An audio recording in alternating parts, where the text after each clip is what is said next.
Chapter 1700. Making Rubber. This looked like a place on the mountain. It was even more horrible than squatting in the reflection room after making a mistake.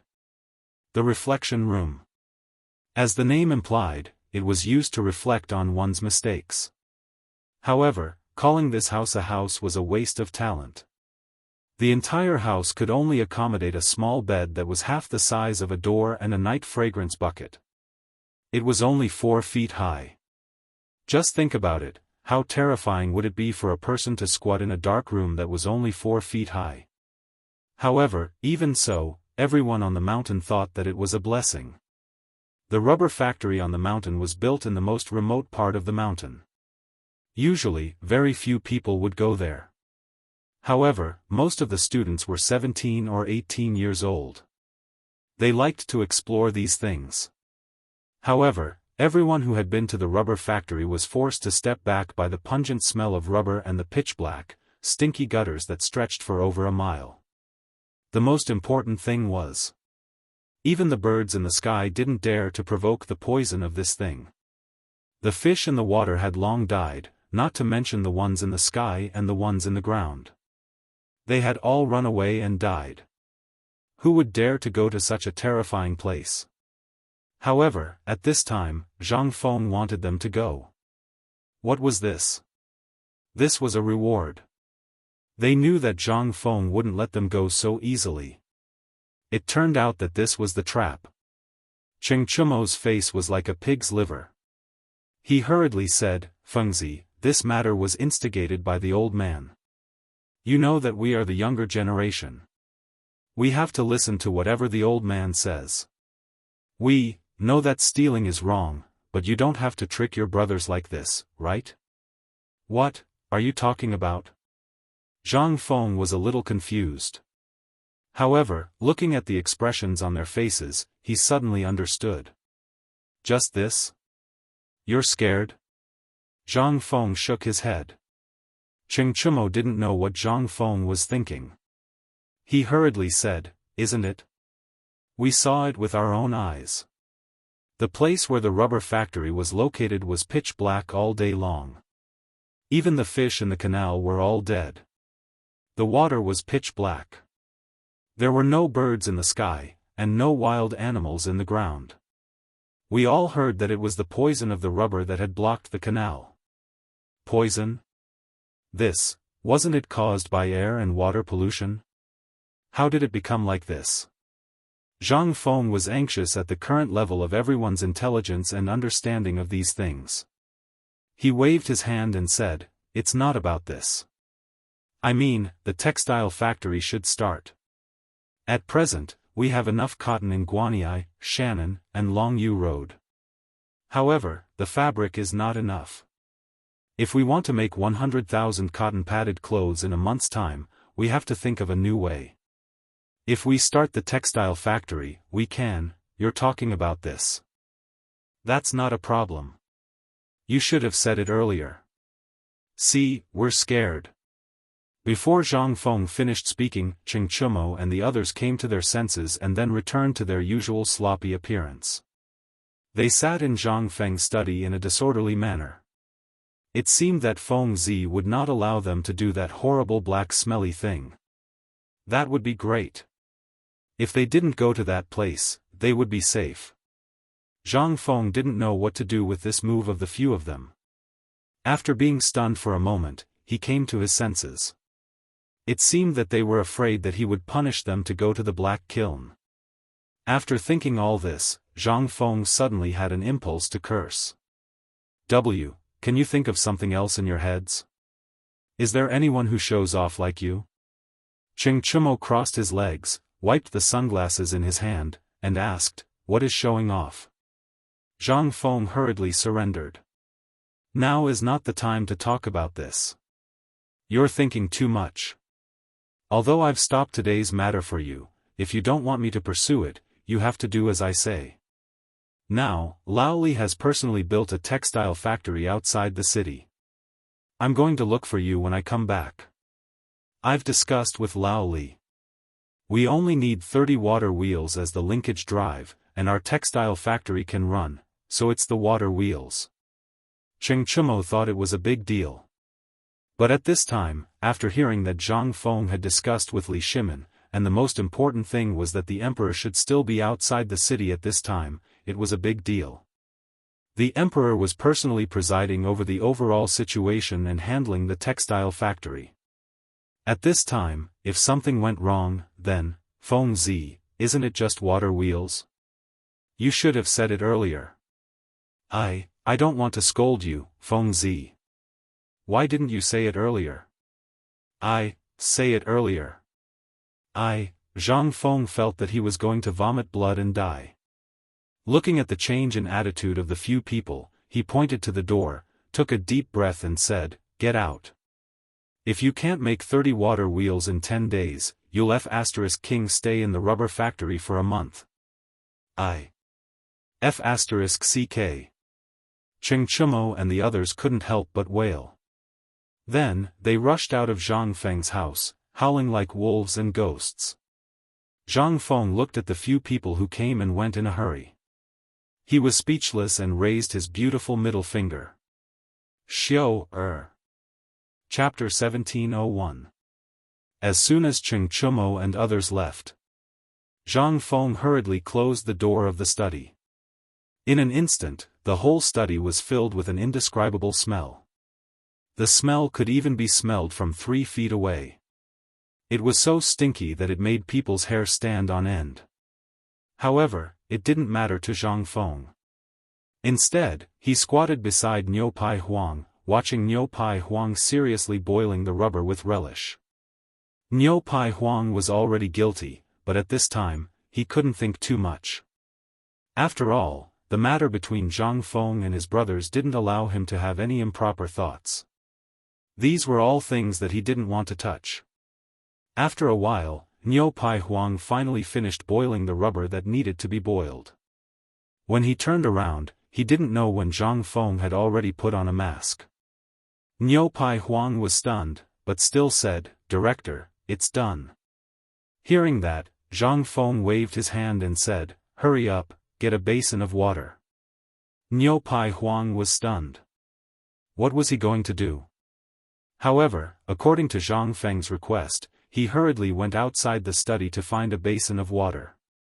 When he came in, he found that Zhang Feng had picked up a piece of cloth. After seeing him come in, Zhang Feng carefully put the cloth in the water. Niu Pai Huang didn't understand, but he didn't ask much. After he put the basin of water, Zhang Feng quickly picked up the cloth that had just been put in the rubber, and then hurriedly put it in the basin of water. All this happened in 3 breaths. Moreover, Oxhide Huang could clearly see that the cloth was made of top-grade cotton. Although one side had been covered with rubber, the other side was not damaged, but the original yellow edge was a little darker. Niu Pai Huang was confused. But he didn't dare to ask. After waiting for a while, Zhang Feng picked up the cloth. Only then did Niu Pai Huang realize that the rubber was perfectly attached to the cloth. Zhang Feng roasted the cloth on the fire, then threw it to Niu Pai Huang and said, "Quickly cut off all the rubber on this cloth with a knife." Oxhide Huang was dumbfounded. He looked at Zhang Feng in a daze. Zhang Feng said, "This is something that transcends time. You have to be careful. Tomorrow morning, when you scrape off all the rubber on the cloth, I will tell you what it is." Oxhide Huang was dumbfounded. Looking at Zhang Feng, who was yawning as he left, and then looking at the thick stack of cotton cloth, he couldn't help but stare. But he didn't dare to say anything. He could only sigh and hurriedly do as Zhang Feng asked. After Zhang Feng left, Chengchumo and the others slipped back into the study. As soon as they entered, they stared at Niu Pai Huang and said, "Old Huang, what are you doing?" Niu Pai Huang shook the cloth in his hand helplessly and said, "I don't know what the dean wants to do. He just threw such a good cloth into the rubber, and then asked me to scrape off the rubber on it. This. Don't you know what you are doing?" Chengchumo and the others looked at each other. No one knew what Zhang Feng wanted to do. They could only say, "You, do it first. Let's wait and see." Did Feng say anything? After Niu Pai Huang recounted Zhang Feng's words in full detail, Cheng Chumo and the others were also dumbfounded. They could only urge Niu Pai Huang to hurry up and do it. Intuition told them that what Zhang Feng wanted to do this time was after all somewhat inconceivable. After all, Zhang Feng wasn't an ordinary person. When you felt that something was wrong with him, it was also when he was doing something. At this time, you had to pay attention. If you didn't pay attention, he would give you a huge surprise. And at this time, what was Zhang Feng doing? At this time, he was tinkering with 100,000 armaments. He could actually do something that no one could understand at this time. What was he doing? This guy was definitely doing a huge surprise. At the thought of this, Cheng Chumo's eyes rolled. He signaled Yuchi Baolin, Wei Shuyu, and the others with his eyes. They were all wily old foxes. With just a glance and a movement, they could almost understand. After they left the study, Cheng Chumo said with a rare seriousness, I think what Feng wants to do this time is definitely related to the 100,000 armaments. And you also know how important this matter is not only to the second master, but also to my family and Baolin's family.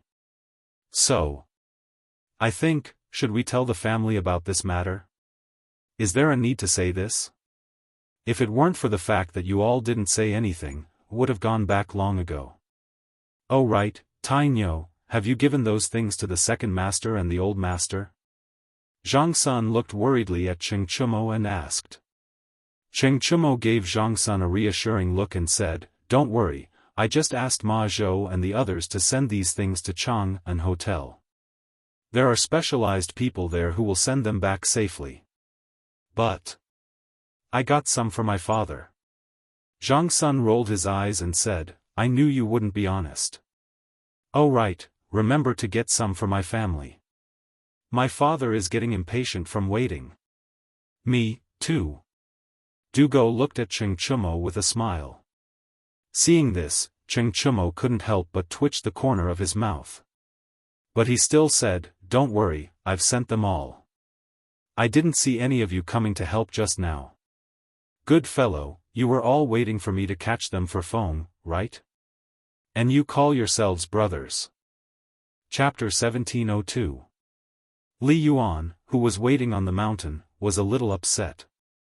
Although he always wanted to come to the mountain to drink with the four great scholars, Dr. Sun, and others and reminisce about the old days, such a beautiful day was very comfortable. More importantly, it could block the mouths of those leisurely people in the imperial court. Every day, looking at a group of youthful youths, holding books in their hands, every day they were as excited as if they were injected with chicken blood. There was no need to mention how nourishing it was. But today, Li Yuan had been absent-minded instead. Although he had been cooking wine with a few people while bragging, his eyes had been staring outside the door from time to time. Who were you, Shernan and the others? How could they not see Li Yuan's thoughts? He asked with a smile, Old master, are you still waiting for that kid? Who didn't know about Zhang Feng's matter? At this time, although several people were here to accompany Li Yuan, they were also waiting for Zhang Feng's news. Hearing this, Li Yuan couldn't help but smile and said, Don't think that old man doesn't know that you are also waiting for that kid, right? Ha ha ha, we are the same. But seriously, can that kid really make this kind of thing? Xue Ji laughed. Seeing that Li Yuan didn't speak, he continued, In fact, if this thing can really be made, it will be a real blessing for the Tang dynasty. At this time, what the Tang dynasty needs most is this kind of thing for the people's livelihood. I remember that in the past, almost every winter, there were many people in the north who were frozen to death, and almost many of the students in our academy came from poor people. If that kid really makes this thing, Xue Ji's eyes narrowed slightly, and his voice suddenly became calm. I think that at that time, not only will the reputation of our academy skyrocket, but this kid will also take advantage of this. This bastard kid, I have heard a lot of words denouncing him during this time. Li Yuan was slightly surprised and asked, There are still people who dare to denounce him? I'm afraid they don't know what this kid will do, right? What can he do? Xianxia was speechless. He spread out his hands and said, "Old master, this is your fault. Wouldn't it be better for him to stay in the academy?" He, Zhang Feng, was now an unpolished jade that needed to be carved. In addition, he was the youngest Confucian scholar. At this time, how many people and young people in the Tang dynasty were looking at him? Previously, when he embarked on the path of Junwu, the Shandong side directly spread lies to mislead the public. It's not like you don't know about this. At this time, it's great that this kid can realize his mistake and mend his ways. Therefore, I feel that this matter, whether good or bad, is a good attempt. We can also take this opportunity to shut the mouth of the Shandong side. Li Yuan narrowed his eyes. Although he had been listening to Xiao's words that carried a bit of resentment for iron not becoming steel, his eyes had been staring at the old Xiao Kai. He saw that the old Xiao Kai hadn't said a word from beginning to end, and even the expression in his eyes hadn't changed. Li Yuan could not help but feel his heart skip a beat. Could it be, this kid, did he really do it this time? However, at this time, he also heard the dissatisfaction of the 4 Confucian scholars with his previous decision. He glanced at Xiao lightly and said, "Although that's the case, the war in the north is urgent. In addition, Tuli Khan is covetous, as well as the plague of locusts and drought. In these few times, the old foundation of the Tang dynasty has been hollowed out. In this matter, the imperial court has no way at all. Otherwise, why would the old man beg that kid like this?" Li Yuan was right. But there was also something wrong. He cleverly bypassed the matter of him urging Zhang Feng to get the new weapons, and the people present did not dare to say anything. They just snorted angrily. "If it weren't for you and those stubborn and incompetent people in the imperial court, how could you let Fengzi worry about it? You are so happy. You throw everything to this kid. Don't you think about his future? In case he goes on the wrong path or offends some people in the imperial court who can't be offended in this matter, who will take the blame for him when he becomes an official in the imperial court? Here it comes." At this time, the feminine voice of the old eunuch outside the door instantly attracted everyone's attention. A moment later, Li Ji rushed in. When he saw so many pairs of eyes staring at him, his whole body began to tremble in an instant. "This student greets the teachers, greets the vice principal. What you are holding in your hand, give it to the old man." Li Yuan did not wait for him to finish speaking and directly waved his hand. Li Ji did not dare to be careless. He hurriedly handed a sheepskin package in his hand to Li Yuan. Yu Shernan and the others did not care about any poise. They hurriedly got up and came to Li Yuan's side. Their eyes stared at the package in Li Yuan's hand. The thing in Li Yuan's hand at this time was not anything else. It was really an auspicious sign from the heavens. If it was true, then in the future, no one in the Tang dynasty would be afraid of winter. The package was very big, only the size of a person's embrace. But Li Yuan actually easily raised it with one hand. Li Yuan also could not wait. His eyes were burning as he hurriedly opened the package. When the package was opened, a red thing jumped out of the package in an instant. It instantly gave everyone a big fright. When everyone reacted, they saw a singlet made of red silk fabric slowly appear in front of everyone. Hiss! Everyone could not help but suck in a breath of cold air. Looking at the thing that Li Yuan kneaded into a ball and looked incomparably soft, for words instantly popped up in everyone's mind. Auspicious sign from the heavens. Chapter 1703. Cotton-padded clothes. At this time, Yu Shernan and the others were dumbfounded. Although they had heard of this thing before, because there were also rumors of this matter on the mountain, in order to suppress this matter, they did not dare to leave the mountain at will. Today, seeing Li Yuan go up the mountain, how could they not know that this matter had taken shape? At this time, after seeing the thing in Li Yuan's hand, everyone instantly wanted to take a look. However, Li Yuan had been holding it very tightly, which made them instantly helpless. I say, "Old master, is this thing really the cotton-padded clothes made by madman? Made by saucer?" Yu Shernan asked somewhat uncertainly. Li Yuan took a deep breath and rubbed the cotton that was softer than anything he had seen before on his face repeatedly. He nodded and said, "It can't be wrong, it can't be wrong this time. This thing was indeed made by Feng Zi. This thing is really an auspicious sign from the heavens. In the future, no one in my Tang dynasty will freeze to death." At this time, everyone was shocked. Seeing Li Yuan like this, everyone stepped forward one after another. A perfectly good piece of clothing was instantly torn and the cotton fluff was flying everywhere. This group of old men, who were about to see the picture, seemed to have seen a rare treasure. The perfectly good cotton-padded clothes could not wait to tear them into pieces and rub them into their cheeks. "I'm really a good thing. Why didn't anyone find out that by saucer had such a magical effect before? How did this kid find out the magical effect of this thing? This thing was simply a pity to abandon before. Who would have thought that it would actually be such a divine thing? This is really an auspicious sign. God bless the people of my Tang dynasty." Amidst the waves of exclamations, Li Yuan pressed his hand and let everyone calm down. The significance of this thing was really too great. After all, if the price of buy saucer was spread out, then the price would definitely skyrocket in an instant. This thing was only used to ignite the fire in the past.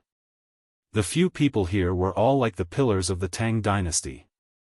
How could they not think of it at this time? After sighing with emotion for a while, everyone could not help but worry. It was true that this thing was a good thing. But if it was really hyped up by someone, or if this matter was spread out, then the consequences, between the old man and old man, this matter, shouldn't it be kept a secret? About the cotton. I don't think it's going to be easy to hide the matter of Bai Daizi. After all, that kid has already caused a huge commotion at the foot of the mountain. I think someone has already noticed this matter. Therefore, what we need to do is to clean up this kid's mess. Before this matter spreads, we have to gather Bai Daizi as fast as we can. Li Yuan's words became a prophecy as he stated where the biggest problem was at this time. The few of them discussed and immediately came up with a countermeasure. After all, there was an absolute problem with this matter. Even if that brat was easy to attract attention, it was impossible for everyone to believe it. The price of the white stack was controlled by the emperor. At this time, almost everyone in the court knew that the emperor was Lao Li. Therefore, who would dare to touch Zhang Feng, the god of plague? The few of them did not worry too much about this matter. The only thing they were worried about was those big clans. Once this matter was completed, the first to bear the brunt would be these big clans.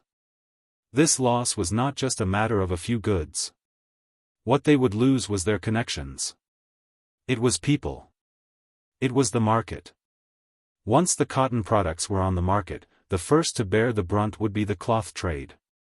Then, it would be the biggest cloth trade now, Suong Satin Shop. This was the most important industry of the Zheng family in Xinjiang. This industry was not only spread throughout the Tang dynasty, but also involved several countries around the Tang dynasty. More importantly, the Zheng family bore the title of the royal family. Once it stopped, then, one could imagine what kind of revenge the Zheng family would take. The Zheng family was not scary. What was scary was that the 5 families and 7 sects were connected. Once one of them was moved, then it would not only affect the Zheng family, but also the entire 5 families and 7 sections. It was very likely that they would officially start a war with the 5 families and 7 sects. Therefore, the few people involved in this matter were so serious. After a while, Li Yuan waved his hand with a slight headache and said, "This matter will be handed over to Erlang and the others. They have already thought of this matter. These days, there is no news from the palace. It seems that he is moving about because of this matter. So, let's not care about this matter. By the way, Brother Zihuai, last time, your family came. What happened to the business with that brat? Why did I hear that this brat owes much to your family's help this time? In an instant, everyone looked at the old Xiuzai. The old Xiuzai did not know why Li Yuan would ask about this matter at this time. After pondering for a while, he said truthfully, I don't know about this matter, but I heard from my family that the brat seems to be of great use. But I can guarantee that this matter has nothing to do with the cotton-padded clothes incident this time. Really? Li Yuan looked at the old Xiuzai meaningfully and asked. Chapter 1704. That was what Li Yuan would say. After all, the old scholar was once the genius of the Xie family, the pillar of the family. Li Yuan didn't need to be too straightforward to understand some things. Why would the people of the Xie family appear in Chang'an at this time? Why would the people of the Xie family run into Feng Zi so coincidentally? Why would Feng Zi get in touch with the Xie family because of some dried flowers? These were all things that Li Yuan and Li Shimin couldn't figure out. Most importantly, the Xie family used to be so terrifying that even a ruthless person like Yang Guang didn't dare to act rashly. This time, because of Feng Zi, the Xie family seemed to be showing signs of rising. How could the royal family not be worried? Especially the appearance of the cotton-padded clothes. This was something that could instantly make a small family or an insignificant person rise to be comparable to a single family of the 5 surnames and 7 clans in less than a month. In the Tang dynasty, which was surrounded by wolves, there was no room for a second giant like the 5 surnames and 7 clans to appear. At that time, it was precisely because of this that the Wang family was completely wiped out. At that time, the Xie family was too powerful and the old scholar's influence was too great. It could be said that at that time, there was the Cui family of Qinghe in the east and the Xie family of Chen County in the west. These 2 families were famous at that time. They represented the thoughts of Confucianism in the north and the south. Because the Cui family of Qinghe was an important part of the 5 surnames and 7 clans, and because the Tang dynasty was just established, it urgently needed the support of Confucianism. Therefore, the Xie family of Chen County suffered the crazy revenge of the Cui family of Qinghe. That was why the old scholar lived in seclusion in Chang'an for many years, but why didn't the Xie family come in contact with the old scholar until today? This was something that Li Yuan couldn't figure out. But at this time, the appearance of the Xie family instantly made the whole of Chang'an turbulent. Even some people in the imperial court were talking about it. He had to take it seriously. At this time, on the one hand, it was teasing, but more importantly, it was a warning. Who was the old scholar? How could he not know the Tao of this? After pondering for a while, he said, I'm not sure about this at the moment. Other than you, no one else knows about the old man's presence in Chang'an. If it's possible, it's only during the mid-autumn poetry meet that an outsider came here, so. Li Yuan chuckled and waved his hand, saying, I'm just saying. Brother Zihuai, don't think too much. Oh right, this matter of the cotton-padded clothes, what do you all think? After Li Yuan resolutely investigated the matter, he avoided the topic. The old scholar couldn't help but let out a sigh of relief. Because of all the things that had happened, even now, he didn't dare to go home and ask what had happened. At this time, Li Yuan asked, he could not help but feel extremely puzzled about why Madame Xie came to Chang'an. It was as if all of this was orchestrated by someone else. However, he still had to go back and ask around before he could get to the bottom of it. The cotton-padded clothes are not bad, and what you said about being able to make a white fold first is also not bad, but I'm afraid that the mountain doesn't have the ability to do that. Hearing the old scholar's words, Li Yuan was stunned and asked, what do you mean? On the mountain, Tai Nyo and the others have mobilized all the students of the academy to do something about the textile factory. At this time, they are still in his small wooden house discussing how to do a great undertaking. We can't do anything about it.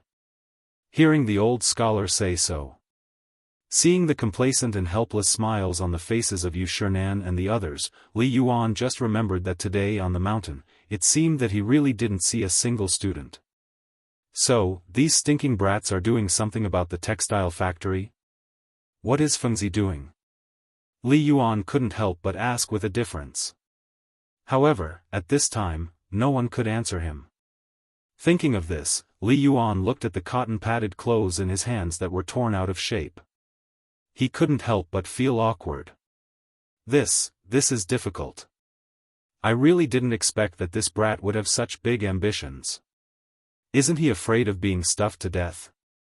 The old scholar finally seized the opportunity to counterattack and said lightly, "Isn't this all because of you? 100,000 sets of military equipment a month, do you really think that Fengzi is an immortal? I actually think that Fengzi is doing the right thing by mobilizing everyone together. Although this will raise the price of the white fold, at least we can solve the military equipment problem within a month. Otherwise, even after the new year, you can forget about it." No wonder Fengzi wants to escape. Now you, hearing the old scholar's words, Li Yuan's cheeks became a little hot. He hurriedly interrupted him and said, "Enough, brother Zihuai, I have to go back and make arrangements first. As for the mountain, this time my family will pay for it. However, tell Tai Nyo and the other little bastards, if they dare to neglect, even their Lao Tzu can't protect them." After saying these words, Li Yuan hurriedly slipped away. Only the stunned crowd was left. Chapter 1705. In Chang'an City, it was still hard to see one's fingers clearly. However, Chang'an City had been bustling for a long time. Although the morning market had not opened yet, the east and west markets were already bustling with people. All kinds of peddlers were hawking their wares on the streets. This was especially true for the basketball courts in Tonghuifang, as well as the other basketball courts in Chang'an, where business was booming. When the basketball courts were first built, many people were dismissive of them. But gradually, because of Zhang Feng's promise, almost all the rich and powerful came out. Although basketball wasn't able to prolong one's life like Zhang Feng had said, it was still a more acceptable form of entertainment and exercise than the 5 animal frolics. Therefore, at this time, not only were the rich and powerful in Chang'an City scrambling for this thing, the ordinary people were also flocking to it. Especially Zhang Feng's promise. As long as he got the first place in the basketball competition, he would be admitted to White Deer College. White Deer College. At first, no one had taken a liking to it, especially the nobles. But when paper-buy, the phosphate fertilizer, and Zhang Feng's feats on the mountain came out, it was like a stroke of good fortune had fallen from the heavens. Therefore, there was such a spectacular scene at this time. In the palm-sized Chang'an City, there were more than 100 basketball courts, not including the basketball courts built by the rich and powerful families. Every basketball court had people lining up since the curfew in the morning ended. At this time, even though it had only been 2 hours, there were already countless people queuing up in front of the entrance. There was no other way. Tonghuifang was Zhang Feng's nest, and the pub was not far away. If one day Zhang Feng suddenly came back to the pub and Zhang Feng saw it, wouldn't he be able to fulfill his wish instantly? At this time, amidst the cheers, 7 or 8 young men in gorgeous clothes retreated from the basketball court, sweating profusely. In an instant, the peddlers at the side of the basketball court opened their eyes wide and started shouting with all their might. "Fermented rice wine, 2 eggs, hurry. Okay. Please wait a moment." After 2 short and straightforward conversations, the money in the pockets of the youths was settled. Only then did the crowd's cries of selling their wares stop. "I say, brothers, do you know what happened in the residence of the 16 princes these 2 days?" As soon as they sat down, they started talking. They were all stubborn people in Chang'an, so naturally, they were the most informed. When the fermented rice wine soup was served, they drank it and made a fuss. "Are you talking about President Zhang tinkering with the white folded paper? I believe even the night people in Chang'an know about it. Do you need to talk about it here? Young Master Gua, have you seen Tai Nyo and the others? These few brats seem to be very quiet recently. Isn't that so? It's reasonable to say that the 4 great demon kings would definitely appear since there's such a big movement in the Zhang mansion, but, could it be that President Zhang did something big? They couldn't help being surprised when they heard it. One of the young men said, a few days ago, I saw Chen Xiaoya in the Yen Lai restaurant. I heard that young Master Li of the 4 great demon kings went to the border of Qiuzi. It seemed that President Zhang arranged it. After that, I rarely saw them. Could it be that the Qiuzi war is about to start? No way. At this time, the crowd waiting to show their skills on the court was attracted. Among them, there were several middle-aged men in gorgeous clothes. Looking at their aura and clothes, one could see that they were not ordinary people. When the others heard this, they couldn't help but come forward and ask about it. Is there any basis for what you said? As far as I know, the Zhang mansion sent a large number of people to collect the white folded paper. Even the Chang and local government, Isan snack shop, and Qiantong money house were involved. Why do I feel that this matter is related to President Zhang's previous engagement? In an instant. Only then did the crowd recall the engagement between Zhang Feng and Zhang Yuyao.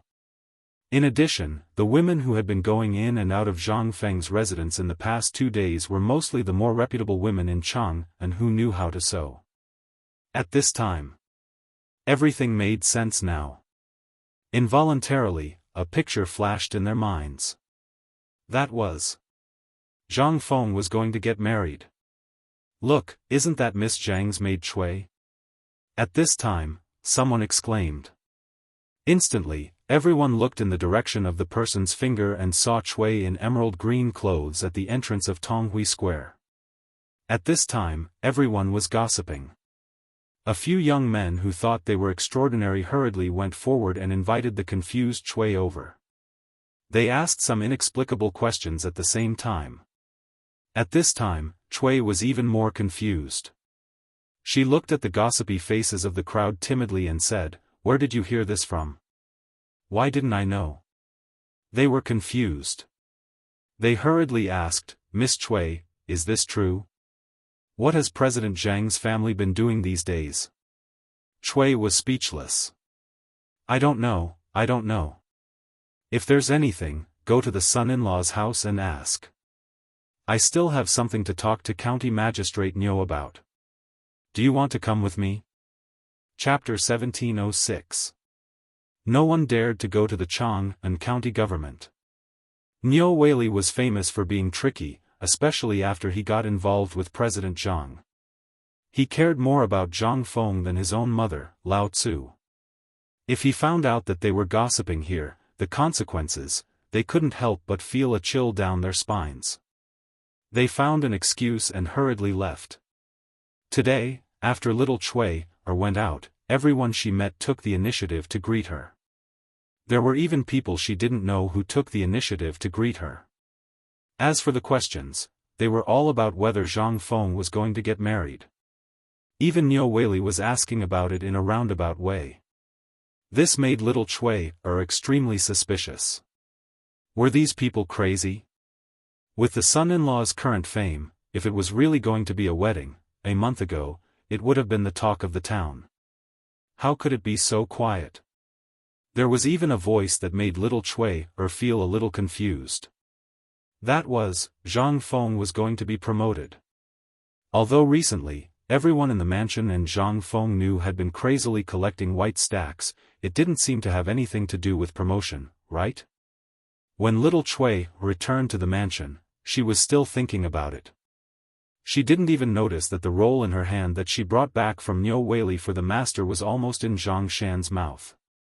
Little Chui, what are you doing? Zhang Shan shouted. Little Chui trembled and came back to her senses.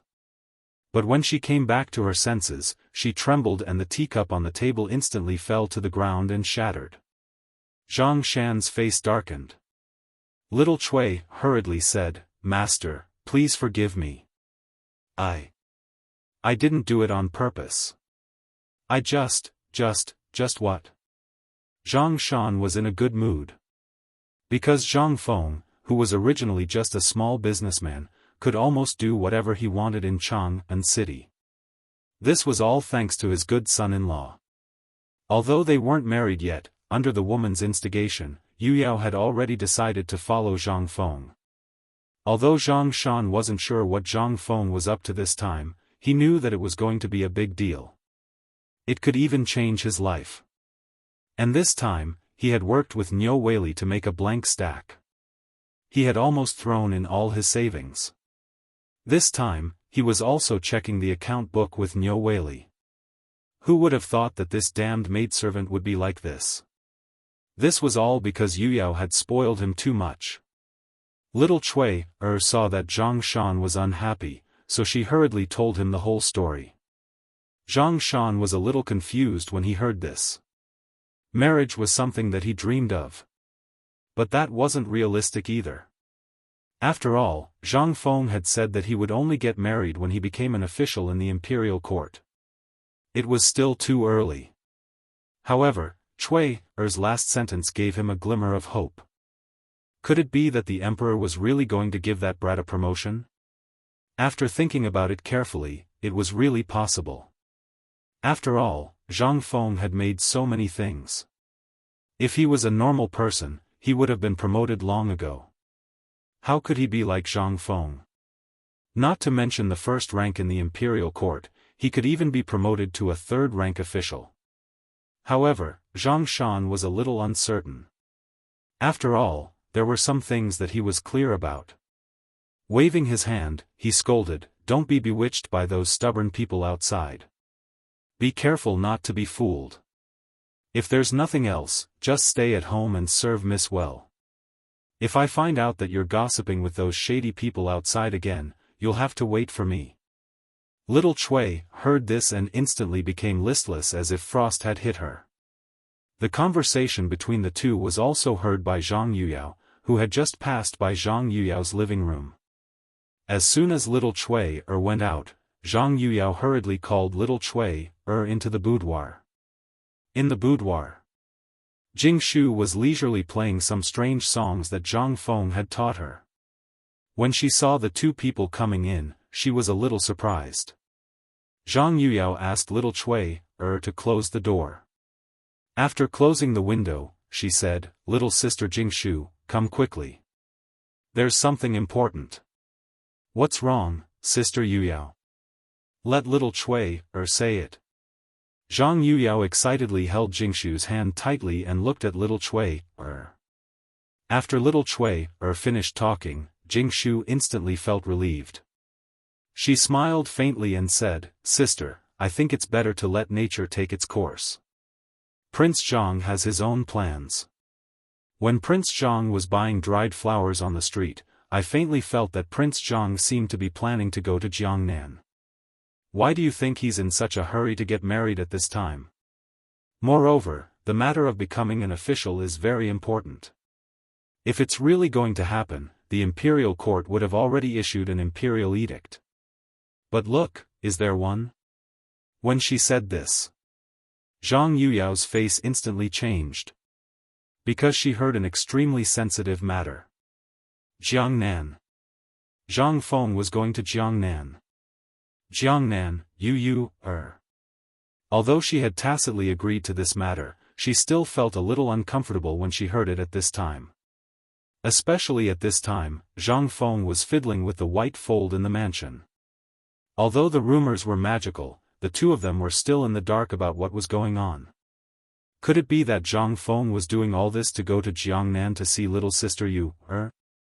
Zhang Yuyao was instantly enlightened by all of this. First, he met a woman who was buying dried flowers in Chang'an. Then, Zhang Feng found out that the woman was from Jiangnan. Then, he prepared to buy a lot of dried flowers. What was the use of dried flowers? They could only add fragrance to pillows and scented sachets. What was the use of that? However, the final white stack was still a flower. Could it be that Prince Zhang Feng was doing all this to go to Jiangnan? In an instant, Zhang Yuyao couldn't sit still. She hurriedly pulled Jingshu and said, "Little sister Jingshu, let's go back quickly. I think that Prince Zhang is really going to Jiangnan." Chapter 1707. At the same time, in the palace. As the morning bell rang, Li Shimin sat on the dragon throne and prepared for the morning court. Long live the emperor! The officials bowed. Li Shimin waved his hand and motioned for everyone to rise. After the officials rose, the grand scribe stepped forward and bowed. "Your Majesty, the Chiocha army is waiting for us. We can't afford to hesitate. Your Majesty, please make a decision as soon as possible. In addition, the temperature in the north has suddenly dropped. Many soldiers have frozen to death. Your Majesty, please allocate supplies for the soldiers." After that, the grand scribe raised his head slightly and glanced at Li Shimin. However, Li Shimin remained calm as if he did not hear anything.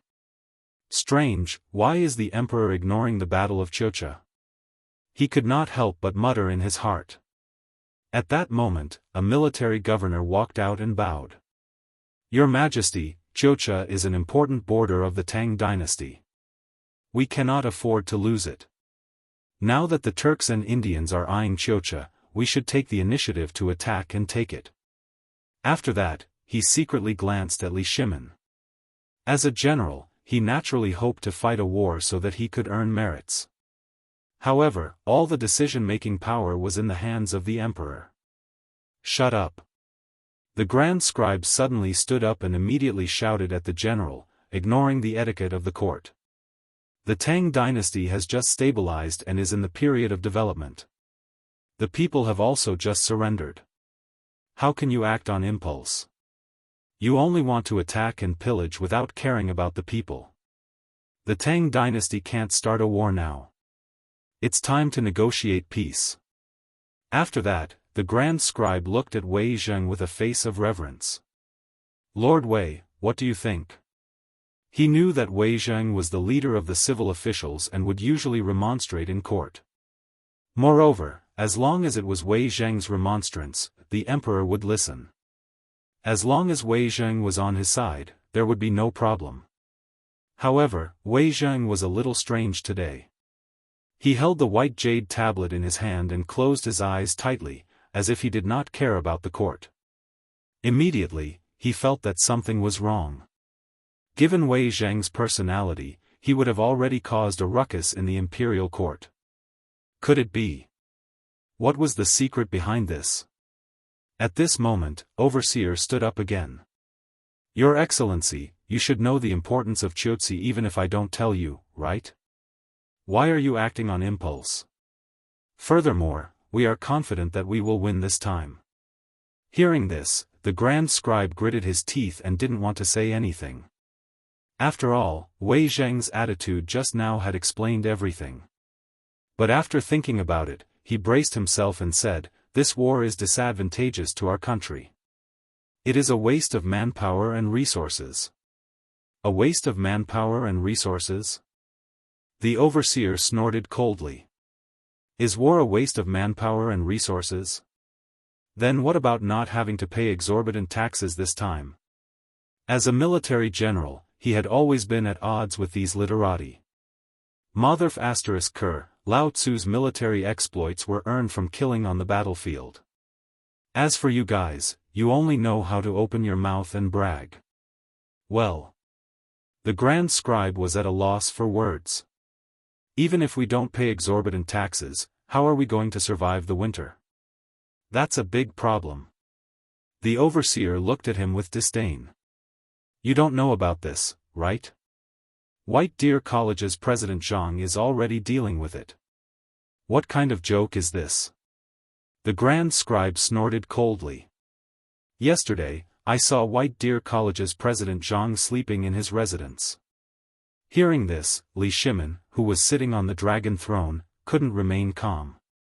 Sleeping in his residence? Was this brat dealing with the cotton clothes? Sleeping in his residence at such a crucial time? Thinking of this, he glanced at the grand scribe and asked, "Tell me in detail, what's going on in Zhang Feng's residence? Your Majesty, according to what I know, Zhang Feng is sleeping in his residence every day. He didn't prepare any winter supplies. Just as he finished speaking, Li Shimon's expression changed and he looked at Yu Qigong beside him. Because this matter was handed over to him, Watanabe, the Ministry of Works, and the Western Agriculture Temple. But now it had become like this? Moreover, he hadn't told him what had happened. Being glanced at by Li Shimon like this, Yu Qigong subconsciously trembled. He muttered to himself, "Oh no." He hurriedly stepped forward.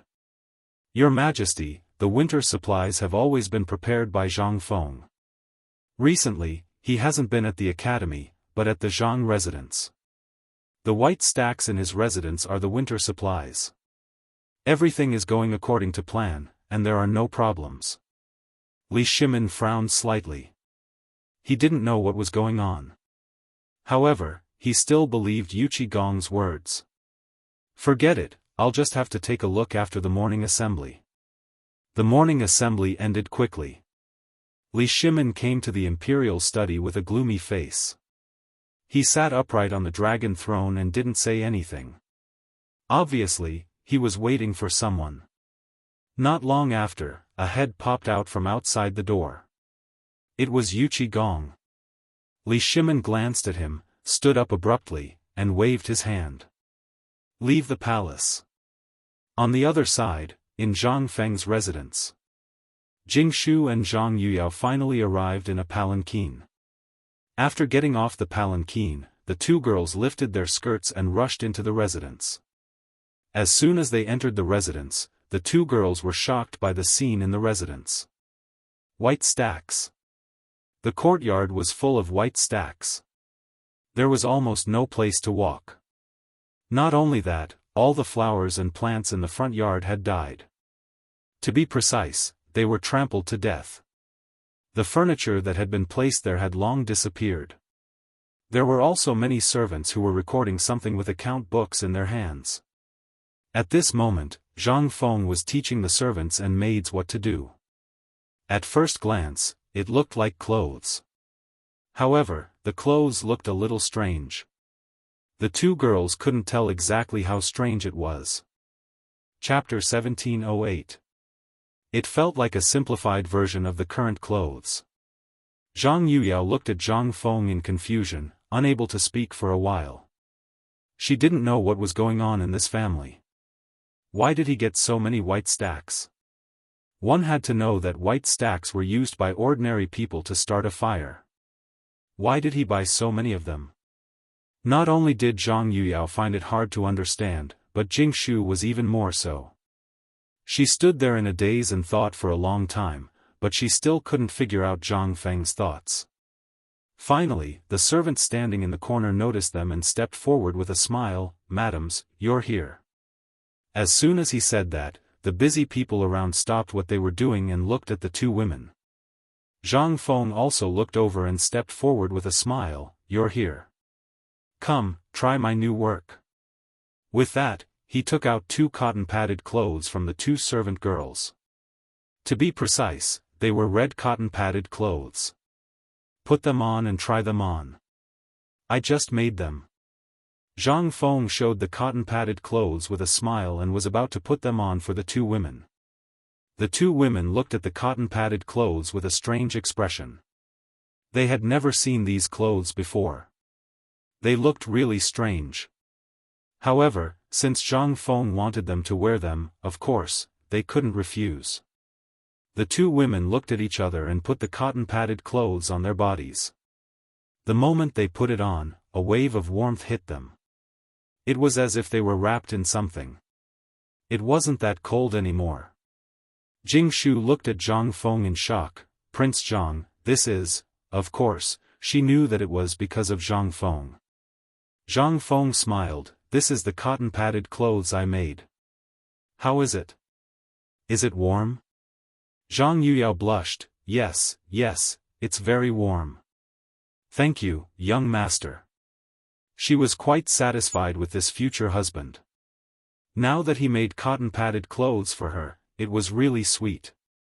Zhang Feng smiled. Let's go, I'll take you to see the cotton-padded clothes. With that, he pulled the two women to see the cotton-padded clothes. At this moment, a shout came from outside the door. Feng Zi, we're here to see you. Judging from the voices, it was Li Shimin, Li Yuan, and the others. Originally, Li Shimin planned on coming alone, but he did not know how it got to Li Yuan's ears. Unable to dissuade his father, Li Shimin could only bring Li Yuan along. However, when he saw the scene in the courtyard, Li Yuan's expression was even uglier than when his mother died.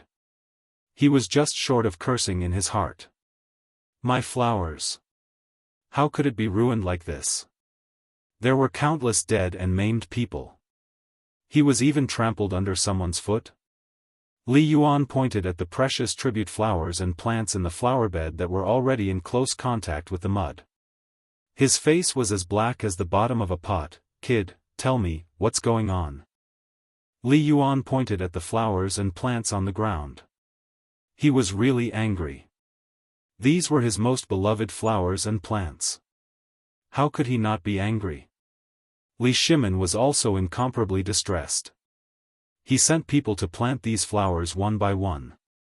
These were all tributes. There were even many that were unique, things that could not be bought with money.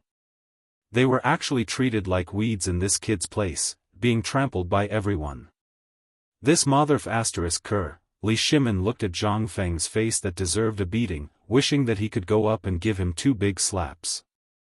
And at this time, looking at the flower bed, his eyes were filled with doubt.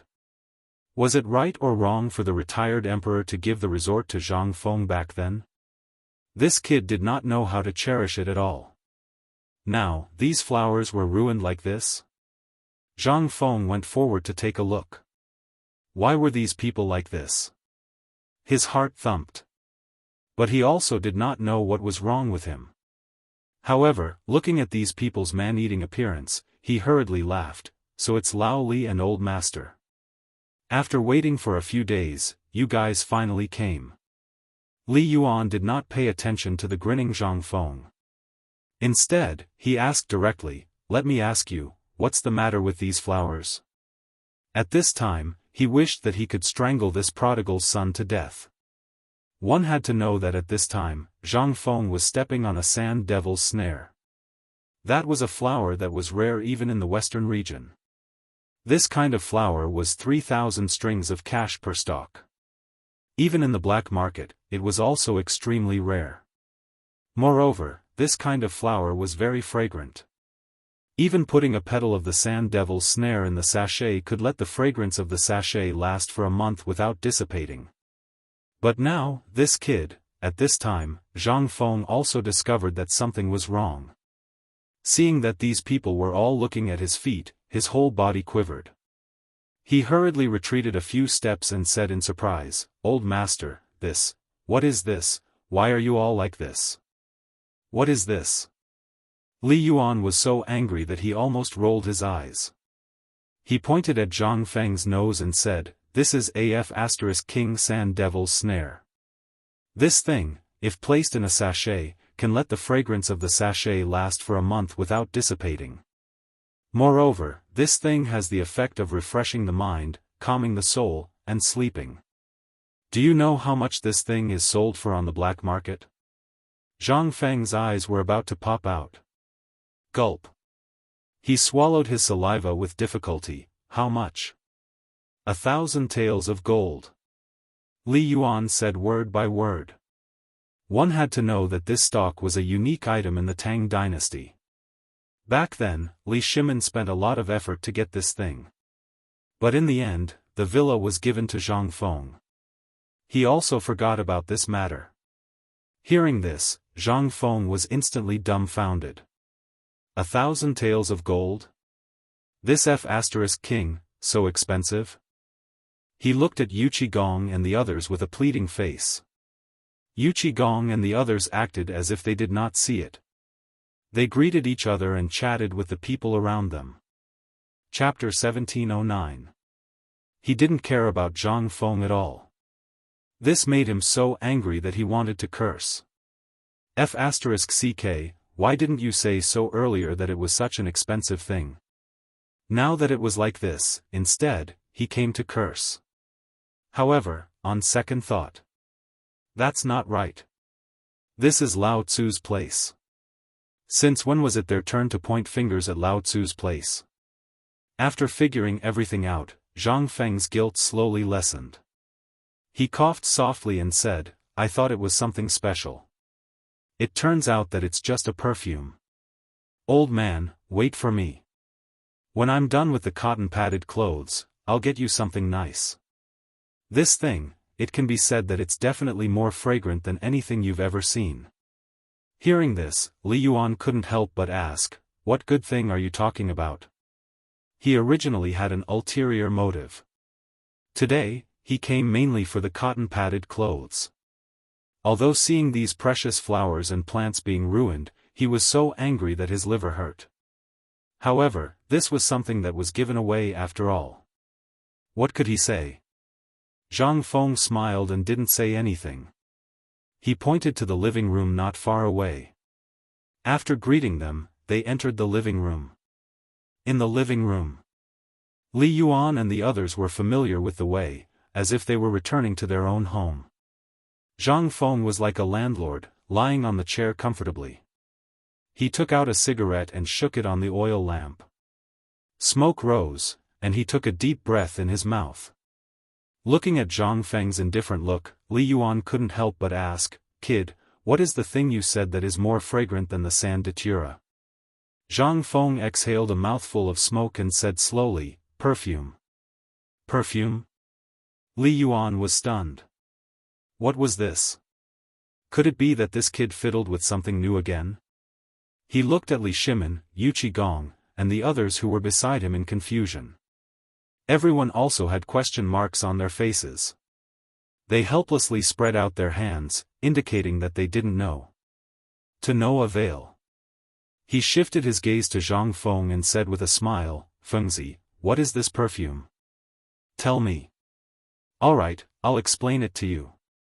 Zhang Feng took a deep breath and looked at everyone.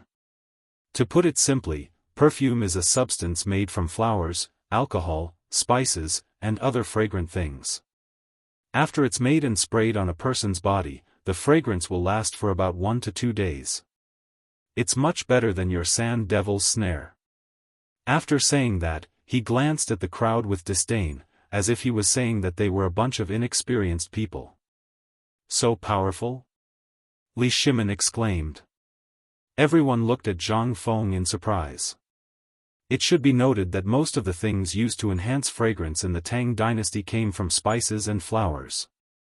As for these spices, most of them were imported from the western regions. However, they did not last long and would disperse after a few hours. But this kid said that this perfume could last for 1 to 2 days? If it was true, it would be another good news for the nobles of the Tang dynasty. Fengzi, is what you said true or false? Li Yuan hurriedly asked. Everyone also nodded, their eyes shining. Zhang Feng was somewhat speechless and spread out his hands. Of course it's true. I've already started preparing. When everyone heard that, they instantly thought of the woman from the Xie family that Zhang Feng met a few days ago in Chang'an and the dried flowers that she sold. Could it be related to this? Li Yuan's eyes flashed with a touch of heat. He patted Zhang Feng's shoulder and said, Kid, you, without waiting for Li Yuan to finish, Zhang Feng hurriedly interrupted Li Yuan and said, I'm afraid of you. All right, I'll give it to you first later. Is that okay? Zhang Feng finally got rid of Li Yuan with great difficulty. When he saw Yu Qigong and the other uncouth fellows repeatedly winking at him, his whole body trembled. Damn you! The smell on your body can be smelled from several streets away. You still want to use this? F***ck, however, Zhang Feng did not dare to say it out loud. He could only say maliciously, this thing is too difficult to refine. You can go to the old man and use it first. If it's convenient for you, wait until I mass produce it. Yu Qigong and the others heard that and felt extremely comfortable. After the few of them were finally released from their state of being lovers of flowers, Zhang Feng came back to his senses and asked, "By the way, why are you here today? It can't be because of this flower, right?" Seeing that the farce was over, Li Shimin pointed at the cotton on Zhang Feng's head and said, "It's because of this flower." Cotton. Although Zhang Feng already knew the purpose of their visit, he still couldn't help but ask. Sure enough, these brothers were really in a difficult situation. Even the manufacturing of the guns and cannons didn't require so much effort. Good heavens, how much effort did they have to put into making a small cotton coat? From this, it could be seen that the war in Qiuzi City and the weather in the north had reached an unimaginable level, otherwise, Lao Li and the others would not have come here every 2 to 3 days. Zhang Feng pretended to be surprised and slapped his forehead, saying, "Hey. So it's because of this." She pointed to the closed doors in the backyard and said, "The cotton-padded clothes can be mass-produced now, as long as the cloth can keep up with the demand. Moreover, there are at least 500 sets of cotton-padded clothes in my residence.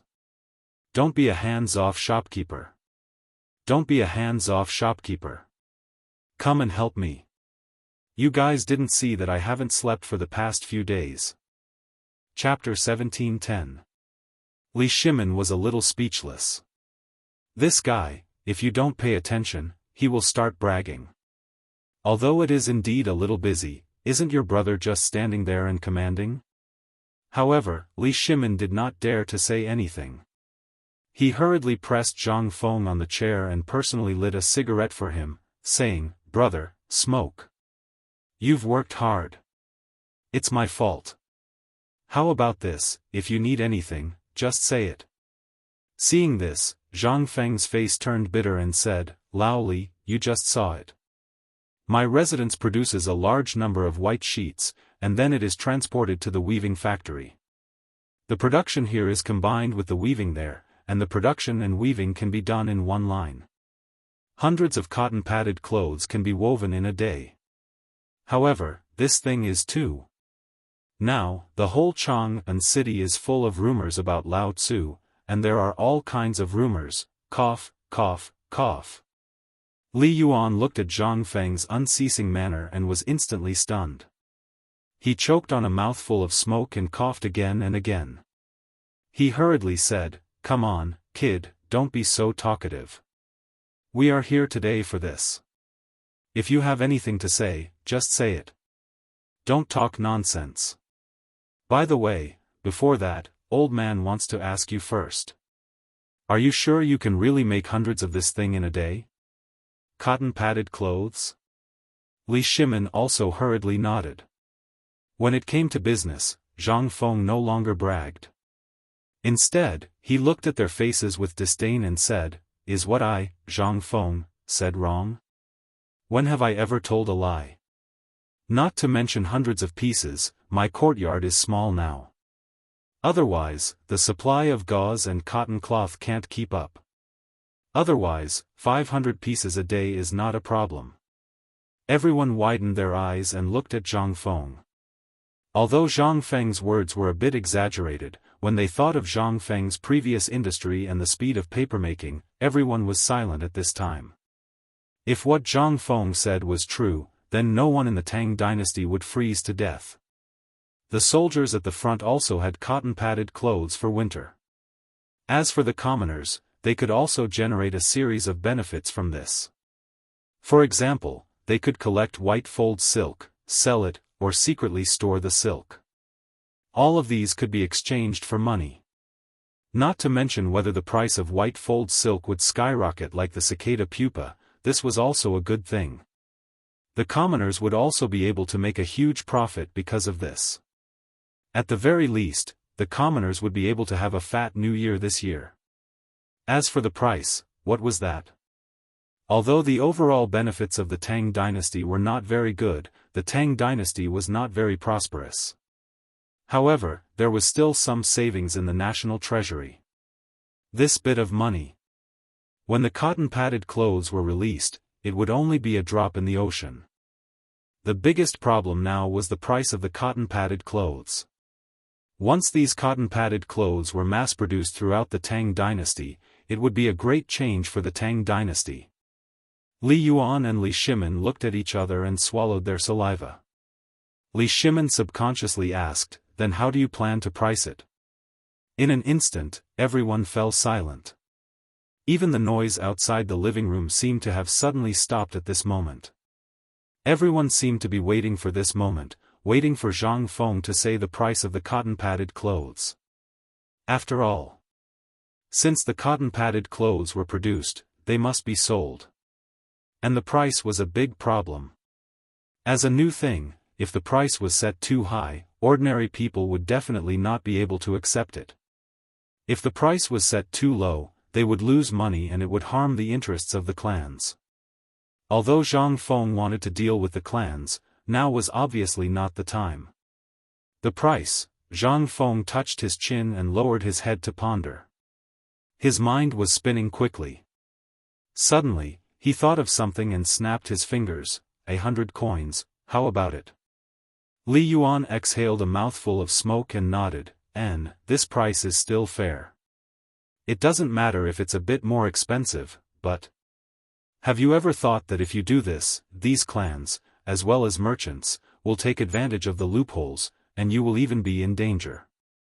After all, killing a person is still very easy for those big clans.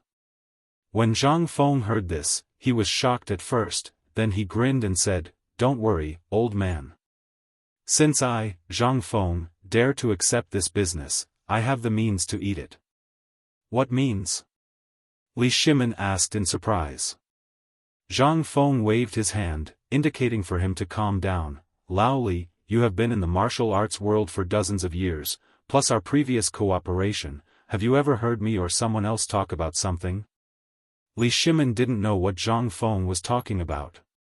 Learning from Zhang Feng, he shrugged and said, "Then tell me, if I knew, I would still be with you." Zhang Feng rubbed his nose. He was not angry, but his mind instantly recalled the legendary story of the South where the clothing business was booming in the future. Only then did he say indifferently, "Dumping model." "Dumping model? What is this?"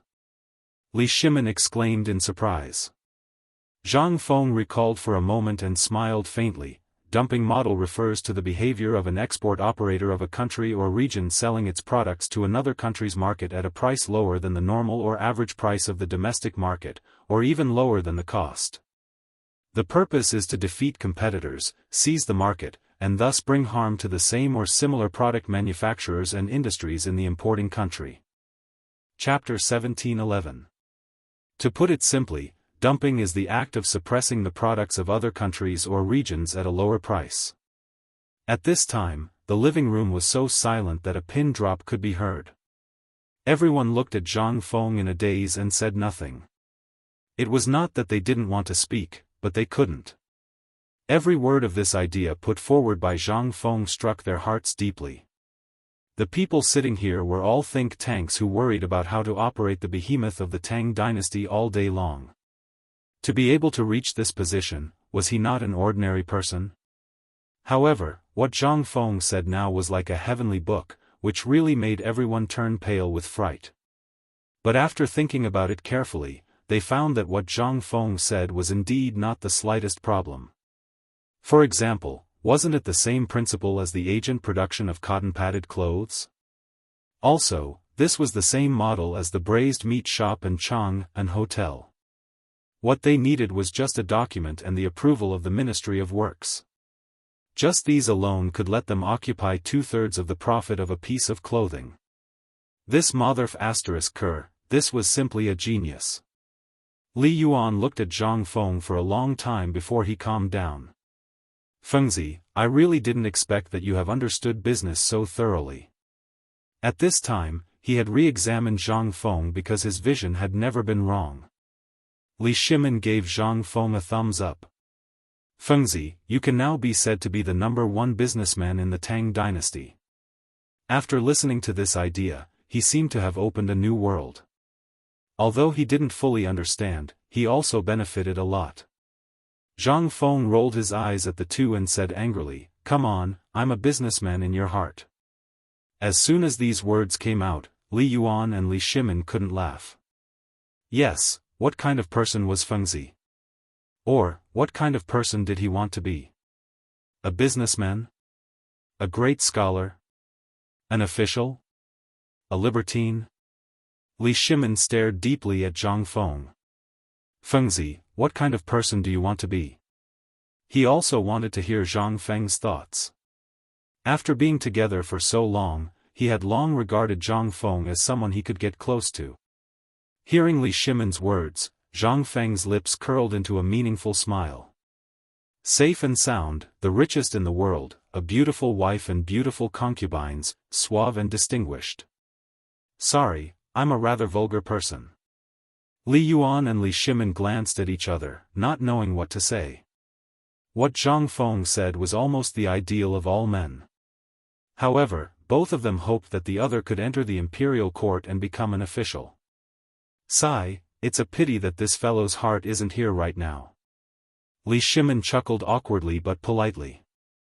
Your wish is really grand. Zhang Feng smiled proudly. Of course. In order to realize my grand dream, I plan to go to Jiangnan next. Jiangnan?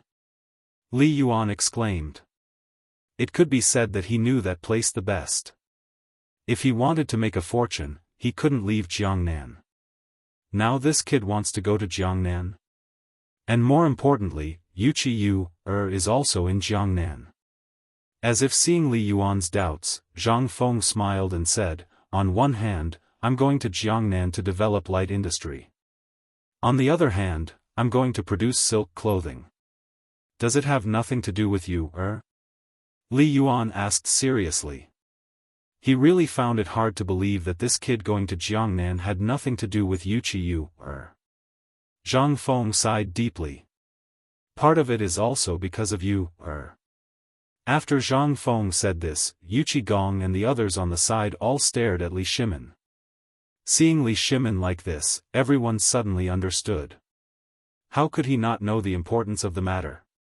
After all, this matter was given to him. This kid really went to Jiangnan, wasn't that F*** trapping him? He hurriedly laughed. Yes, Fengzi, let's talk about other things later. Let's talk about your stomach first. The old man didn't eat anything this morning. He said he wanted to come here to eat delicious food. You're good, Zhang Feng glanced at everyone with disdain.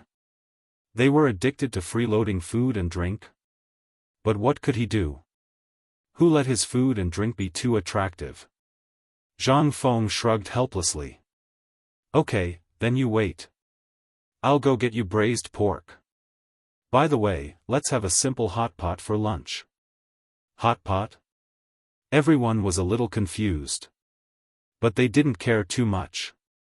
After all, even if there were exotic delicacies like dragon liver and phoenix marrow today, they wouldn't be in the mood to eat it. In less than 2 hours. Zhang Feng walked into the living room with an irresistible aroma.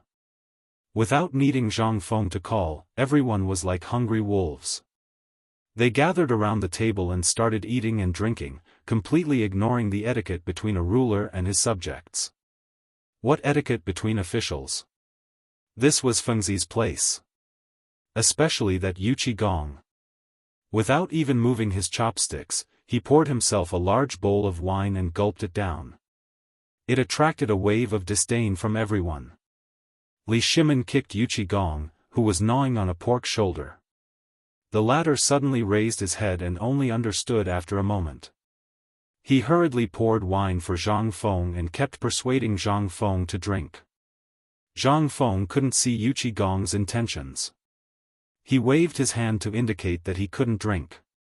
This made Wuxia anxious and he urged him to drink even more eagerly. After a while, he drank 2 large bowls. After a few bowls of wine, everyone's faces were a little red and they were a little drunk. With the help of the wine, Li Shimin asked, Fengzi, how are your cotton-padded clothes now? Chapter 17:12. Zhang Feng picked up a mouthful of vegetables and put it into his mouth before replying, there's basically no problem with making cotton-padded clothes. Why? Do you want it? Li Yuan put down the wine bowl and curled his lips. Forget it. Isn't it just stuffing some white stacks into the clothes? How simple is it? With your white stacks of clothes, if I want them, I can find someone to make them myself. Why would I need you to send it? Simple? When Zhang Feng heard this, he immediately became dissatisfied. Old master, you don't know what's good for you. Looks like I need to broaden your horizons today. After saying that, Zhang Feng touched his hot cheeks, walked to the door, and shouted, Jingshu, Jingshu, come here.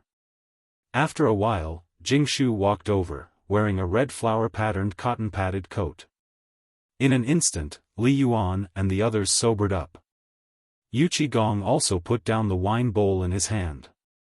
They touched their hot cheeks and stared at Jingshu with wide eyes. What kind of clothes were these? This was the question in almost all of their hearts. Because in their knowledge, they had never seen such clothes. Or rather, in their hearts, these were strange clothes. Fengzi, this is? Li Yuan pointed at Jingshu and asked in surprise. Zhang Feng patted Jingshu's shoulder and smiled with satisfaction. How is it? This is cotton-padded clothes? Li Shimin couldn't help but cry out in surprise. Then, he seemed to have thought of something. Could it be that this was made with white stacks? Zhang Feng smiled slightly and nodded. You're right. This is the clothes I made with white stacks. TSK, Li Yuan couldn't help but click his tongue. He walked to Jingshu's side and asked, Miss Jingshu, is this clothes warm? How is the effect when you put it on? Jingshu's pretty face blushed slightly, and she turned to look at Zhang Feng. Zhang Feng responded with a smile, indicating that he could speak freely. Seeing this, Jingshu slightly bowed to Li Yuan and said with a smile, replying to elderly, the cotton-padded clothes made by Prince Zhang are extremely warm and airtight. Wearing them is like being wrapped in a thick layer of fur, incomparably warm. Moreover, the most important thing is that movement is more convenient and free, reducing a lot of the burden. The moment these words came out, Li Yuan and the others were all dumbstruck. Was there really such magical clothing in this world? Not only can it keep one warm, but it can also facilitate movement? It was truly unbelievable. Li Yuan looked at Jingshu with a meaningful smile. Little girl, you're not saying good things for your sweetheart, are you? Hearing this, Jingshu's pretty face flushed red. She stomped her feet shyly, stole a glance at Zhang Feng, then turned and ran out. Huh, Li Yuan laughed loudly and patted Zhang Feng's shoulder. You're really lucky, kid. Yeah, you, kid. Li Shimin also laughed at the side. That's right, of course I'm lucky. Zhang Feng raised his head with a smug look. Huh, this kid. Li Yuan and the others looked at Zhang Feng's appearance and could not help laughing loudly. After fooling around for a while, everyone returned to their seats. Zhang Feng looked at Li Yuan and said with a slight mystery, Come, elderly, I'll tell you another good thing. When Li Yuan heard this, his interest was piqued. He poured another bowl of wine and quietly listened to Zhang Feng's next words. Zhang Feng took a sip of wine and looked at Li Yuan. Elder, I'm preparing to make a leather jacket next, what do you think? Leather jacket? Li Yuan was stunned. What was this thing? Never heard of it. What is this? Li Yuan could not help but ask. Zhang Feng drank the remaining wine in the bowl in one gulp and said with a smile, Leather jacket is clothes made of leather. Leather can be made into clothes? Li Shimin at the side asked subconsciously. Of course, the clothes made of it are not only warm to wear, but also won't get dirty. Zhang Feng smiled proudly. As soon as these words came out, Li Yuan's eyes turned green, and he hurriedly asked, Then when are you going to make some? Let me try it first. Make, of course I have to make it. Zhang Feng roared and said, That's why I'm preparing to go to Jiangnan next. Hearing this, the faces of Li Yuan and the others changed color. Good boy, so he was waiting here. Fengzi, must you go to Jiangnan? Li Yuan stared at Zhang Feng with a serious face. In his heart, he really did not want the other party to go to Jiangnan. No one understood Jiangnan better than him. There were many clans there, and all of them were guys who ate people without spitting out the bones. If this boy went, could he still come back? However, Zhang Feng did not think so. He looked at the crowd with a serious face. I naturally have my reasons for going to Jiangnan. Jiangnan is known as the hometown of silk. I'm going there this time to open the door of silk. Moreover, it's the stronghold of the Silk Road on the sea. Once we get hold of it, we can completely monopolize the entire Silk Road. In addition, the leather jacket I just said needs to be made in Jiangnan. Like cotton-padded clothes, once the leather jacket is successfully produced, it will be the gospel of the people of the Tang dynasty. Also, I'm going to see you, At the end of his words, his tone slowed down and he sighed. Li Shimin could naturally understand Zhang Feng's thoughts and hurriedly advised, Fengzi, don't worry, you, will be fine. We've sent guards over. Moreover, with your reputation and hers, no one dares to touch her. Yes. Yu Qigong also hurriedly interjected, if you're leaving, who will take care of these stalls? Chapter 1713. Zhang Feng wants to leave, he can be said to be the most anxious. In the beginning, the two of them worked together to build the textile factory. Now that Zhang Feng is gone. Isn't that pushing him into the fire pit? Zhang Feng doesn't care and is about to express his intentions. At this time, the housekeeper Du Zidong hurriedly walks in. Master, there's a woman outside asking for an audience. She also brought 50 dawn of dried flowers. Master must personally check. Zhang Feng puts down the wine bowl and glances at the door. Woman? I don't know any woman.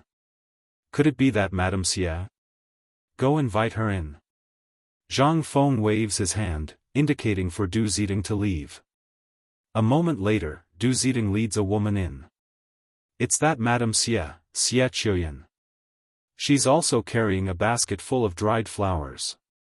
As soon as she enters, Xia Qiuyan's gaze falls on Li Yuan and the others, never leaving. She hasn't seen these people before, but to be able to sit next to Prince Zhang, they should be extraordinary.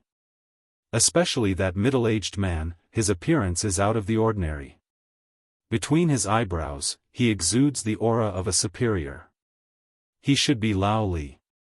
And that older man, sitting upright on the chair, calm and composed, his whole body exudes an appearance of being in control of the situation. He should be Patriarch Li. As for the other one, holding the wine pot without letting go, he should be a subordinate, a thug. It seems that this group of people are the legendary merchants in Chang'an. Could it be, they are Lao Li's group that Zhang Feng is on good terms with? Just as her mind is spinning fast, Zhang Feng comes up to greet her, Madame Xia, how have you been? Xia Qiuyan is the family of the old scholar after all. No matter what, she can't be rude, thank you for asking, master. This concubine has always been well, but I didn't know Prince Zhang had guests here. Please forgive my rudeness. Xia Qiuyan bows. No need to be polite, these are my good friends. Please sit. Zhang Feng smiles faintly and points to the chair next to him. Xia Qiuyan nodded and straightened her skirt before sitting down slowly. She placed the basket on her lap and looked at Zhang Feng with a faint smile. Young master, I've already taken care of the dried flowers. They're all outside the courtyard. Today, I've brought some samples for young master to enjoy. Zhang Feng glanced at the dried flowers in the basket, then looked at Xia Qiuyan and smiled. Thank you, madam. Young master, what are you talking about? I was just doing something insignificant. Xia Qiuyan waved her hand and handed the basket to Zhang Feng. Zhang Feng took the basket and placed it at his feet. Xia Qiuyan pointed at the courtyard and asked curiously, Young master, why are there so many white stacks in your courtyard? She had already noticed it when she entered the room, but she had held it in until now. "Oh, you mean that?" Zhang Feng glanced at the courtyard and slowly said, "That's the raw material I'm going to use to make cotton-padded clothes." Cotton-padded clothes? What is this? Xia Chuyan couldn't help but ask. Zhang Feng smiled faintly. "That's the winter clothes I made. It's airtight and as warm as summer. Moreover, it can guarantee that you can move freely." As soon as his voice fell, Xia Chuyan's delicate body trembled. Zhang Feng's words were like a bolt from the blue, exploding in her mind. Cotton-padded clothes? Dried flowers? Could it be that Prince Zhang is going to use dried flowers to make clothes? Her family had a silk business that was once popular, but she had never heard that dried flowers could be made into clothes. She only knew that dried flowers could be made into sachets. Prince Zhang is indeed extraordinary. I admire you. Xia Chuyan bowed, her eyes revealing a respectful expression. Li Yuan also nodded, thinking that what she said was correct. He then asked, "Madam, I wonder what you came to the Zhang estate for this time?" Hearing this, Xia Chuyan shifted her gaze to Li Yuan, secretly sizing him up. This should be the master of their group. After sizing him up, she replied in a neither servile nor overbearing manner. "This time, I came to deliver flowers to Prince Zhang." Deliver flowers? Li Yuan didn't understand. The flowers he gave Zhang Feng were no less than 1,000, and the result? They were all F*King ruined by this prodigal son. "This time, what kind of flowers did you buy?" He looked at Zhang Feng, asking suspiciously, "Kid, why do you still want flowers? Do you think you haven't ruined them enough?" Without waiting for Zhang Feng to answer, Xia Chuyan interjected, "These flowers are not flowers of the past. Moreover, this time, I gave Prince Zhang 50 stone flowers, all of which are placed in the courtyard." "What? 50 stones?" Li Yuan exclaimed. Even Li Shimon's eyes widened. Yuqi Gong was no longer in the mood to drink. "This is 50 stones. One stone is roughly equivalent to 120 caddies in the future. After conversion, 50 stones is equivalent to 6,000 caddies. This is not grain. If you eat it slowly, you can finish it one day. What's the use of flowers? It's nothing more than ornamental. However, 6,000 caddies of flowers, how long will it take to appreciate them?" At this moment, in their eyes, Zhang Feng had become a prodigal son. "Fengzi, what do you want so many flowers for?" Li Yuan stared at Zhang Feng with the air of an old man. As an elder, if Zhang Feng went astray, he must pull him back. "That's right, Fengzi. If you want flowers, just tell me. I'll give you a few stalks." Li Shimon couldn't stand it anymore and said from the side. Chapter 17:14. Zhang Feng felt a headache coming on and hurriedly said, "We'll talk about this later. I'll give you a big surprise then." Then, without waiting for a reply, he shouted at the door, "Old Du, go to the accounts room and get some money." Then, he looked at Xia Chuyan and smiled. "Come, madam, let's have some tea. Madam, I heard that the Xia family is quite famous in Jiangnan. May I ask if you've heard of a girl called Yu? Xia Chuyan was stunned. Li Shimon couldn't help but be shocked. He coughed and said, "Old Yu, how can you let Fengzi pay for such a small thing? Take it as a gift from me. Take Madame Xia to see the flowers and discuss the future needs of the flowers. I have something to ask Fengzi." Yuqi Gong had been shocked by Zhang Feng's words. When he heard Li Shimon's words and saw the look in his eyes, how could he not understand? He hurriedly accepted the order. When Xia Chuyan heard that, she could only follow Yuqi Gong out. After all, they weren't just here to sell these things today. There was also the huge deal of dried flowers in the future. After all, dried flowers were plentiful in Jiangnan. They were bought for less than a copper coin per caddy, but Zhang Feng wanted to buy them for 2 copper coins per caddy. Once this deal was done, she and her family would have a firm foothold in Chang'an. Xia Chuyan followed behind Yu Qigong in silence. Finally, they stopped at a study. Yu Qigong turned around and stared coldly at Xia Chuyan without saying a word. At that moment, the sound of a pin dropping could be heard. The atmosphere in the room suddenly became tense. Xia Chuyan looked at the man in front of her and felt that he was a stranger. Since their first meeting, she had always thought that this man was just an ordinary servant or thug. But now, the feeling he gave her was incomparably heavy. It was like a sharp blade that could pierce her heart if she wasn't careful. She didn't think that her judgment would be wrong. But, now, everything in front of her was a slap in the face. Finally, the oppressive atmosphere eased a little. Yu Qigong was the first to speak. He slowly turned around and stared into Xia Chuyan's eyes. "Madam Xia, I am Yu Qigong. The Yuqi family in Jiangnan is my family." "What?" Xia Chuyan's body suddenly trembled. This person was Yu Qigong? What about the people in the living room? Seeing how respectful Yu Qigong was to those people just now, they must be of a higher status than Yu Qigong. He was even nobler than Yu Qigong. Then it could only be the current emperor. She didn't dare to think any further. Because she knew that these things had already exceeded her understanding. Her body was trembling slightly, and she didn't dare to raise her head to look at Yu Qigong. She could only secretly shrink her feet and distance herself from him. Seeing this, Yu Qigong nodded in satisfaction.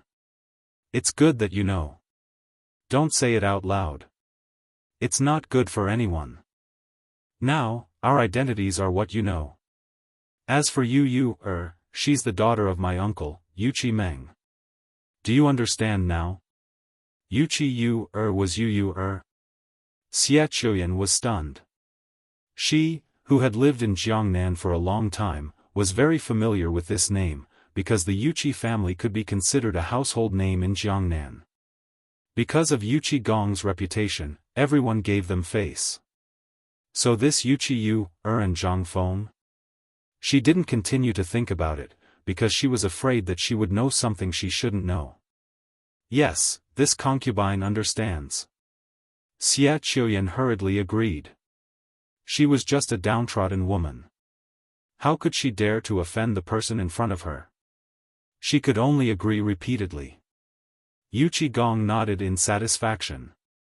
"Then let's go back." Xia Chuyan didn't dare to say a word of no. She followed behind Yu Qigong from a distance, cautious and cautious.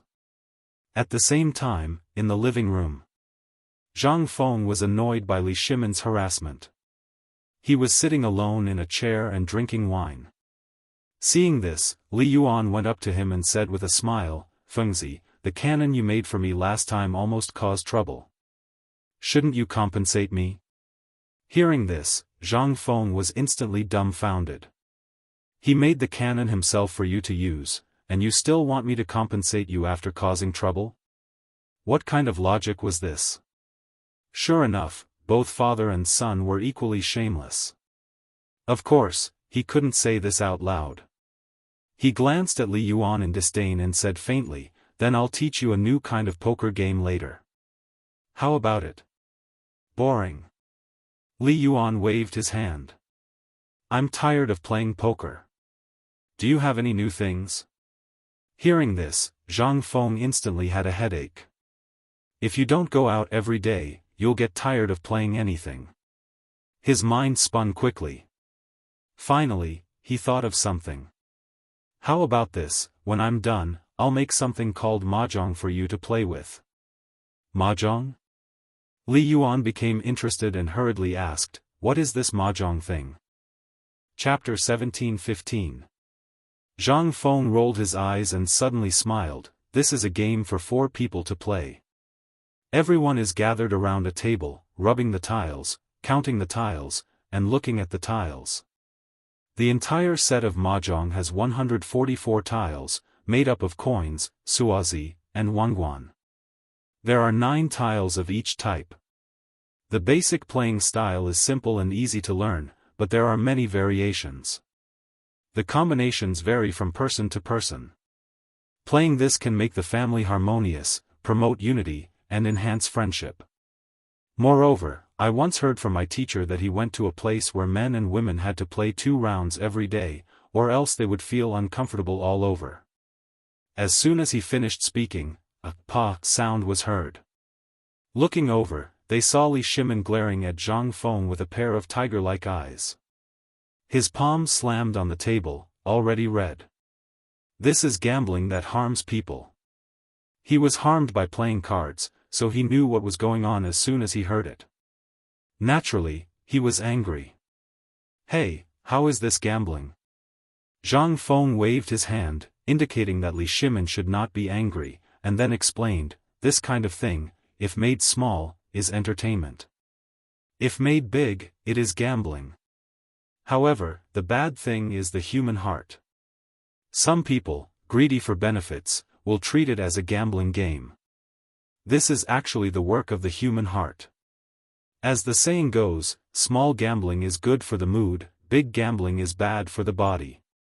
Yes, Fengzi is right. Li Yuan clapped his hands and cheered, looking at Zhang Feng with a smile. Fengzi, you have to make it as soon as possible. If you need anything, just tell me. He was cooped up in the palace every day, and was tired of playing cards. Now that Zhang Feng said a new thing, he was naturally the happiest. Zhang Feng nodded, revealing a troubled expression. It is not difficult to make, but the funds. While speaking, he glanced at Li Yuan from time to time. Little guy, if you want me to make it for you, then you have to give me some funds. Facing Zhang Feng's annoying look, how could Li Yuan not understand, and was about to speak. A series of footsteps came from the door. Everyone looked towards the door. It was Yuqi Gong and Xia Qiuyan. Seeing this, Zhang Feng hurriedly went up to greet her. Madam Xia, you're finally back. What took you so long? Please take a seat. Xia Qiuyan nodded. She glanced at Li Yuan and the others from the corner of her eyes, and her gaze finally landed on Yuqi Gong. She didn't find anything strange, so she slowly sat down. Zhang Feng looked at Xia Qiuyan and smiled. Madam Xia, you have lived in Jiangnan for a long time. Do you know a woman called Yu Yuer? Xia Qiuyan's heart thumped. Wasn't this the Yuqi Yu, or that Yuqi Gong had mentioned earlier? She knew a lot about Yuqi Yu, but Yuqi Gong's words made her hesitate. Should he say it or not? Seeing this, Yuqi Gong quickly winked at Xia Qiuyan, indicating for her to tell the truth. Xia Qiuyan understood, then looked at Zhang Feng and said, Prince Zhang, I know Yu Yuer, but now a playboy from the Jiangnan clan is pestering her. What? Zhang Feng's expression changed. He suddenly stood up and slapped the table beside him. That reckless fool dares to pester my woman? After that, he waved his sleeves, walked to the door, and roared, old do, order people to seize the weapon. Damn it, he dares to touch Lao Tzu's woman. He must be tired of living. Damn it, order people to go to the mountain and get me 3 cannons. Call the security team and go to Jiangnan. Hearing this, Li Shimin and the others' faces turned green. They quickly stood in front of Zhang Feng. Fengzi, don't be impulsive. You can't go to Jiangnan now. The guns haven't been made yet. Yes, if you go, what about the Battle of Chutzi? And now the matter of the cotton-padded clothes hasn't been settled. If you go to Jiangnan, who will take care of this mess? Everyone was talking at once. Zhang Feng glanced at them and fixed his gaze on Li Shimin. I have already taught the people in the courtyard how to make cotton-padded clothes. You just need to call them out and bring them to a place where there is no one around to set up the factory. After that, Zhang Feng ignored everyone. He waved his sleeves and prepared to walk out of the door.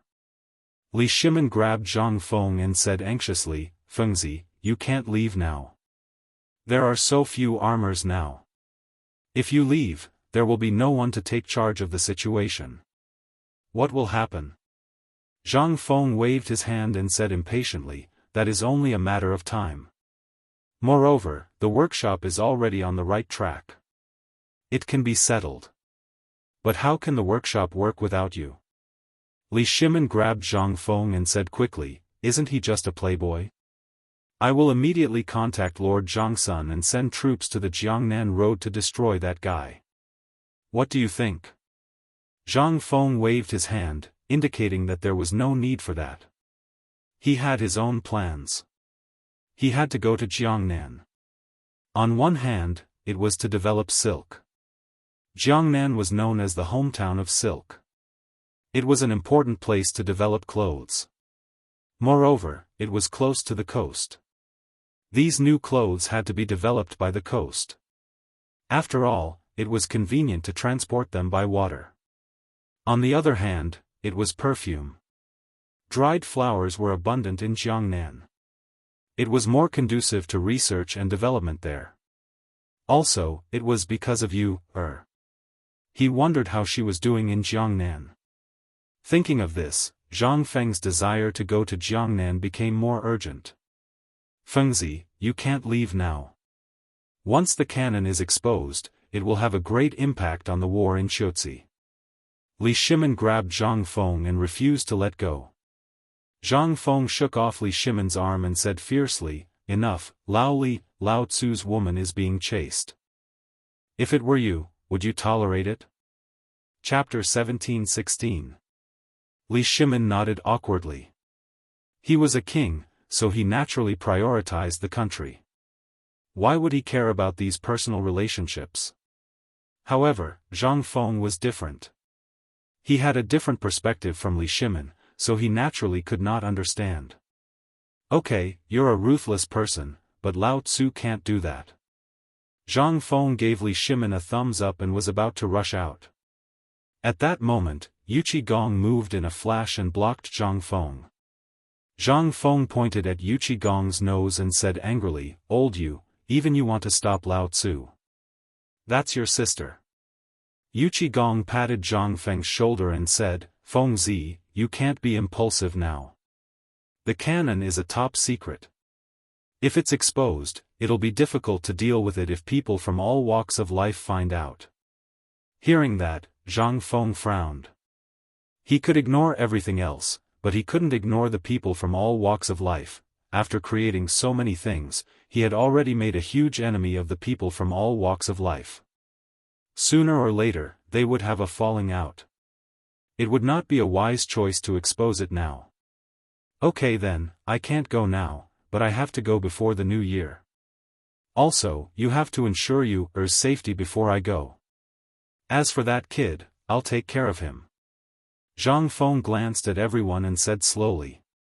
Hearing this, everyone was overjoyed. Only then did they feel at ease and agree. Okay, that's not a problem. As long as you've thought it through. Come, sit down and talk. Yuqi Gong hurriedly pulled Zhang Feng to sit down, afraid that he would run away. The fight finally ended. Zhang Feng looked at Li Shimin and said, actually, I've already made the gun. After I'm done with the cotton clothes, I'll leave everything here to you. I'll go to Jiangnan. As soon as he said that, Li Shimin and the others were shocked. What? You made the gun? Li Shimin hurriedly asked. Zhang Feng waved his hand and coldly snorted, isn't it just a gun? I made it a long time ago, it's just that I haven't tested it yet. Come, come, come. I'll bring you guys to broaden your horizons. I'll also hand over the matters to you bunch of hands-off shopkeepers. Lao Tzu is so busy that he's dying, but you guys are so free. Now, no one is having a good time. Okay, let's go up the mountain. Let's go. Yuqi Gong agreed with a joyful expression. Ever since he went to the workshop and saw the horsewhips, Mitsubishi bayonets, and other things, he couldn't suppress the enthusiasm in his heart. It was the same for Li Shimin. He was the emperor of horseback, so he naturally loved these things. Zhang Feng left Xie Chuyan at home while he led everyone to Shao Mountain. The workshop was built on the edge of a cliff on Mount E. The entrance was a cave, and after expansion, it now had 6 floors. Each floor was used to research Zhang Feng's new weapons. The group finally arrived at the entrance of the cave. Zhang Feng led the way in front, Li Shimin and Li Yuan walked behind him, and Yu Qigong brought up the rear. As soon as they entered the cave, a pungent smell of gunpowder assaulted their nostrils. Li Shimin frowned and rolled up his sleeves to cover his nose and mouth. Li Yuan also quickly followed Li Shimin's example. Yu Qigong was the same, his face flushed red from holding it in. Not long after, a series of metallic sounds came from the cave, like a string of beautiful notes. Although it was disorderly, it added a lot of color to this spacious cave. The deeper they went, the higher the temperature. Li Shimin even felt his body begin to heat up, and sweat kept dripping from his forehead. At this moment, he wished he could turn around and leave. But thinking that he was about to see a gun, he calmed down. He wiped the sweat from his forehead and gritted his teeth as he walked forward. Yu Qigong was the same, beads of sweat the size of beans pouring down. This temperature was hotter than the hottest days of the year. Who could endure it here? Fortunately, he was a military general, and his endurance was strong, and he was still walking forward. And Li Yuan was supporting Yu Qigong, panting heavily. He was a little exhausted. Finally, everyone walked through the passage with difficulty and came to the cave. At this time, the temperature in the cave was very high. A table was placed in the middle, and many messy parts were placed on it. There were dozens of oil lamps on the table, illuminating the cave as if it was daytime. There was a large furnace around, and a few shirtless men were taking something from the furnace. Looking carefully, it looked like a long sword, but it was a little different. Those men took out the long sword, placed it on the stone platform beside them, and started to beat it. Ding! Ding! It formed a series of striking notes. As soon as they came in, Li Shimin and the rest were like entering a grand garden, opening a new world. The forging workshop this time was very different from the last time, and there were many new things they had never seen before. They looked around, and finally, their gazes locked onto a treasured sword made of fine steel, completely forgetting about the gun. They could not be blamed for being distracted, but this sword was too strange. The total length of the sword was about 1.6 to 1.7 meters, and the handle alone took up nearly 1/3 of the entire sword. The blade was slender, about 2 to 3 fingers wide, and the cold light was quite intimidating. Feng Zi, isn't your sword too long? Yu Qigong took a step forward and carefully examined the long sword. He was a soldier, and he could see the shortcomings of this long sword at a glance. It was too long, and it was not suitable for fighting the enemy. Ordinary people could not use it at all. What's the name of this sword? How do I use it? Li Shimin could not help but ask. Chapter 17:17. He had once led troops into battle and was rather passionate about weapons. Zhang Feng thought for a moment and said, "This saber is called a miaodao. It's just the right length and has the characteristics of both a saber and a spear. It can also be used one-handed or two-handed. This makes it easier to utilize the overall strength of the back. When used against an enemy, it can be used in a series of twists and turns. It's swift and fierce, and the saber will follow the user's movements." Really? Yu Qigong glanced at the miaodao in disbelief. "If you don't believe me, you can try it." Zhang Feng glanced at the crowd and finally fixed his gaze on Yu Qigong with a faint smile. "Try it?" Yu Qigong looked at the crowd in surprise. "Let's try it." With that, Yu Qigong began to roll up his sleeves, eager to try. Seeing this, Zhang Feng hurriedly waved at the crowd. "Everyone, stop what you're doing and spread out. Give old Yu some space." As soon as he said that, the crowd hurriedly stopped what they were doing and hid far away, afraid of being accidentally injured. Yu Qigong glanced around and saw that the crowd had spread out. He held the saber hilt with both hands and picked it up with a light push. He first stabbed forward and then slashed behind him. The more he used it, the smoother it became. He began to wave it in the air. Soon, he had grasped how to use the Miaodao with ease. Seeing that Yu Qigong was getting more and more excited, Zhang Feng hurriedly shouted, "All right, old Yu, stop." Hearing this, Yu Qigong slowed down his movements and reluctantly put down the long blade. He wiped the sweat on his forehead and said with a smile, "This blade of yours is really not bad. If you use it with cavalry, you might be able to achieve the effect you mentioned just now." Zhang Feng nodded. "Of course. The Miaodao is thin and long, especially suitable for light cavalry." "Good. With this saber, when you present it to the imperial court, you might be rich again." Li Shimin patted Zhang Feng and smiled. From Yu Qigong's demonstration just now, he could see that the Miaodao was extraordinary. If it was used on the battlefield, it might be able to achieve unexpected gains. Zhang Feng smiled and said, "Well, we're done looking at the saber. Let's go look at the spear." "Io, how could I forget about this? Go, go, go." Li Shimin slapped his head and hurriedly pulled Zhang Feng to look at the gun. With that, Zhang Feng led the way to another cave. As soon as they entered, everyone was shocked by everything in front of them. There were all kinds of weapons in the cave, as well as some things that he couldn't even name. These things attracted everyone's attention, making it hard for them to take a step forward. "Feng Zi, these are..." Yu Qigong pointed at the weapon and spoke first. As a soldier, the only thing that could attract him was his weapon. "Those are the ones I created earlier." Zhang Feng was very satisfied with everyone's performance and smiled. Li Shimin pointed to the rows of long poles beside him and asked, "What about these?" Zhang Feng smiled and said, "Those are the firearms I mentioned before." "These are the firearms?" Li Shimin exclaimed.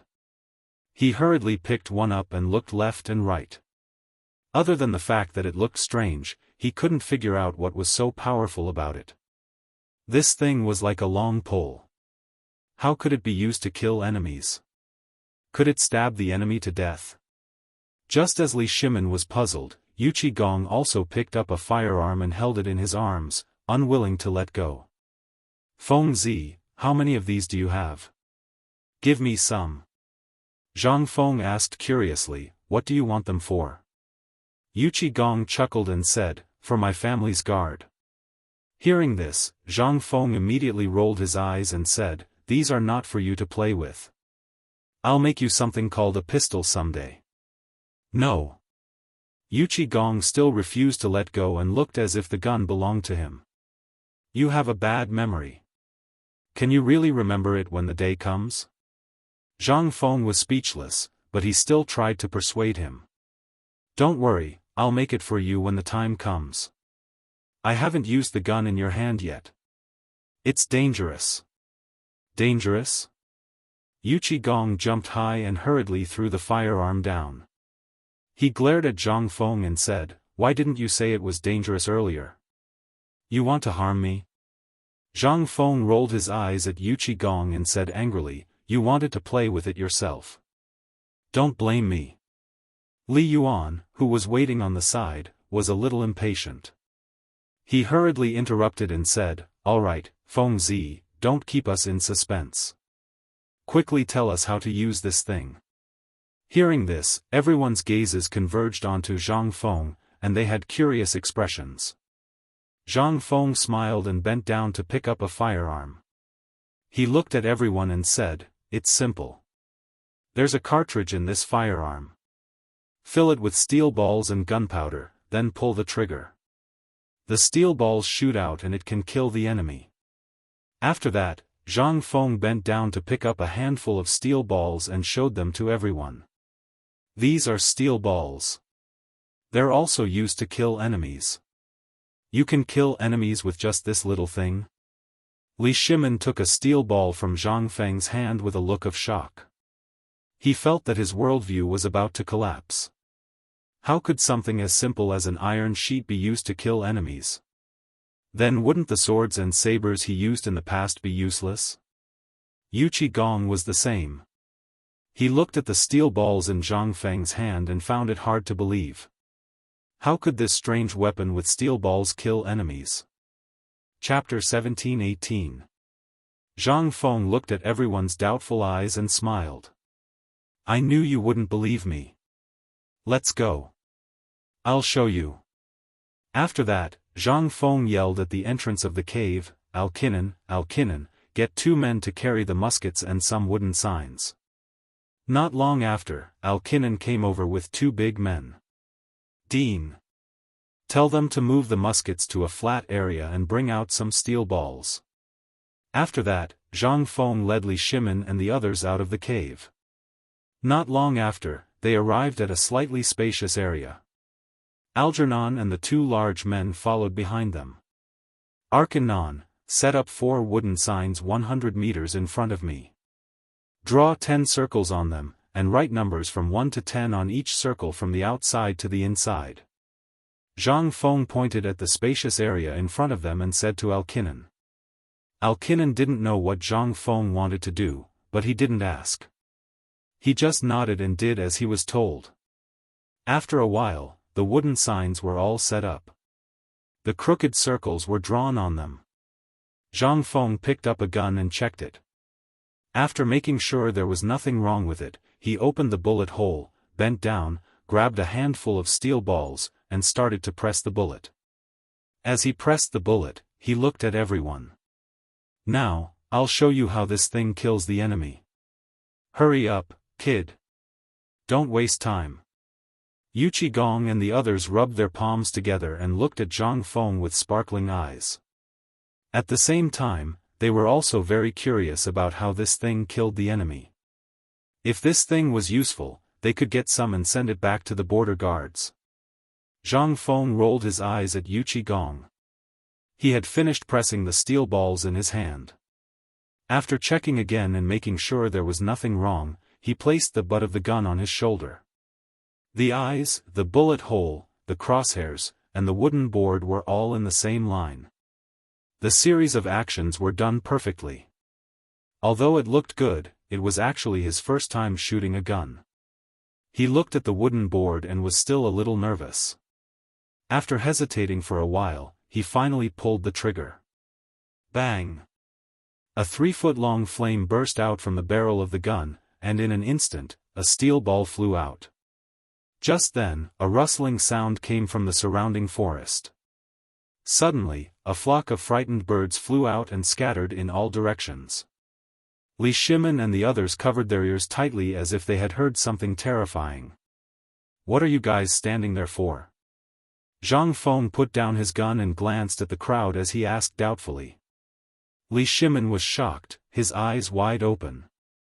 Brat, why didn't you say that the sound of this gun is so loud? Yeah, did you do it on purpose? Li Yuan shook his head, his face full of dissatisfaction.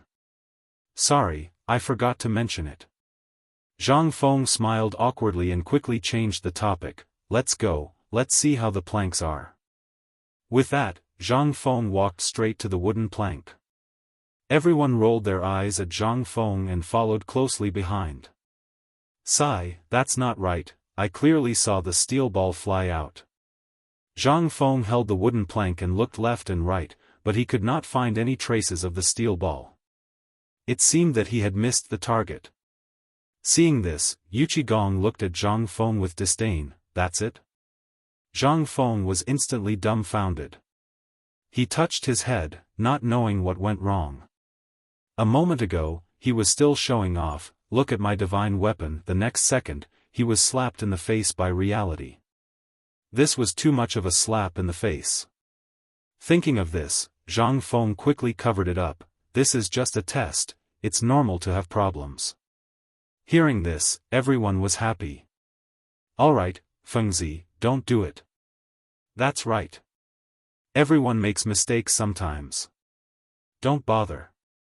Hearing this, Zhang Feng immediately jumped up. What are you talking about? Who am I, Zhang Feng? Why would I make a mistake? Why would I do such a thing? Just you wait, I'll give you another shot, watch carefully. As he spoke, Zhang Feng ran back to his original position, picked up the gun, and looked at it. He thought to himself, damn it, what's going on? I made this gun according to my grandfather's gun in my memory. There's nothing wrong with it. Could it be that I made a mistake? After fiddling with it for a while, he confirmed that there was nothing wrong with the gun.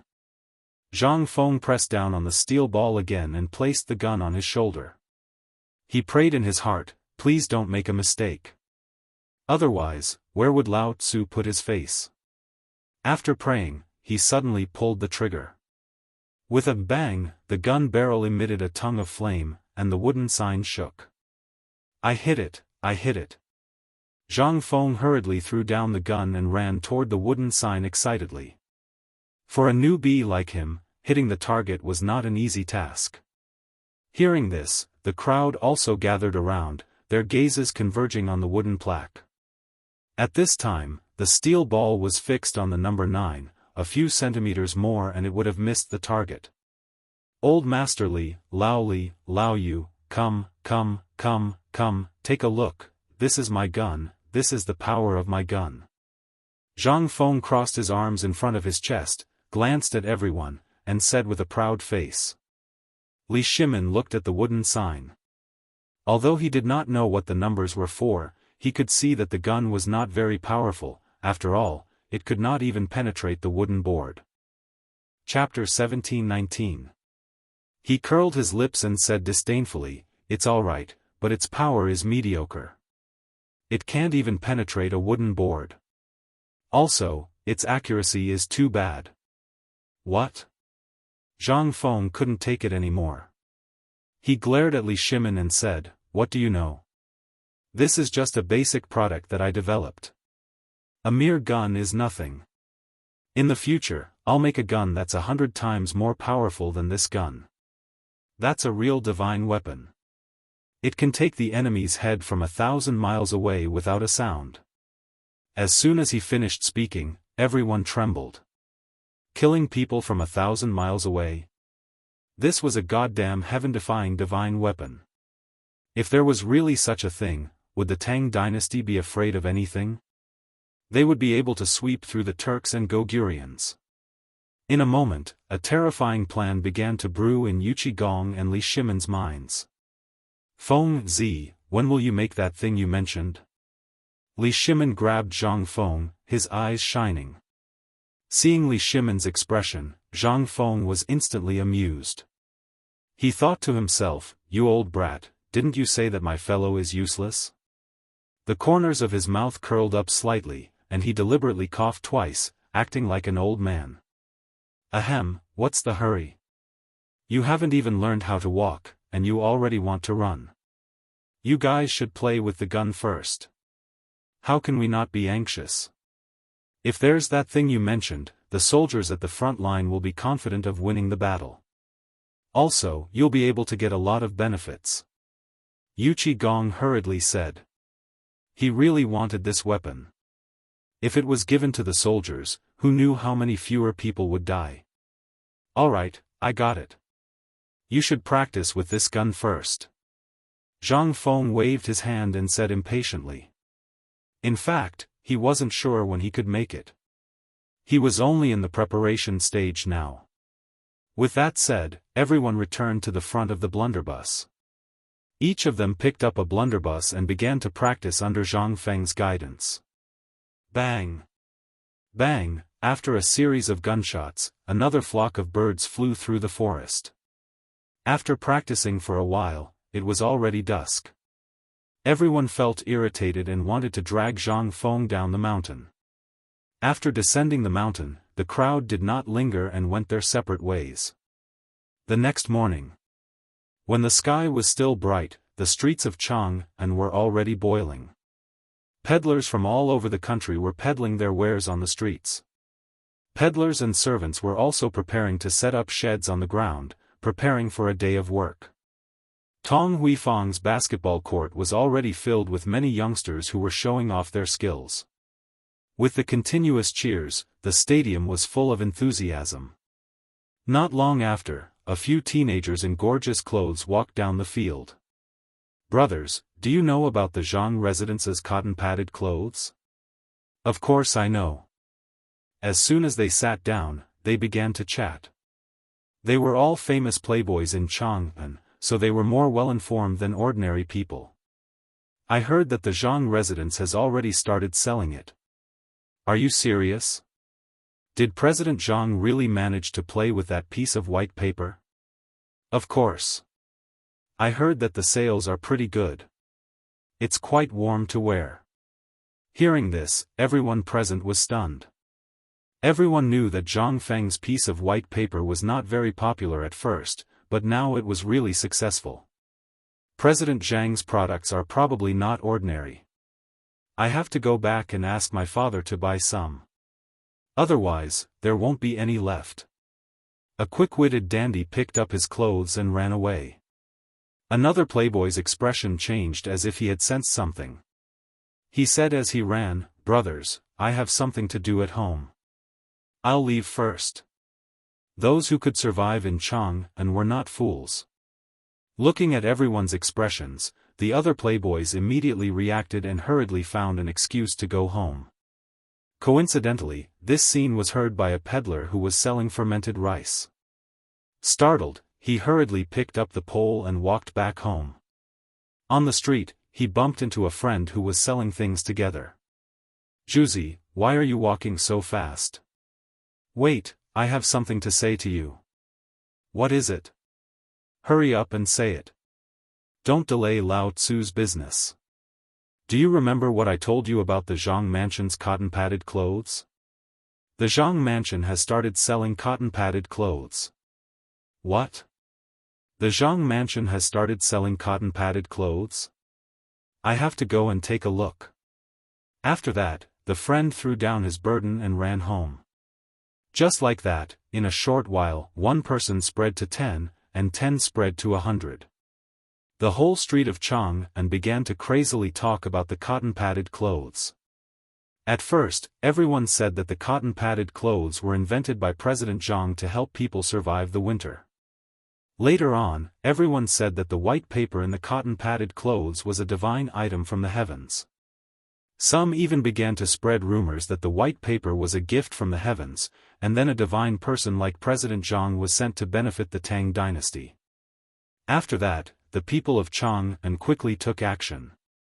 They went home to take their money and prepared to go to the Zhang mansion to buy the clothes.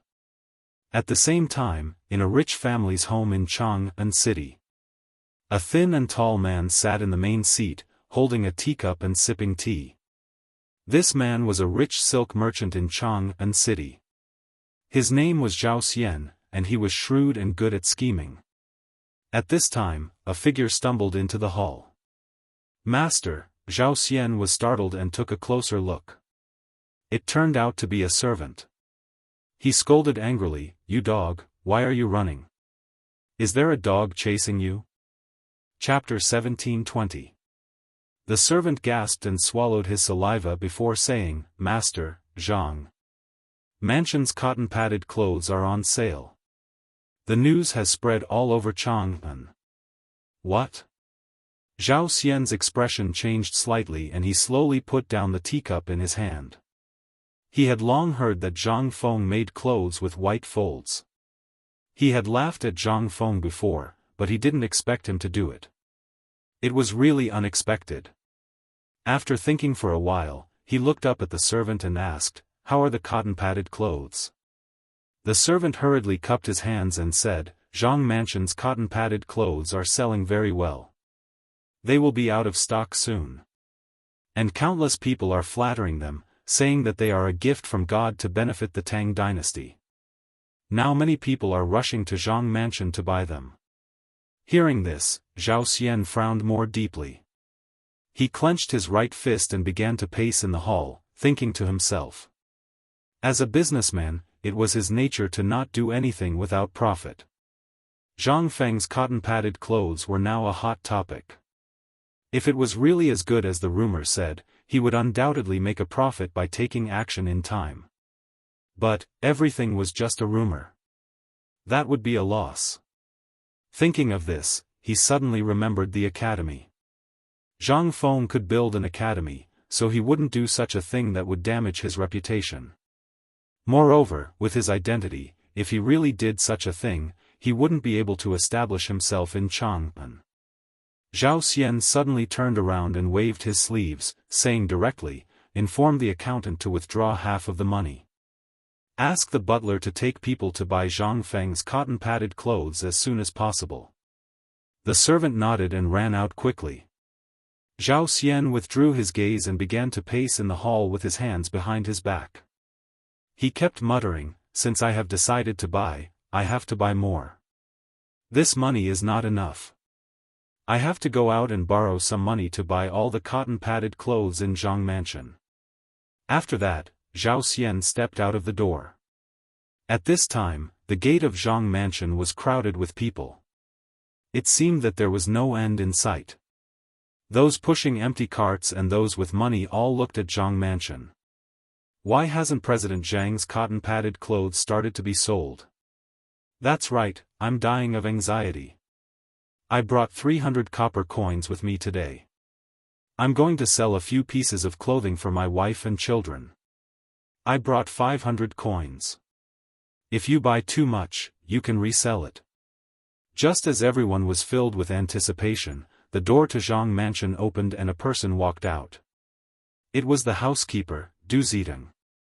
Du Zidong first cupped her hands towards the crowd, then said with a troubled expression, "Everyone, I'm sorry, but today's cotton-padded clothes are sold out. Please come back next time." As soon as his voice fell, it attracted a wave of resentment from the crowd. How did they sell so quickly? There's no place to spend the money I prepared? How preposterous. Everyone complained in dissatisfaction. After a while, seeing that there were still no cotton-padded clothes from Zhang Mansion, they left resentfully one after another. From time to time, all kinds of discussions could be heard from the huge crowd. A tall and thin man whispered, "Have you heard? Someone, conveniently, brought a few cotton-padded clothes from the Zhang Mansion." F***ck, how did you know? I have a relative who works in Zhang Mansion. He heard about it. What are you waiting for? Hurry up and find your relative and buy some cotton-padded clothes to wear. After saying that, the man was about to pull the tall and thin man away. No way, why should I take you there? I'll pay, right? After saying that, the man handed a string of coins to the tall and thin man. The tall and thin man took it, nodded with satisfaction, and quickened his pace with the man. The speaker didn't mean it, but the news spread. In an instant, the news spread to the ears of the rich families in Chang'an. They were all rubbing their fists and preparing to purchase this batch of exposed cotton-padded clothes. But how could it be so easy? The cotton-padded clothes had been bought out by Niu Weili, Zhang Shan, Qian Tong, and others. Everyone could only sigh at Zhang Mansion, but secretly hoped that the next cotton-padded clothes sale would come sooner. The golden crow fell in the west, and the jade rabbit rose in the east. At this time, Chang'an was already under curfew. There was almost no one on the street, only the night watchman beating the clapper. Bang, it's midnight, safe and sound. As the night watchman passed by, a group of soldiers in new combat uniforms strode onto the street. They were the patrolling soldiers of Chang'an City, patrolling at irregular times every night. It was just past midnight, so it was time for them to patrol. As they walked past, a small house suddenly lit up, and 3 or 5 figures could be seen in it. Inside the house, 5 people were sitting around a table. All of them were burly and had fierce eyes. The leader had a knife scar on his face, which made people feel very uncomfortable. These people were spies sent by the Turks to the Tang dynasty. They were responsible for spying and intelligence, and they rarely met if there was no important information. "Chief, I just heard that the dean of White Deer College in the Tang dynasty invented a kind of clothes.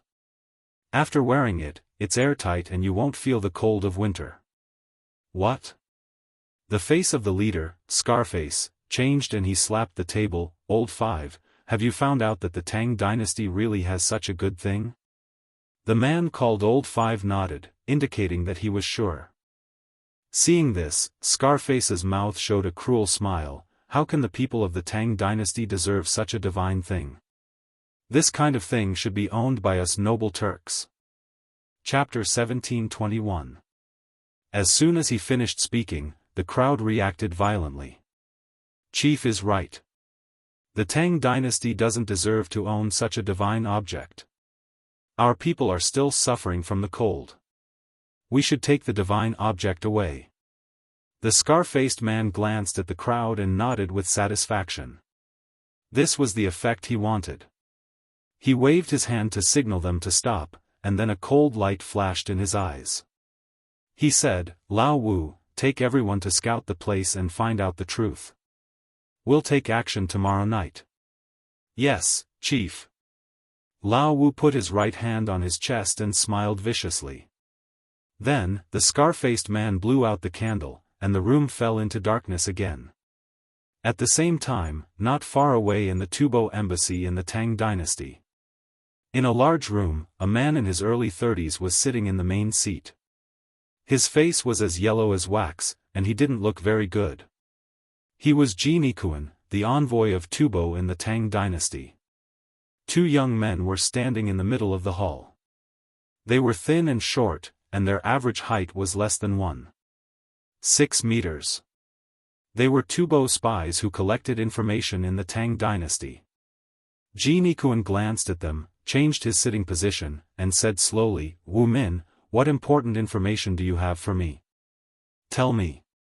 The man called Wu Min glanced at his companion, and then looked at Ji Nikuan and said slowly, Your Excellency, we heard that the Tang dynasty has just invented a divine object. Oh? Ji Nikuan was a little surprised and asked directly, What divine object? It's a kind of clothing. It's said that after wearing it, you can resist the cold and even become an immortal. What? Ji Nikuan directly slapped the table and stood up. He stared at Wu Min and said word by word, Have you found out? You didn't miss anything? Where is the divine object now? Hearing this, Wu Min lowered his head and glanced at his companion from the corner of his eyes, as if he was asking something. His companion immediately gave him a reassuring look. Only then did the shaman raise his head in a hurry and say, Yes, sir. We've asked around. The divine object is in the hands of the Dean of White Deer College in the Tang dynasty, and it has been on sale since yesterday. With his hands behind his back, Ji Nikuan's face darkened. He began to pace on the high platform, muttering as he walked, The Tang dynasty robbed so many of our livestock before. Why should our people suffer from hunger and cold while they enjoy themselves here? How preposterous. With that, he glanced at the two of them and said in a deep voice, Continue to keep an eye on White Deer College. If there's any news, let me know immediately. The two of them looked at each other, nodded, and walked out the door. Not far from the Tubo embassy, the Tuyuhan embassy was also getting restless. In a dark room, there was a square table in the middle. An oil lamp on the table illuminated the faces of the three people sitting around it. The leader was an older middle-aged man. His head was wrapped in a square scarf and he had a mustache. He was Wu Kaishao, the Tuyuhan ambassador to the Tang dynasty. On his left was a skinny young man in green. The other one was in red. He also looked like he hadn't eaten for a few days. Sir, we've confirmed that the cotton clothes invented by the Tang dynasty can resist the cold. It's a divine object for us Tuyuhan. What? Wu Kaishao slapped the table and stared at the person who spoke. Is this true? The young man in green nodded. The young man in green nodded and said seriously, Yes, sir. The clothes have already been on sale. In less than half a day, they were all sold out by the rich merchants in Chang'an. I heard that a few of them are still out there, but they haven't been found yet. Wu Kaishao stood up slowly and walked to the window. He looked at the scenery outside as if he was thinking about something. After a while, he turned around and said, Continue to ask around. It's best if you can get a set of clothes. Hearing this, the two of them looked at each other and said in unison, yes. Then they stood up and walked out the door. Only Wu Kaixia was left in the room, thinking about something. On the main street of Chang'an, a few sneaky figures were floating around. They were masked and dressed in black. They quickly disappeared into the night. Just as they walked past, a group of soldiers in new combat uniforms heard them and quietly walked behind them with Mitsubishi bayonets in their hands. The sudden slash of the axe made them shudder violently. Without waiting for them to speak, the soldiers carried them to a house not far away. Inside the house, there were 2 rows of soldiers standing in neat rows. There were a few dead bodies in black on the ground. Sitting next to the dead bodies was a person. It was Yu Qigong. He was playing with a Mitsubishi bayonet in his hand. At this moment, footsteps came from outside the door. Hearing this, Yu Qigong looked at the door and saw a few soldiers in new combat uniforms escorting a few men in black. It was the same people from before. Sir Yuchi, we've captured a few more men in black. Yu Qigong stopped playing and stabbed the Mitsubishi bayonet into the table. He said in a deep voice, "Come forward." The soldiers dragged the man in black in front of Yu Qigong and pulled down the mask on his face. Yu Qigong looked at them and narrowed his eyes. He said sternly, "Who are you? Who sent you?" Chapter 1722. The men in black glanced at Yu Qigong coldly, then turned their heads to the side and remained silent. "Looks like you're all stubborn." Yu Qigong sneered. "I love stubborn people. Since you don't want to talk, then die." Then, Yu Qigong looked at the soldier beside him and gave him a look. The soldier understood and dragged the men to the side of the corpses. He took out the long sword at his waist and finished them off with one slash. Seeing this, Yu Qigong took out a cigarette from his waist and flicked it over the oil lamp on the table. He put it in his mouth and took a deep puff. He exhaled the smoke and muttered to himself, "This is the 5th batch tonight. Chang'an is going to be chaotic." Then, Yu Qigong glanced at the men in black squatting in the corner and frowned. These people were just caught, but they were from Zhenla, Tubo, and Tuyuhan. The Tang dynasty was on good terms with these countries, so he couldn't just kill them. But after interrogating them for a long time, there was no result. Should he kill them or let them go? Yu Qigong was stumped. He glanced at the men in black, then looked at the soldier beside him and said, "Lock them up. Don't let any of them escape." Then, he turned and walked out of the house. The next day, early morning. As the morning bell rang, the morning court officially began. At this time, the hall was filled with officials holding white jade tablets. They all looked solemn and serious. Li Shimin sat on the dragon throne and looked down at everyone. "Greetings, Your Majesty." The officials bowed. "Everyone, please rise." Li Shimin waved his hand and gestured for everyone to rise. After getting up, Yu Qigong stepped forward and bowed. "Your Majesty, last night, a large number of Tubo, Tuyuhan, Indian, Turkic, and even Goguryeo spies appeared in Chang'an. They seemed to be after that cotton coat." "What?" Li Shimin's eyes flashed with disbelief. He knew that once the cotton coat was revealed, the foreign ambassadors in Tang would definitely take action. But he didn't expect to catch so many in one night. From this, it could be seen how tempting this thing was to them. These places, especially Goguryeo, the Turks, Tubo, and Tuyuhan, did not have a good winter. Almost every year, it was up to the heavens to see if they could survive. But now it was different. Feng Zi had created such a thing. Once this thing flowed into these places, what would the consequences be? Li Shimin knew this better than anyone else. It was almost as if the cold no longer affected or weakened them. This was not a good thing for the Tang dynasty. However, the most troublesome thing right now was Tubo and Tuyuhan. Although there were plans to target them, these plans were still in progress. Furthermore, whether or not he should give it to her was a difficult question. Li Shimin knew that the reason these envoys did not come to court today was probably because they were considering the matter of the missing people last night. Once they recovered, then tomorrow's morning court session, Li Shimin's expression could not help but change. But he still flicked his sleeves and said calmly, "Minister Yuchi, what do you think about this?" At this moment, the officials in the court were in an uproar. Previously, they had thought that this was rather baffling. After all, the Tang envoys were always very low-key in Chang'an. How could such a thing happen? But what did His Majesty mean? The Emperor meant, could it be that all of this was real? For a moment, the court was in an uproar.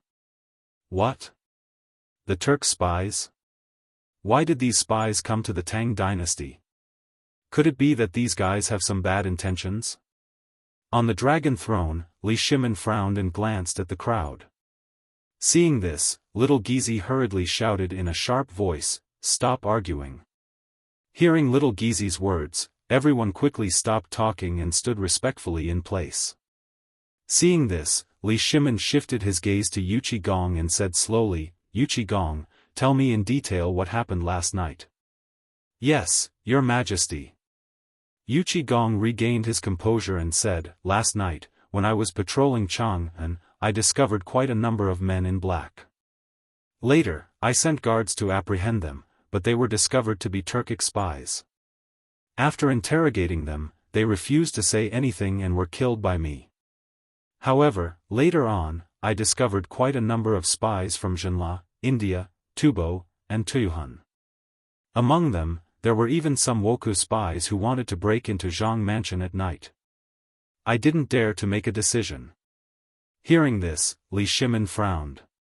The Turks and Indians were easy to understand. They were just spies for some information. Just kill them. But why would these Woku pirates break into the Zhang residence at night? Could it be related to the recent cotton clothes? I need to interrogate them more. And Zhenla, Tubo, and Tuyuhan. The Tang dynasty has always been on good terms with them. What are they thinking now that they sent spies?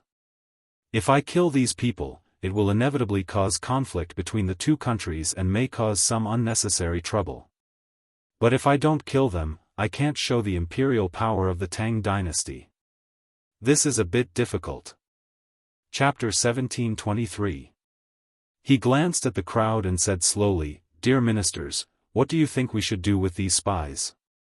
As soon as he finished speaking, everyone frowned. They looked at each other and pretended to be mute. Wei Zheng, who was standing at the front, turned his head and glanced at the crowd with disdain in his heart. He thought to himself, "You guys are usually the ones who quarrel the most. Why aren't you talking now? Why are you all pretending to be mute?" After a cold snort, Wei Zheng took a step forward with the white jade tablet in his hand. "Your Majesty, I suggest that we release all these spies." Li Shimin looked at Wei Zheng in surprise. "Dear Minister, why do you suggest that we release these spies?" "Yes, why do you want to release these spies, Lord Wei? Don't you know what kind of harm it will cause to the Tang dynasty if we release these spies?" Everyone looked at Wei Zheng with a puzzled expression. "Let's not talk about what kind of loss it will cause to the Tang dynasty. Even if we kill them, there will be spies who will continue to sneak into the Tang dynasty. There are thousands of spies. Can you kill them all? If we release these spies, it will be different." Wei Zheng smiled faintly and said slowly. A grand scribe walked out and asked curiously, "What's the difference?" Wei Zheng glanced at the grand scribe and said, "If we release these spies, we can numb these countries and make them relax their vigilance. It will be more convenient for the Tang dynasty to do things." "How can we do that?" "If we release these spies, they will think that the Tang dynasty is afraid of them." The grand scribe waved his sleeve and was very dissatisfied. Then, he looked at Li Shimin and said, "Your Majesty, please give the order. I am willing to lead the army to immediately attack Tubo, Zhenla, and other countries. I only need 200,000 soldiers." As soon as he finished speaking, a row of generals stood up as if they had been injected with chicken blood. Your Majesty, I only need 150,000 soldiers to immediately attack Tuyuhan and show the imperial power of the Tang dynasty.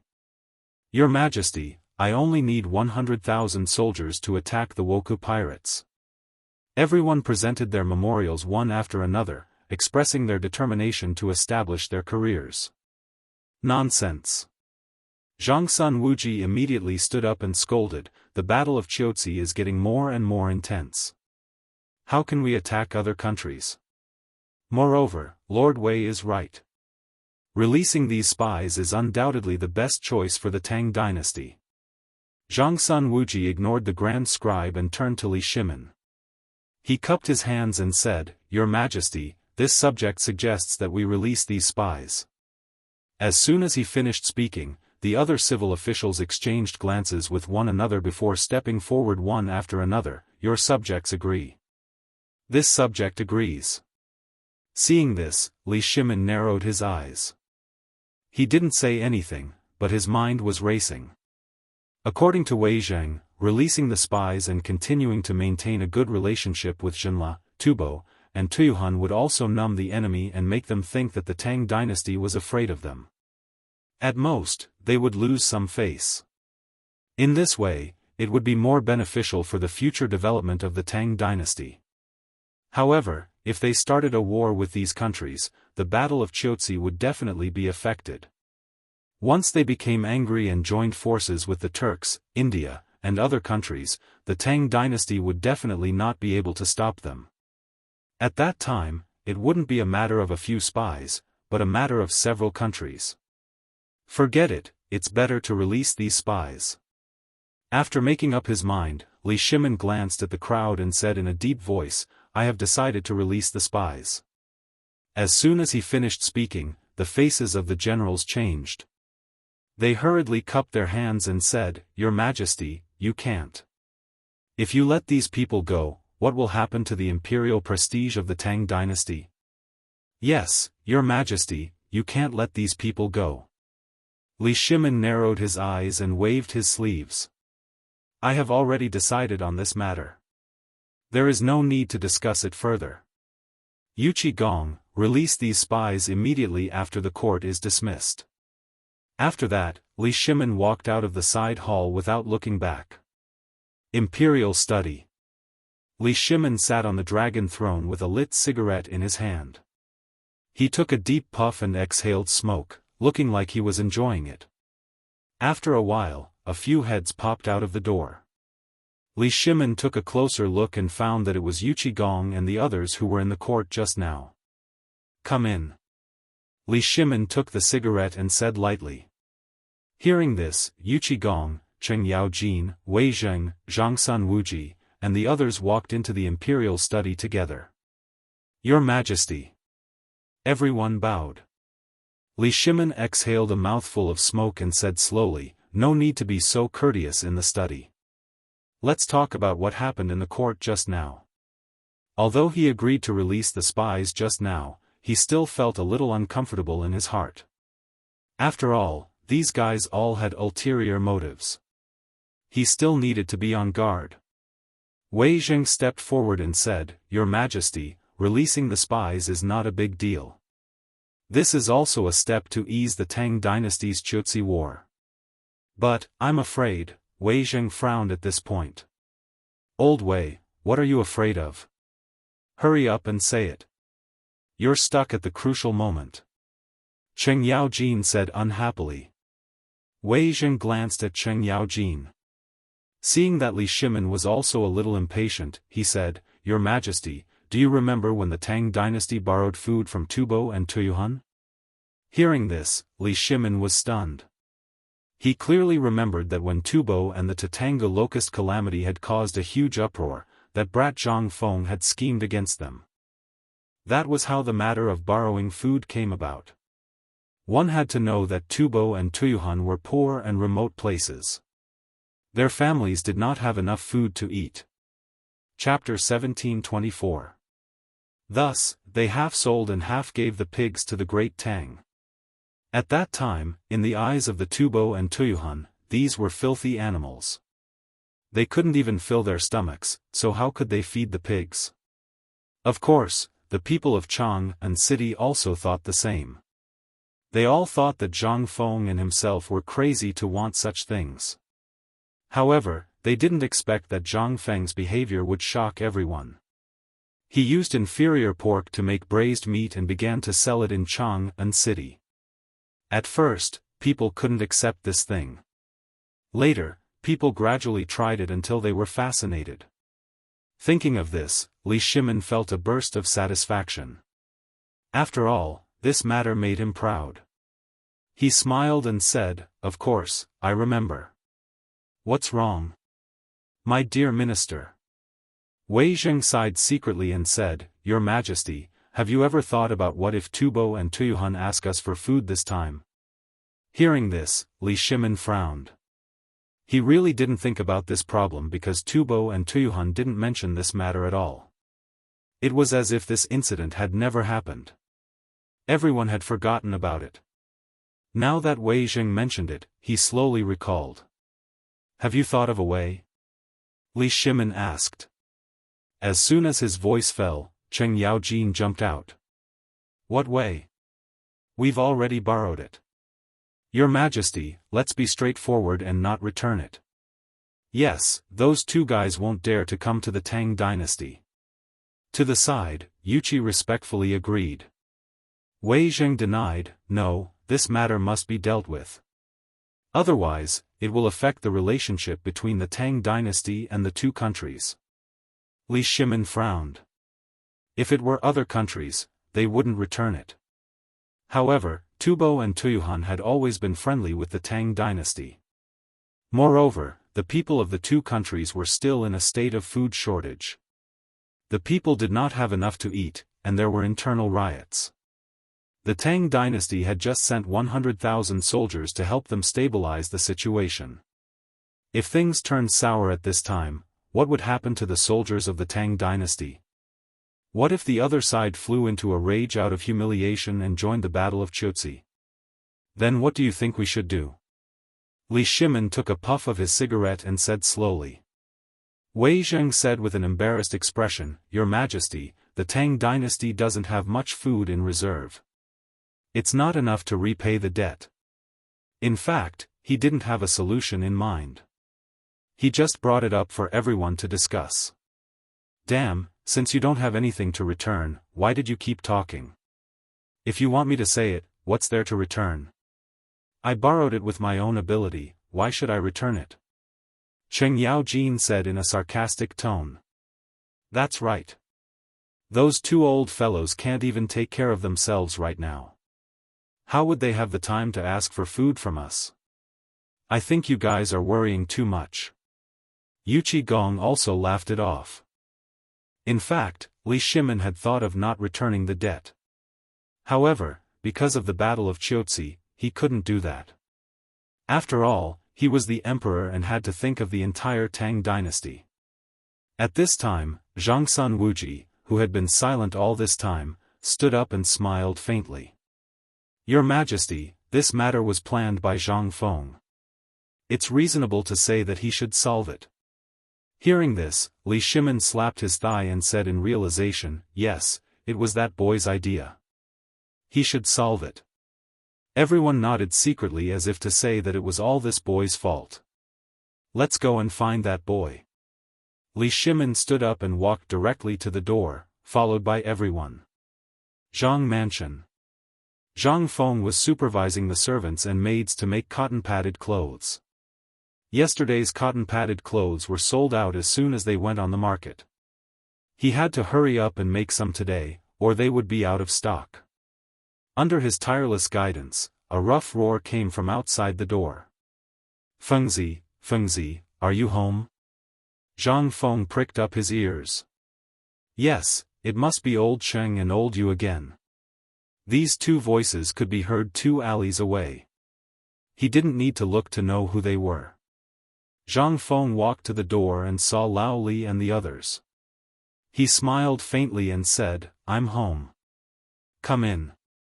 "Okay, we thought you weren't here." Cheng Yaojin stepped forward and put his arm around Zhang Feng's shoulder and said with a smile. Yuqi Gong also laughed at the side. Only Li Shimin and Wei Zheng had sullen faces, as if someone owed them money. Seeing this, Zhang Feng said with a smile, "What's wrong?" "Lao Li, old Wei, who owes you money? It's all your fault." Li Shimin rolled his eyes at Zhang Feng. After saying that, he walked toward the study of the Zhang residents. Wei Zheng sighed inwardly, glanced at Zhang Feng, and followed Li Shimin. Zhang Feng was confused for a moment. He pointed at Li Shimin's back and said to Cheng Yaojin, "What's wrong with Lao Li? What trouble did I cause? Don't pay attention to him. Let's go to the study and get some good wine for me and old He." Cheng Yaojin waved his hand and pulled Zhang Feng into the study. "Yes, don't pay attention to him. Bring out your good wine." Yuqi Gong also laughed at the side. Zhang Feng scratched his head and didn't think too much. He said to Du Zidong, who was working in the courtyard, "Old Du, bring 2 jars of good wine to the study and make a few dishes." Du Zidong understood and quickly went to prepare. After saying that, the 3 of them walked to the study with their arms around each other's shoulders. Chapter 1725. In the study, Li Shimin was sitting on a chair with a cigarette in his hand. His face was full of worry. Wei Zheng, Zhangsun Wuji, and the others were also unhappy. Seeing this, Zhang Feng went up and asked, "What's wrong with you guys today? Why are you all the same?" Wei Zheng tilted his head and looked at Li Shimin. Seeing that the latter was unwilling to speak, he sighed. He looked at Zhang Feng and said, "Fengzi, do you remember the last time when Tubo and Tuyuhan borrowed food?" "Of course I remember." Zhang Feng took out a cigarette from his waist and walked to the light. He took a deep breath and said, "What happened?" He could be said to be the leader of this matter. Braised meat was popular at that time. How could he not remember? "It's good that you remember." Wei Zheng nodded and continued, "I heard from Lord Zhangsun that last night, many spies from Tujue, Tubo, Tuyuhan, Shenla, and other places were caught in Chang'an. They seem to want your cotton-padded clothes." "Want my cotton-padded clothes?" Zhang Feng glanced at Wei Zheng as if he had expected this. "This is normal. I just didn't expect them to come so quickly." The cotton-padded clothes were a unique thing. To Tujue, Tubo, Tuyuhan, and other places, it was a divine item. Moreover, when the cotton-padded clothes were sold, it had already caused a stir in Chang'an. Tujue, Tubo, Tuyuhan, and other places were like hungry wolves that smelled meat. How could they let it go? Naturally, they would pounce on it. Therefore, this was not difficult to understand. It was just that he did not expect the other party to come so quickly. The cotton-padded clothes had just been sold and the other party had already known about it. From this point of view, there were many spies from Tujue, Tubo, Tuyuhan, and other countries lurking in Chang'an, and their strength was not low. Regarding Zhang Feng's prediction, everyone just looked at him in surprise and did not say anything. After all, they also knew how terrifying the benefits of the cotton-padded clothes were. It would be abnormal if they didn't have any ideas about it. Wei Zheng nodded and said, "The spies were caught." During the morning court session today, the emperor considered the relationship with Tubo and Tuyuhan and released the spies. However, he was worried that they would ask for the grain from last time. At this time, Li Shimin, who had been silent all this time, interrupted, "That's right, Feng Zi. Last time, it was your idea to borrow food.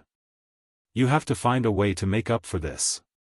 Hearing this, Zhang Feng glanced at everyone and said with a smile, "I thought it was something big." "Just this? Is it worth making you all cry?" Fang Xianling couldn't take it anymore. He said angrily, "Don't talk big, kid. What ideas do you have?" That's right. Even the core ministers of the imperial court had no way to deal with it. What idea did this brat have? Everyone looked at Zhang Feng curiously. Zhang Feng looked at everyone and said with a proud smile, "Don't Tubo and Tuyuhun want the cotton-padded clothes? As long as we use the cotton-padded clothes to shut their mouths, they won't come to the Tang dynasty to ask for grain." As soon as he finished speaking, Li Shimin said with a hint of anger, "Don't you know what cotton-padded clothes mean to Tubo and Tuyuhun?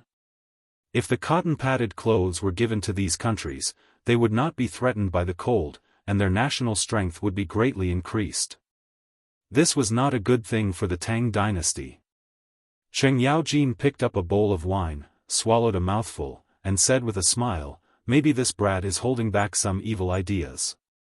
Yu Qigong poured himself a bowl of wine and echoed, "That's right.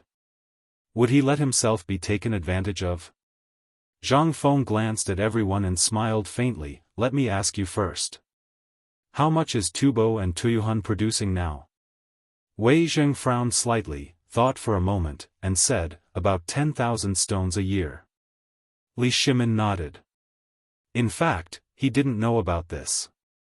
Zhang Feng took a puff of his cigarette and said slowly, "The people in Tubo like silk. Since that's the case, we'll cater to their preferences. We'll use silk made from silk and mulberry silk to exchange for the right to sell cotton-padded clothes. In other words, we'll sell them the right to sell the cotton-padded clothes. If it doesn't work, we can also get some leather products. They're cold all year round, so we can shut the mouths of those Tubo people." Li Shimin frowned as soon as he finished speaking. Exchanging cotton-padded clothes and mulberry silk for the right to sell cotton-padded clothes would make these two countries dependent on the Tang dynasty in the long run. After all, they were cold all year round. Once the cotton-padded clothes were shipped there, they couldn't leave. However, the other party was not a fool. Would they agree? Li Shimin looked at Zhang Feng and asked, "Will they agree with what you said? And it's a little too obvious?" After all, anyone with a discerning eye could tell that this was squeezing the savings of the two countries. The other party might not agree. The current situation doesn't allow them to disagree. Zhang Feng waved his hand and said directly, "We have the initiative now, so we have to be straightforward. Moreover, there's no need to say more about the use of cotton-padded clothes. They will naturally understand. After all, there's a lot of profit in this matter. If they take it, not only can they shut the mouths of those starving people, but they can also stabilize the hearts of their people and stabilize their situation. This will only be beneficial for the Battle of Chiotzi. Because if things go wrong, this battle is likely to lead to an all-out war between the Tang dynasty and the Turks." Chapter 1726. Speaking of this, Zhang Feng seemed to have thought of something. The war between the Tang dynasty and the Turks. Wasn't it the second year of Zhengguan that was recorded in history? And now, it was the winter of the second year of Zhengguan. Wasn't that the Turks were coming soon? Thinking of this, he frowned. The attack of the Turks was recorded in real records. It was definitely not groundless. Now, they were facing the attack of the Turks, and there were less than a few months left. It seemed that he had to prepare something. Li Shimin saw Zhang Feng's expression and thought that it was not feasible, so he quickly asked, "What's wrong? Fengzi, is it not possible?" Zhang Feng shook his head, and a trace of worry flashed in his eyes. "It's not about the Tubo and Tuyuhun, but I thought of something else." "What is it? How could she make a reckless brat like you so worried?" Cheng Yaojin laughed at the side. He was right. Zhang Feng had always acted like a cynical boy, and there were not many things that could make him worry. Cheng Yaojin's words aroused everyone's curiosity. Looking at everyone's puzzled faces, Zhang Feng sighed and said slowly, "This winter, the Turks will come to the Tang dynasty to kidnap." Before he finished speaking, Li Shimin's body suddenly shook, and the cigarette in his hand fell to the ground. He looked at Zhang Feng in horror. "Fengzi, is what you said true?" "Yes, Fengzi, this matter can't be joked about." "Fengzi, how did you know?" Everyone's eyes widened, and they looked at Zhang Feng in surprise. Now, the Tang dynasty and the Turks were at war, and both sides were on high alert. how could they come to the Tang dynasty to kidnap? In other words, the Turks no longer had any other forces to come to the Tang dynasty, so there was no reason for them to plunder the Tang dynasty. Zhang Feng glanced at the crowd, paused, and then said, I heard my master mention this by chance. He said that there will be a huge snowstorm in the Turks this winter. Due to years of war, frost, drought, and other natural disasters, countless cattle and sheep will be frozen to death. Even people will not be spared. This is the main reason why the Turks came to the Tang dynasty to plunder. What? Li Shimin exclaimed, the Turks can freeze cattle, sheep, and people to death. He had heard of his master, Zhang Feng, more than once. He could be said to be a prophet. Previously, he had predicted a plague of locusts, and in the end, a plague of locusts had really appeared. He didn't have the slightest doubt that there would be a blizzard in the Turkic Khaganate. Originally, he had been worrying about the war in Xiongxi and not having a chance to attack the Turks. This was simply a heaven-sent opportunity. As long as he suddenly launched a surprise attack on the Turks, he would definitely be able to win by surprise. Li Shimin quickly asked, Fengzi, did your master say anything else? For example, if we take this opportunity to attack the Turks, will we be able to win? Cheng Yaojin and Yu Qigong at the side heard this and instantly became spirited. They also knew that Zhang Feng was talking about his master, so they naturally believed him without a doubt. Moreover, they were all generals who had obtained their current noble titles by virtue of their military achievements. Although their current noble titles were already the highest, their soldiers, children, and grandchildren had yet to achieve any military achievements. They must not let go of this opportunity. Once they succeeded in taking down the Turks, their subordinates, children, and grandchildren would be safe for several generations. Zhang Feng glanced at the fervent gazes of the crowd and sighed. This won't do. Even though the Turkic Khaganate will lose their livestock in this blizzard, a starving camel is still bigger than a horse. How can we take them down so easily? Moreover, the Tang dynasty still doesn't know much about the environment in the Turks' territory. Once they enter, they will be trapped. If they counterattack at the last moment, the gains won't make up for the losses for the Tang dynasty's soldiers. This won't do, that won't do either. You're really making me anxious. Cheng Yaojin rolled his eyes at Zhang Feng, picked up the wine bowl on the table, and drank it in one gulp. Yu Qigong at the side couldn't sit still anymore. He glared at Zhang Feng. Then, Fengzi, what do you think the Tang dynasty should do? Are we just going to wait for the Turks to come and rob us? That's right. Since we can't attack by force, we can't just wait for the Turks to come and rob us, right? One must know that those fellows eat people without spitting out the bones. Don't expect them to treat the people on the Tang dynasty's border kindly. Li Shimin waved his hand, indicating Cheng Yaojin and Yu Qigong to stop quarreling. Seeing this, the two resentfully glared at Zhang Feng. Each of them held a wine jar and didn't say anything. Fengzi, although their words aren't pleasant to hear, they make some sense. The Turks are in great trouble now. This is a good opportunity for the Tang dynasty to take them down. How can we let it go so easily? Li Shimin looked at Zhang Feng and said seriously. He himself very much wanted to take down the Turks.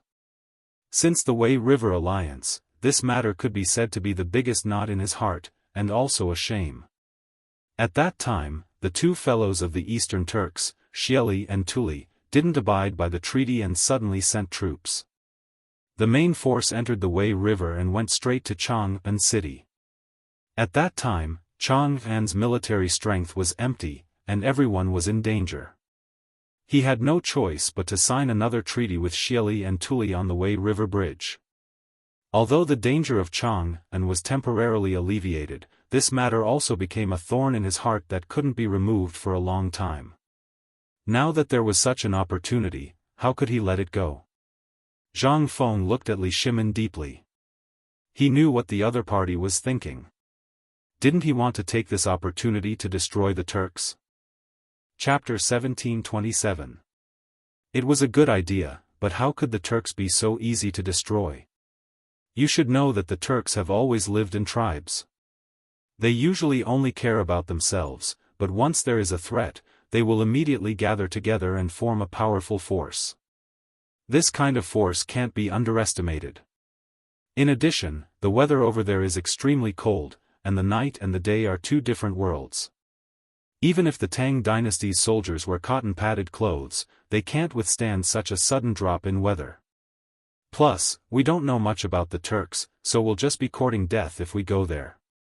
This, Li Shimin frowned. Such a good opportunity, but Zhang Feng actually asked him to give it up. If he really gave it up, once the Turks recovered, it would be even more difficult to fight in the future. But if they really attacked, according to Feng Zi, the Tang dynasty's soldiers had never experienced such weather before. Even if they wore cotton-padded clothes, how could they withstand it? Moreover, the Tang dynasty didn't know much about the Turks. If they were ambushed or shot, the Tang dynasty's soldiers would die in a foreign country. The most important thing was the counterattack before death. He himself was a commander in war, so he deeply understood that the potential before death was very terrifying.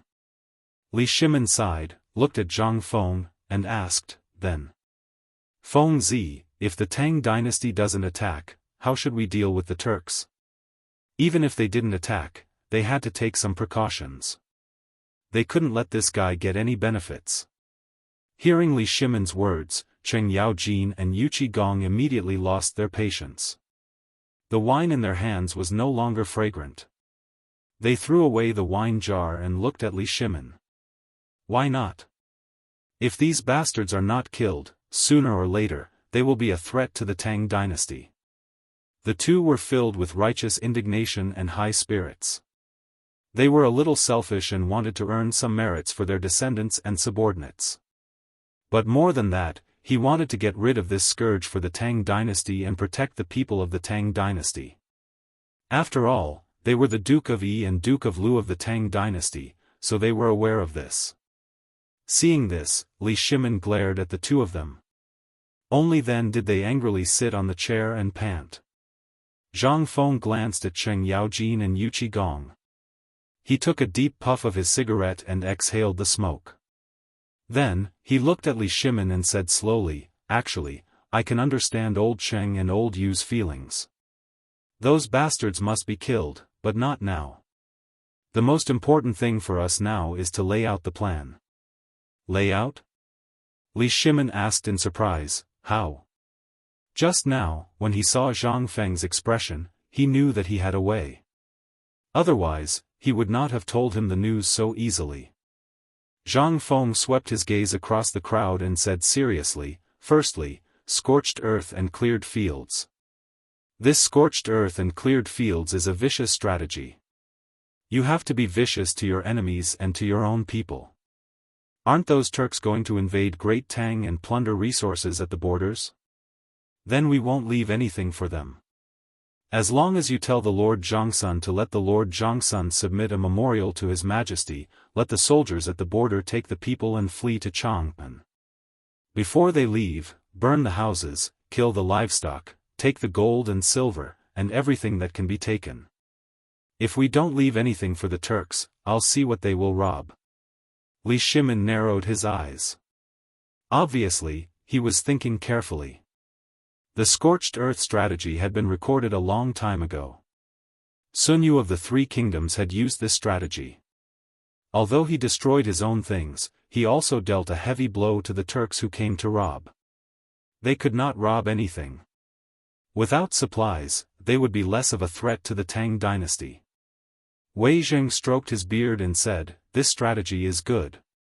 At least it can make the Turks return empty-handed." Zhang Sun Wuji and Fang Xianling also nodded secretly, thinking that this strategy was feasible. "Fengzi, go on." Li Shimin reminded him. Zhang Feng nodded and continued, "The second strategy is to attack the mind. As I said just now, although the Turks are powerful, they are pieced together by tribes. Once people are separated, their beliefs will be different. For example, the Eastern Turks worship the wolf god, the Western Turks believe in the longevity heaven, and the Eastern and Western Turks are composed of various tribes. Among the tribes, there are other beliefs, such as the fire god, the water god, the god of plagues, and so on. Li Shimin nodded and said, "Indeed, the Turks have many beliefs. Almost every tribe has its own god.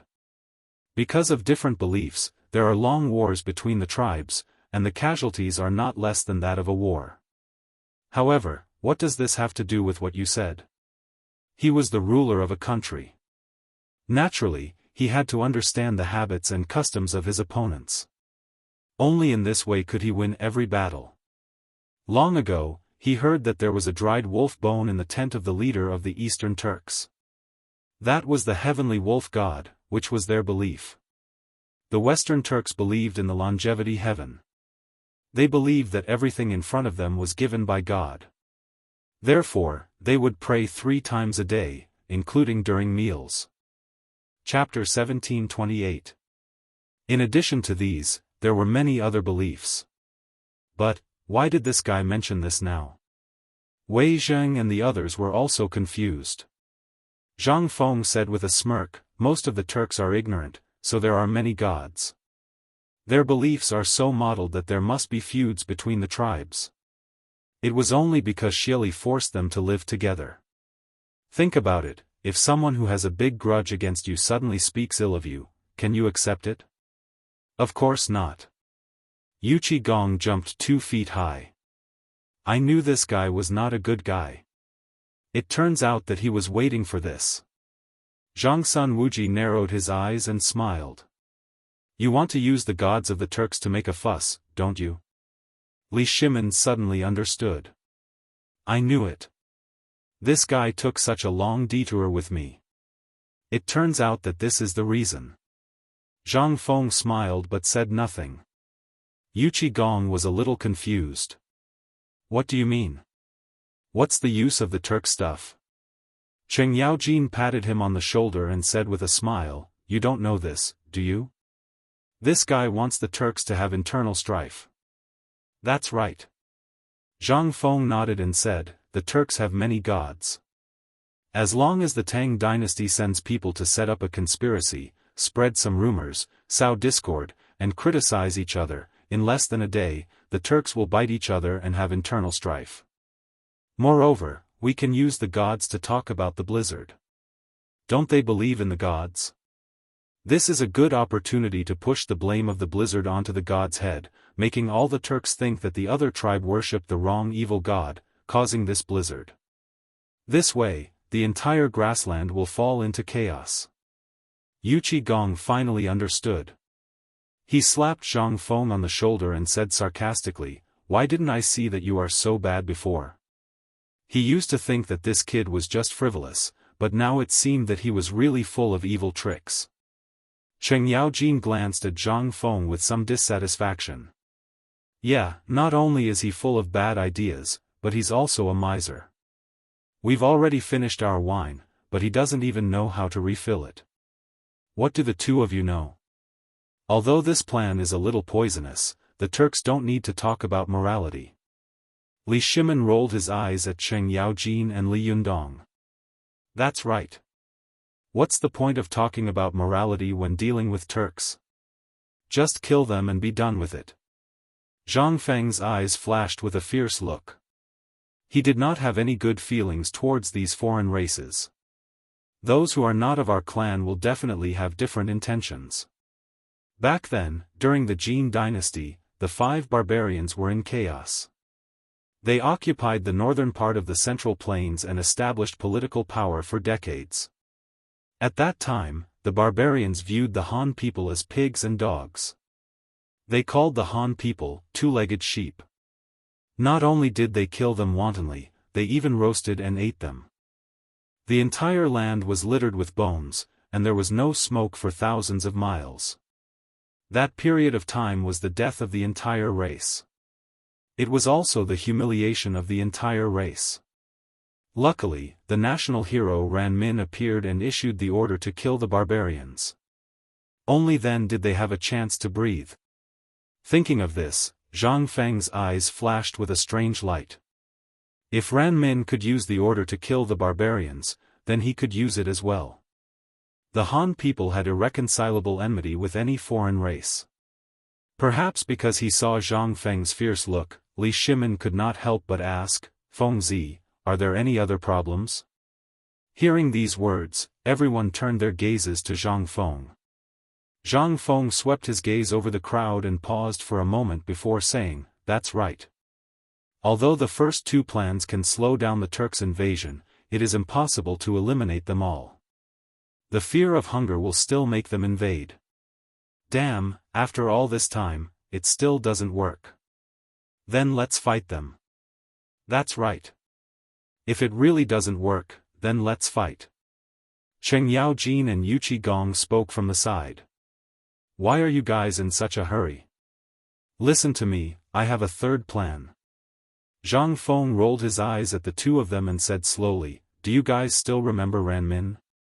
Hearing these words, Li Shimin's eyes flashed with a strange light.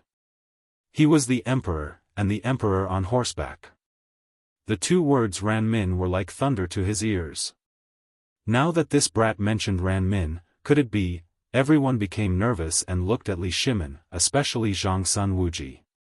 When he heard Ran Min's name, he knew what Zhang Feng was going to say next. The order to kill the barbarians. One must know that Li Shimin also had a trace of barbarian blood in him. Wasn't this just asking for trouble? However, Li Shimin didn't seem to have any abnormalities. He just smiled faintly and said, "Feng Zi, continue." Zhang Feng nodded and said, "Although the first two plans can resist the Turks, once they unite again, they will be an amazing force. The fear of hunger will make them do anything. Therefore, we need to mobilize the power of the masses. The Tang dynasty doesn't have much, but we have a lot of people. There are also many Lulin and rangers on the northern border. As long as you go to Lord Zhongsun and ask the imperial court to issue a decree to kill the barbarians, the imperial court will reward you with money for every Turk's head. This will arouse the determination of the entire Tang dynasty to resist the Turks." "That's right." Li Shimin praised, "The north is located on the border. When the time comes, once the Turks recover, they will still come to plunder. Moreover, most of them are riding horses. There are many Lulin on the border of the Tang dynasty. If we mobilize these people, it will be a big force. If one person can't kill them, we can use two people. We can definitely resist the Turks." Chapter 1729.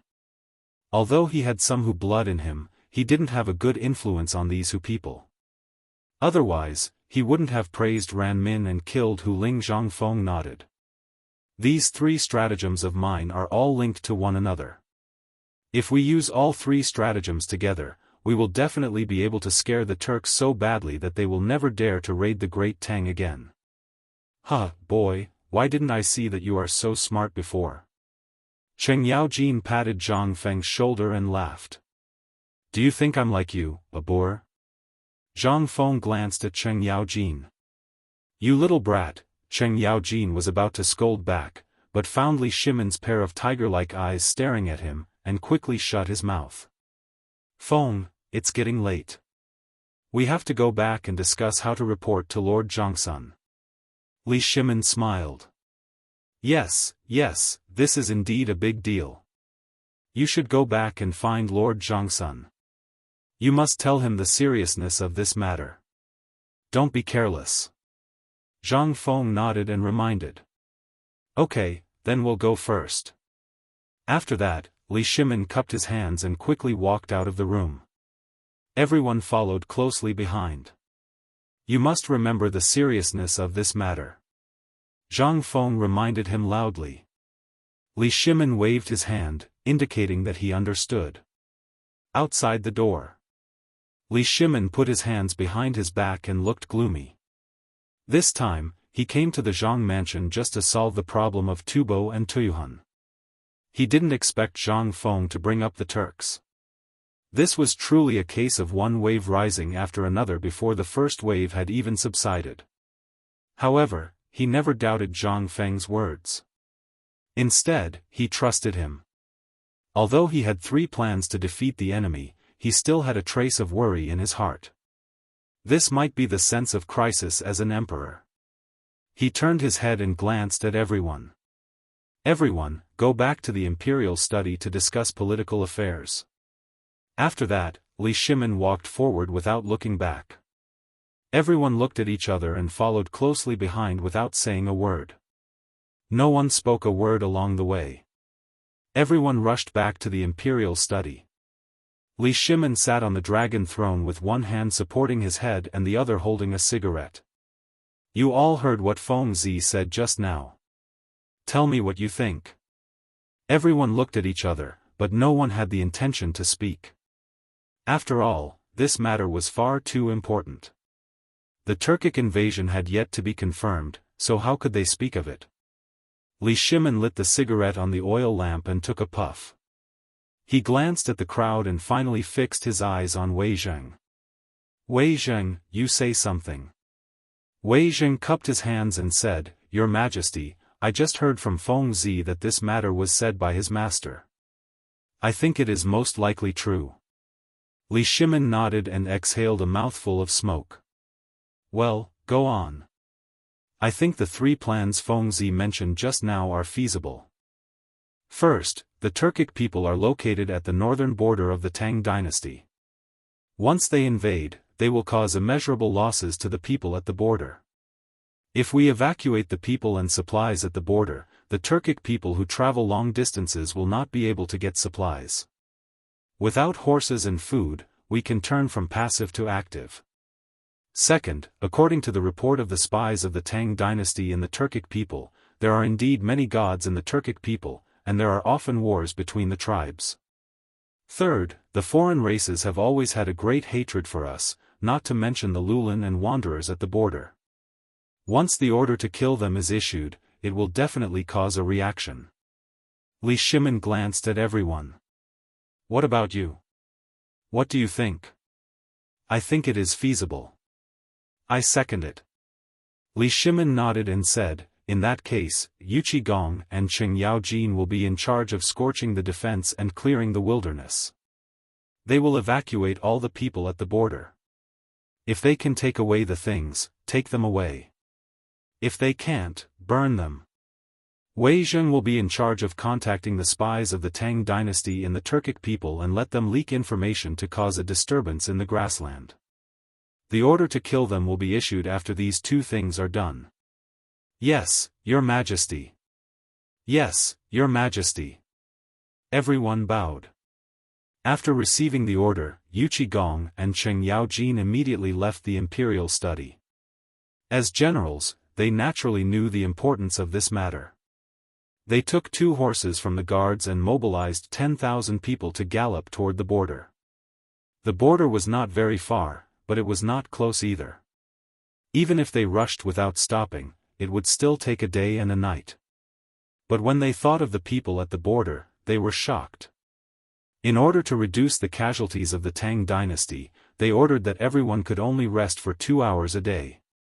Finally, under the tireless rushing of the people, the large group arrived at Yanmen Pass on the 3rd day.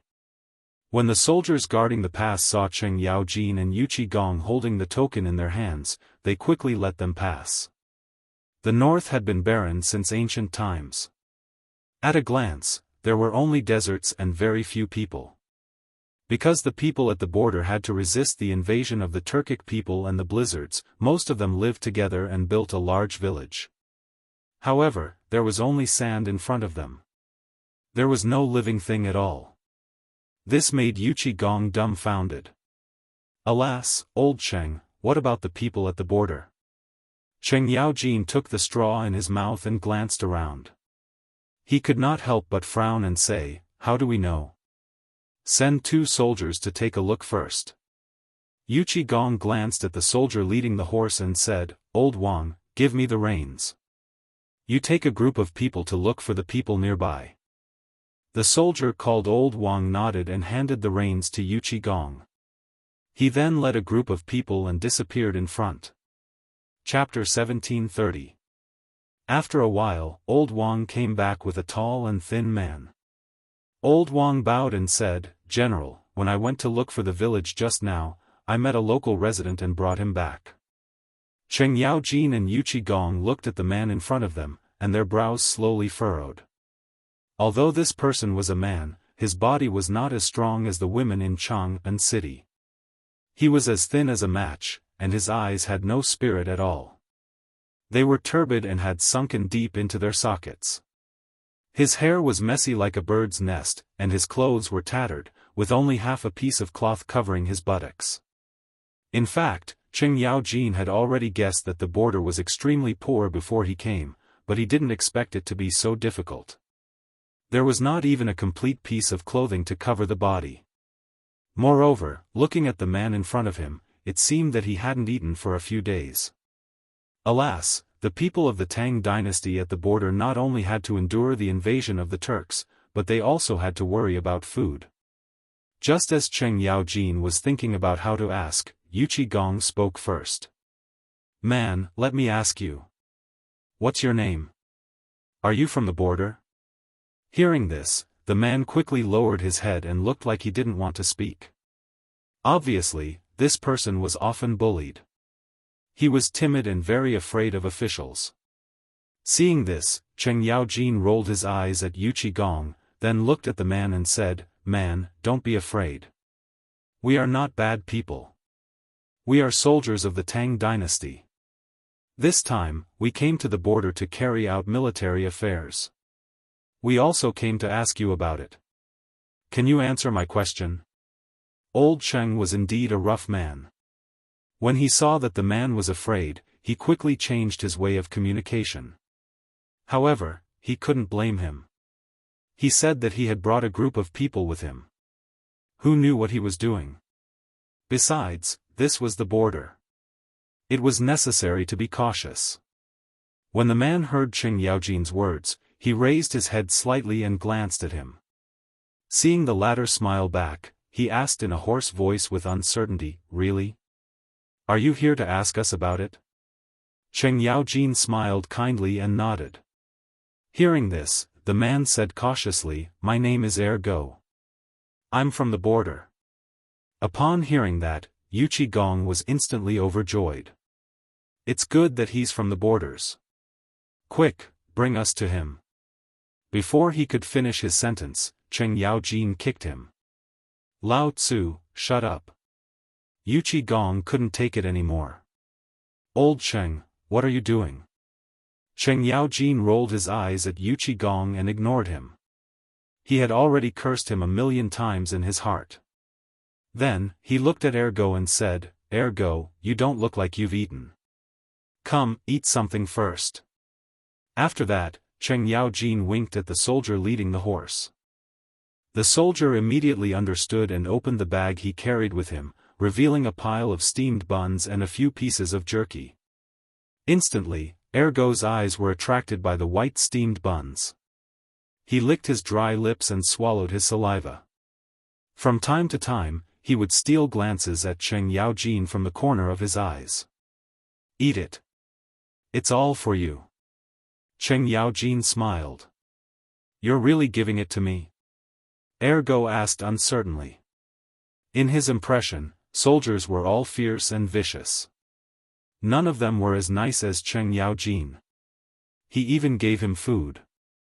It was already good enough that he didn't exploit him. For example, last time, a group of soldiers came from the border and took away a few stones of grain. Otherwise, he wouldn't have come out to look for wild vegetables. Of course. Old Cheng, don't lie. Eat it.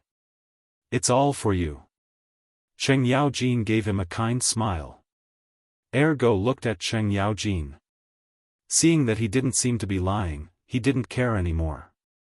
Like a hungry wolf, he snatched the white steamed bun and started eating. "Old Cheng, you didn't let him bring us to look for people just now because you wanted to give him steamed buns?" Yu Qigong pointed at Ergo, somewhat puzzled. "You can say that. Most of the people at the border are afraid of soldiers. Just look at Ergo. If we directly tell them why we're here, I'm afraid they won't accept it. We'll have to slowly communicate with them later." Cheng Yaojin looked at Ergo and nodded. All right then. I'll listen to you. Yuchi Gong nodded. A moment later, Ergo finished all the steamed buns in his hands. There wasn't even much jerky left. Cheng Yaojin felt his heart ache when he saw this. However, thinking about the people, he suppressed the anger in his heart. Ergo, are you full? Can you bring us to your neighbor now? Hearing this, Ergo quickly licked the meat in his hand and burped. Yes, I can. He now had a good impression of this amiable guy. However, the same couldn't be said for the ugly and dark guy. It was his fault for not giving him any food just now. Cheng Yaojin was delighted. Then you lead the way. We'll follow behind. With that, he waved at the soldiers behind him. Ergo led the way.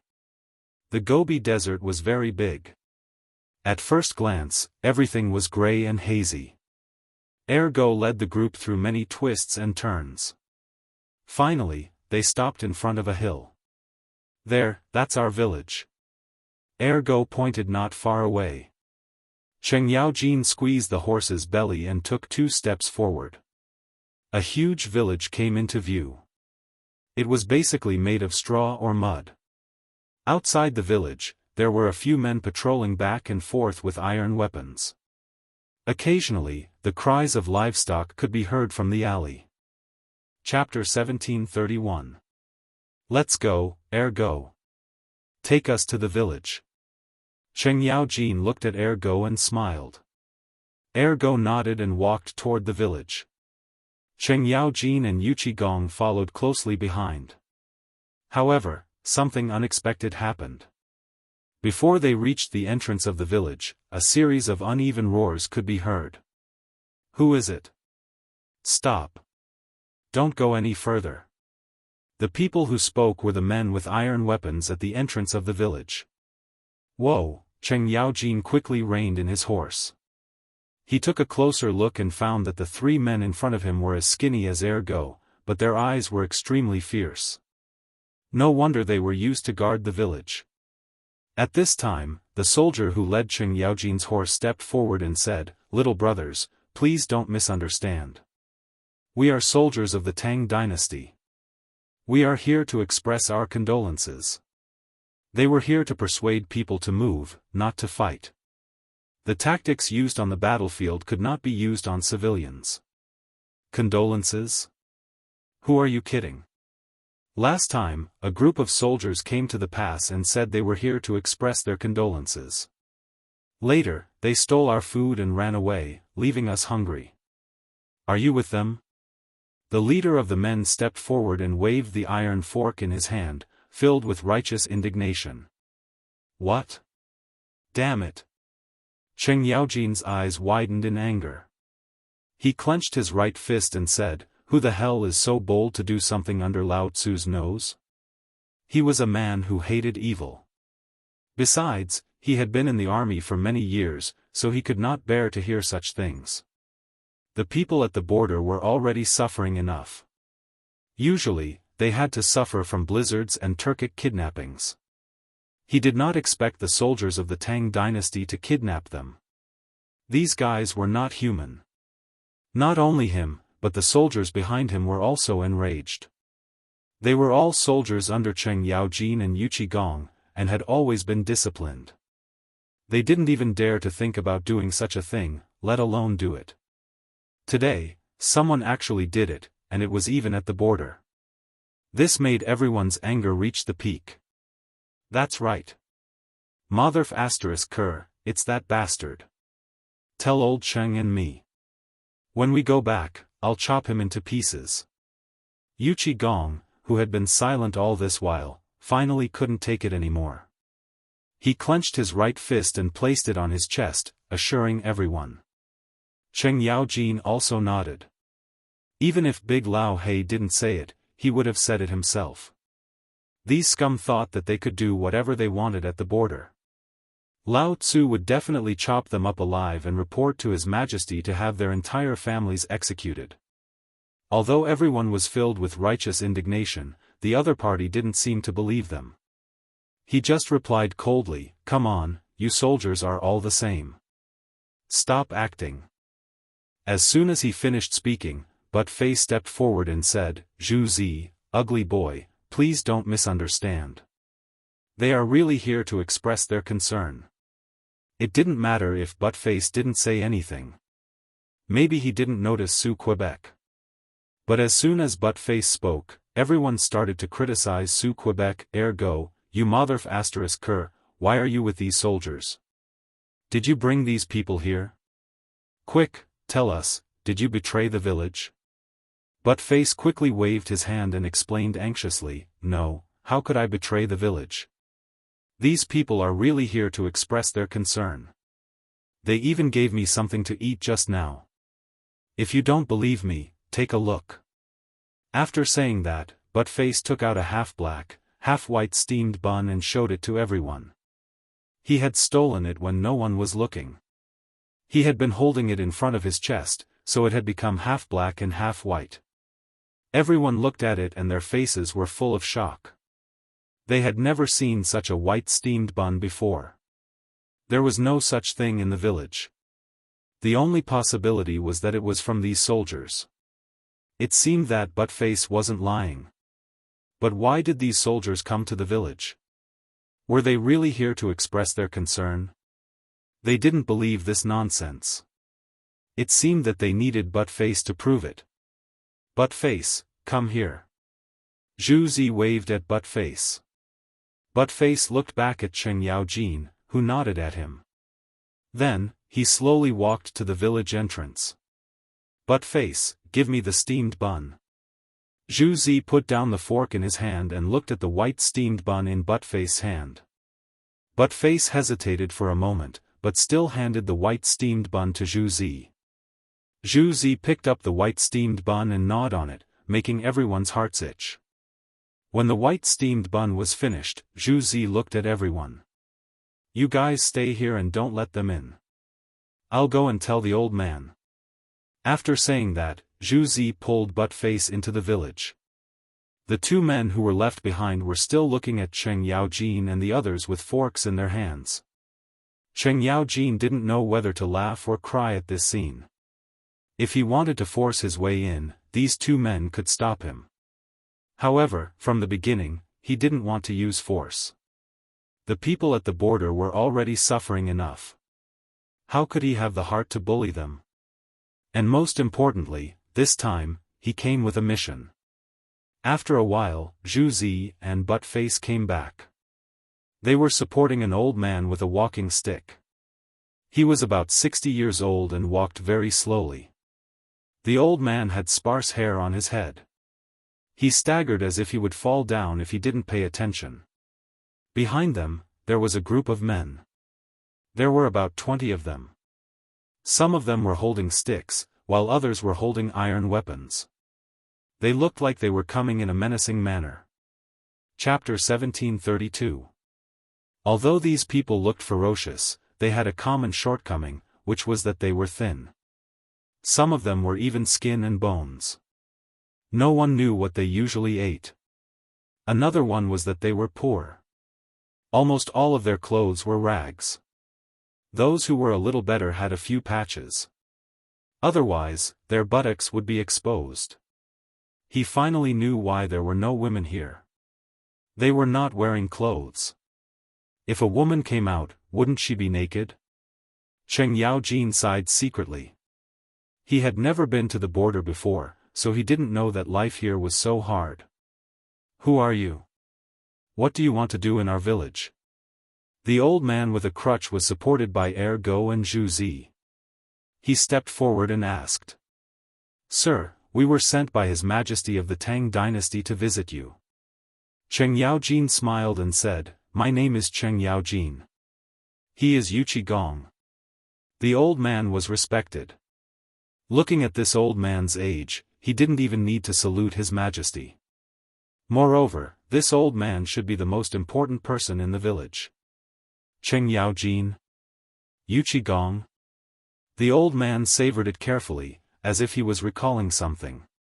Suddenly, the old man seemed to think of something and exclaimed, "What? You two are the gods of war of our Tang dynasty? The people behind him also seemed to think of something. They looked at Cheng Yaojin and Yu Qigong in horror. I finally see living people. The gods of war of our Tang dynasty have come to our village. No, I have to kowtow to my ancestors. After that, the man who was about to kowtow ran back to the village. Obviously, they had all heard of the two. This was normal. Cheng Yaojin had followed Li Shimin to conquer the world in his early years. Who didn't know about him? Not to mention Yu Qigong, who had been famous in the Sui dynasty. Now that the two big shots had come to the village, everyone was excited. Coupled with the troops, Cheng Yaojin's smiling face, and Yu Qigong's ugly face, no one doubted anything. Other than a few bare-bottomed brats scratching their heads, the others were all smiling at the crowd. Hearing someone call them war gods, Cheng Yaojin and Yu Qigong's faces were filled with pride. Their mouths were almost raised to the sky. That's right. We are the gods of war of the Tang dynasty. This time, His Majesty the Emperor specially sent us here to greet you. Fortunately, there were still people in the borderlands who knew them. Otherwise, this matter would be difficult to handle. A group of strangers came to ask you to move. Would you move? Although it might be better in the future, who knew what would happen in the future? But now, things were different. With the titles of Duke of Lu and Duke of Yi, the other side was eager to move. Great! I didn't think that two big shots would come to our desolate land. Congratulations. Please come into the village. The wrinkled old man put on a smile and extended his hand to welcome them. Although there were a few people who didn't know what was going on, they still didn't dare to disobey the old man's words. They immediately stepped aside and expressed their welcome. Cheng Yaojin smiled at the old man and said, then I'll have to thank Elder. Afterward, he turned to the people behind him and said, set up camp here. Don't disturb the people. In addition, give half of the food and clothes to the people. Hearing this, the soldiers behind him hurriedly opened their bags and gave all the food they had brought to the people. These soldiers were basically common people. They knew the pain of not having enough to eat, and they knew even more about the bone-chilling cold. Under the strict military discipline of Cheng Yaojin and Yu Qigong, they had always been soldiers who protected the people. Thus, they did not hesitate or doubt Cheng Yaojin's orders. The moment they received the food and clothes, the old man and the people behind him almost burst into tears. Their bodies trembled as they prostrated on the ground and loudly cried out. The heavens have finally opened their eyes. General Tianxi has brought us food. We don't have to worry about starving to death. At this sight, Cheng Yaojin and Yu Qigong were both shocked. Before he started the army, he was also a common person. However, he was slightly stronger than them. It was during this chaotic era that he was able to make a name for himself. Otherwise, they would not even know where they would be now. Seeing how excited the people were after receiving the food and clothes, they also felt a sense of satisfaction. Get up quickly, elder. There's no need to be so polite. Cheng Yaojin helped the old man up and smiled. He had never been bowed to by such an old man before. He could not accept it. The old man was slowly helped up by Ergu. Then, he looked at Cheng Yaojin and smiled. Thank you, generals, for bringing us food. Please come into the village to talk. Cheng Yaojin was naturally happy. He and Yu Qigong brought 2 guards and followed the crowd into the village. As soon as they entered the village, they saw a dilapidated scene. The roofs of the thatched houses were full of holes. Most of the pillars in front of the door had been eaten by insects. If it rained, wouldn't they freeze to death? The alley was eerily quiet. Other than the sound of people's footsteps, no other sounds could be heard. As they continued walking, they could vaguely hear the sound of crying. It sounded like a woman's voice. Elder, this is... Cheng Yaojin pointed ahead and asked. Sigh, the old man sighed and looked ahead. That's a widow. Her husband has been dead for a year. She hides in that thatched house every day and cries alone. Chapter 1733. She's been dead for a year. Why didn't she come out and find a man to marry? Yu Qigong interjected. Cheng Yaojin rolled his eyes at him. What a sore spot. Is that something for you to worry about? Although Yu Qigong's words were inappropriate, the old man didn't mind. Of course she wants to come out, but the only clothes in the house were buried with her husband. If she comes out, she'll have to be naked. Cheng Yaojin shook his head. He didn't expect women at the border to be naked. Then how does she eat? Yu Qigong tilted his head. He was also curious about this.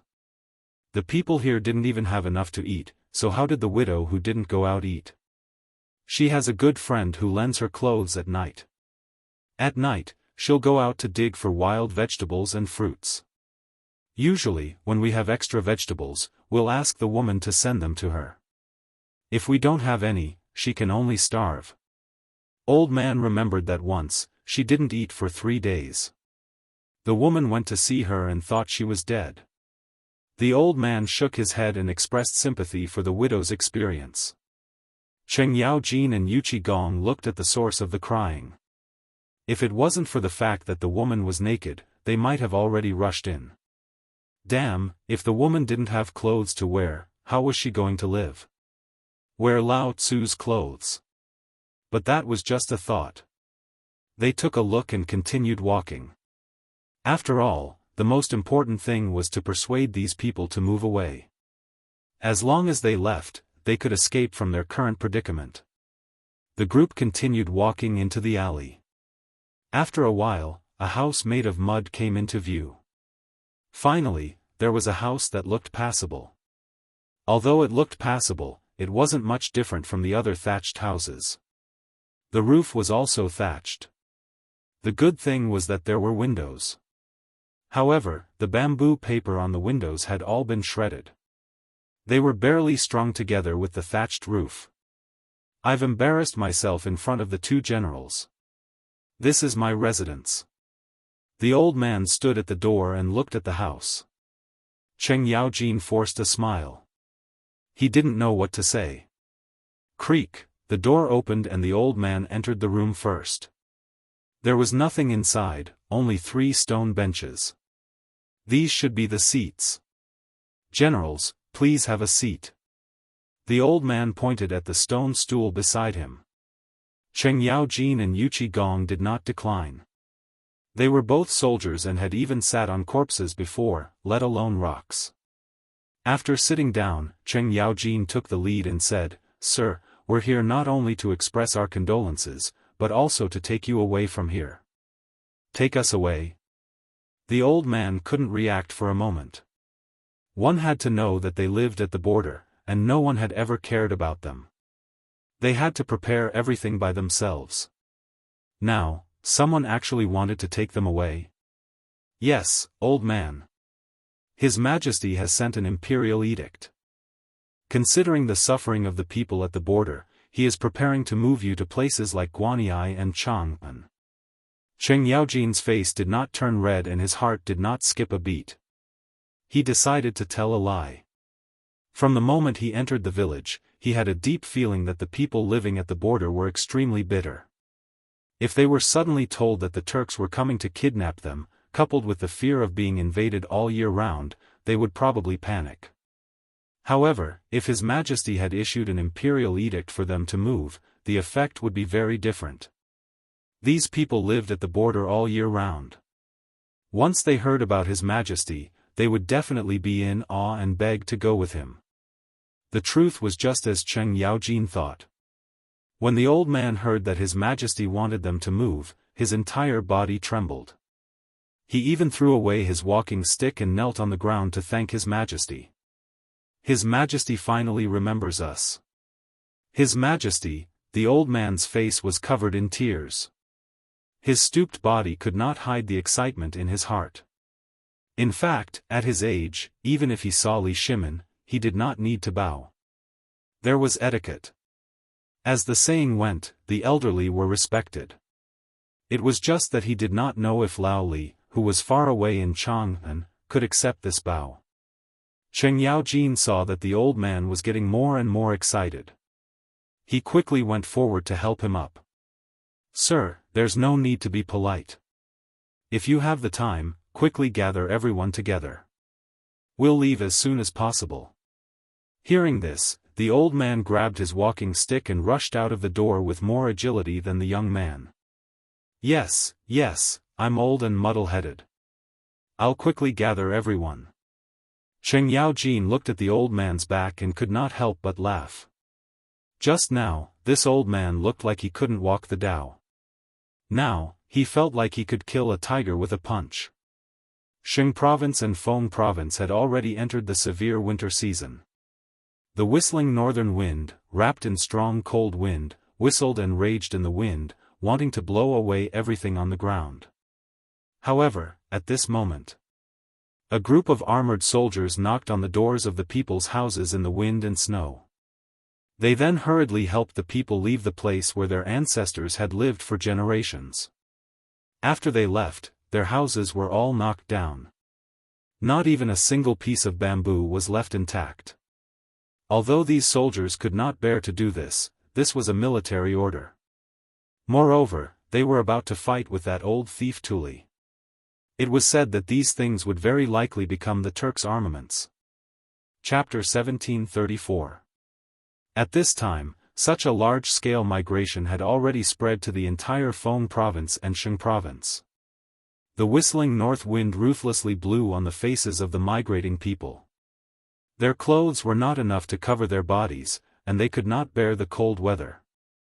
The soldiers gave their extra clothes to the people to barely resist the cold wind and allow them to continue migrating. The people did not have any resistance to this migration. After all, the border was a wild land, and it was not suitable to stay for long. The weather here was not something people could bear. Moreover, the Turks were about to invade. If they stayed, they would only be sending themselves to death or becoming slaves of the Turks. Of course, Li Shimin would not allow such a thing to happen. This time, he sent Cheng Yaojin and Yuchi Gong here to carry out this mission. Feng Province, Provincial Governor Manor. The north wind whistled, and the sky was filled with snow. The entire manor was covered in a layer of silver. In the huge courtyard, there was a sea of migrating people sitting around. As they did not have extra clothes, they hugged each other to keep warm. The raging fire around them could not warm up the weather. "Mother, I'm cold." A child snuggled into the arms of a madam. "It's okay. You won't be cold when you sleep." The madam used the only clothes she had to wrap the little girl. In the manor, Cheng Yaojin and Yuchi Gong sat around the fire to keep warm. Beside them, there was a tall and thin man wearing a tattered military uniform. This person was the provincial governor of Feng Province, Shi Tian. At this time, there was a rush of footsteps outside the door. When he turned around, he saw a guard walking over with quick steps.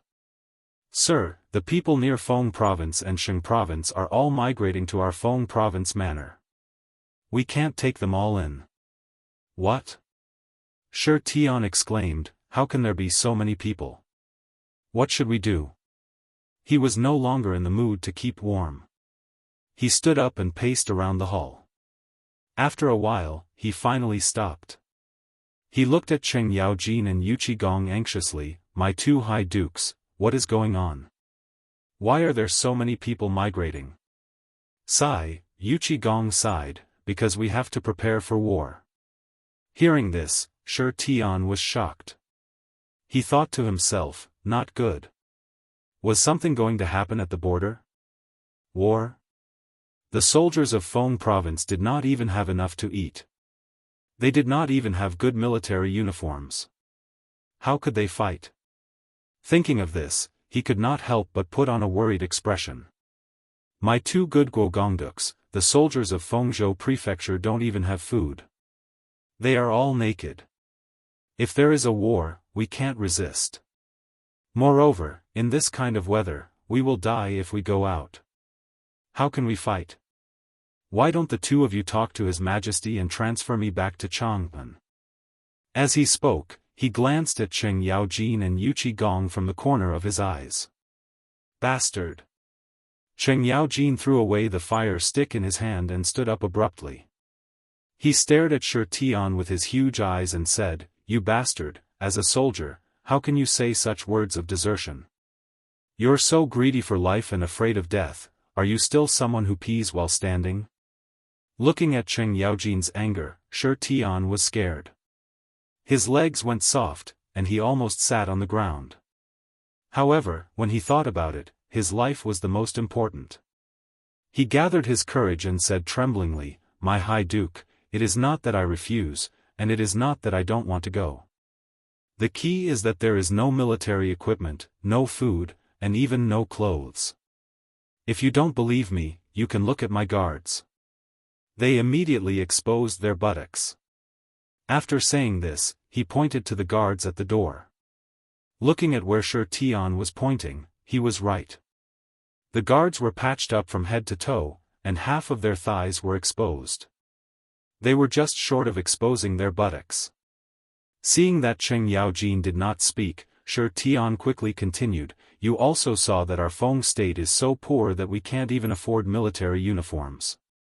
If we go out now, half of our people will be frozen to death before we even go to the battlefield. How can we fight? If we go, we will be sending ourselves to death. You must not take the initiative to start a war. I know what you are saying, but this is the Emperor's intention." Yu Qigong looked at Shi Tian and said with a serious face, "Your military equipment will be shipped to Feng State and Qing State in about 5 days. So, you don't have to worry about this. When the time comes, we will send you cannons to help you." Hearing this, Shi Tian's face lit up with joy. "Really? That's great." He did not doubt Yu Qigong's words because he knew that people like him were true to their words. There was no need to lie to him. Of course, he was not afraid of war. As long as there were supplies, everyone at the border was a warrior. Yu Qigong nodded. "Well, you will help the people in the next few days. If you can't do it, you will build a temporary residence for them. We still have important things to do in Chang'an, so we have to leave now." After saying this, he and Cheng Yaojin looked at each other and walked out of the door.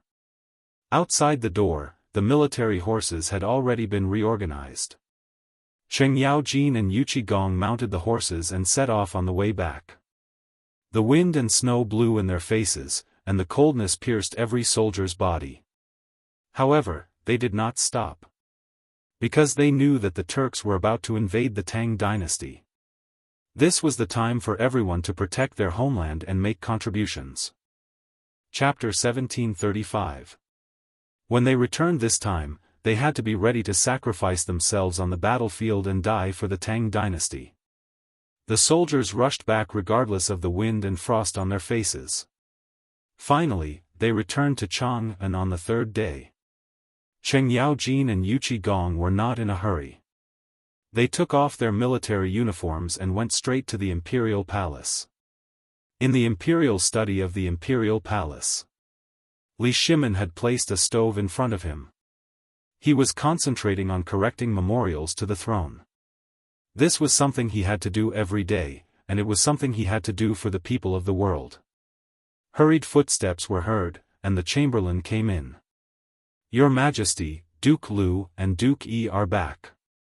They are outside the door and asking for an audience." Hearing this, Li Shimin quickly put down the memorials and looked at the chamberlain. "Send them in." The chamberlain answered and walked out of the imperial study.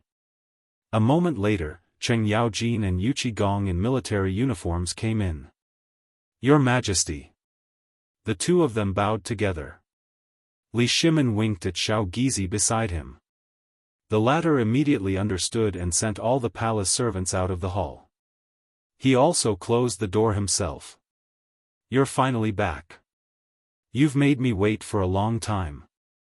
Li Shimin quickly got up from the dragon throne and asked, "How's the border?" He had been worried about the border when he was in Chang'an. Now that Cheng Yaojin and Yu Qigong had returned, he was relieved. Cheng Yaojin looked at Li Shimin and said, "Your Majesty, the border has been settled. The people have moved into the pass. However, Feng Province and Sheng Province don't have enough military supplies. The most important thing is that they don't have winter clothes. Your Majesty, please send some. Also, Li Jing of Yuzhou is ready to send troops to Feng Province and Sheng Province at any time." Li Shimin nodded and said, "Good. With Li Shimin guarding Feng Province and Sheng Province, there shouldn't be any problems. Pass on my order right away. The imperial edict will arrive soon.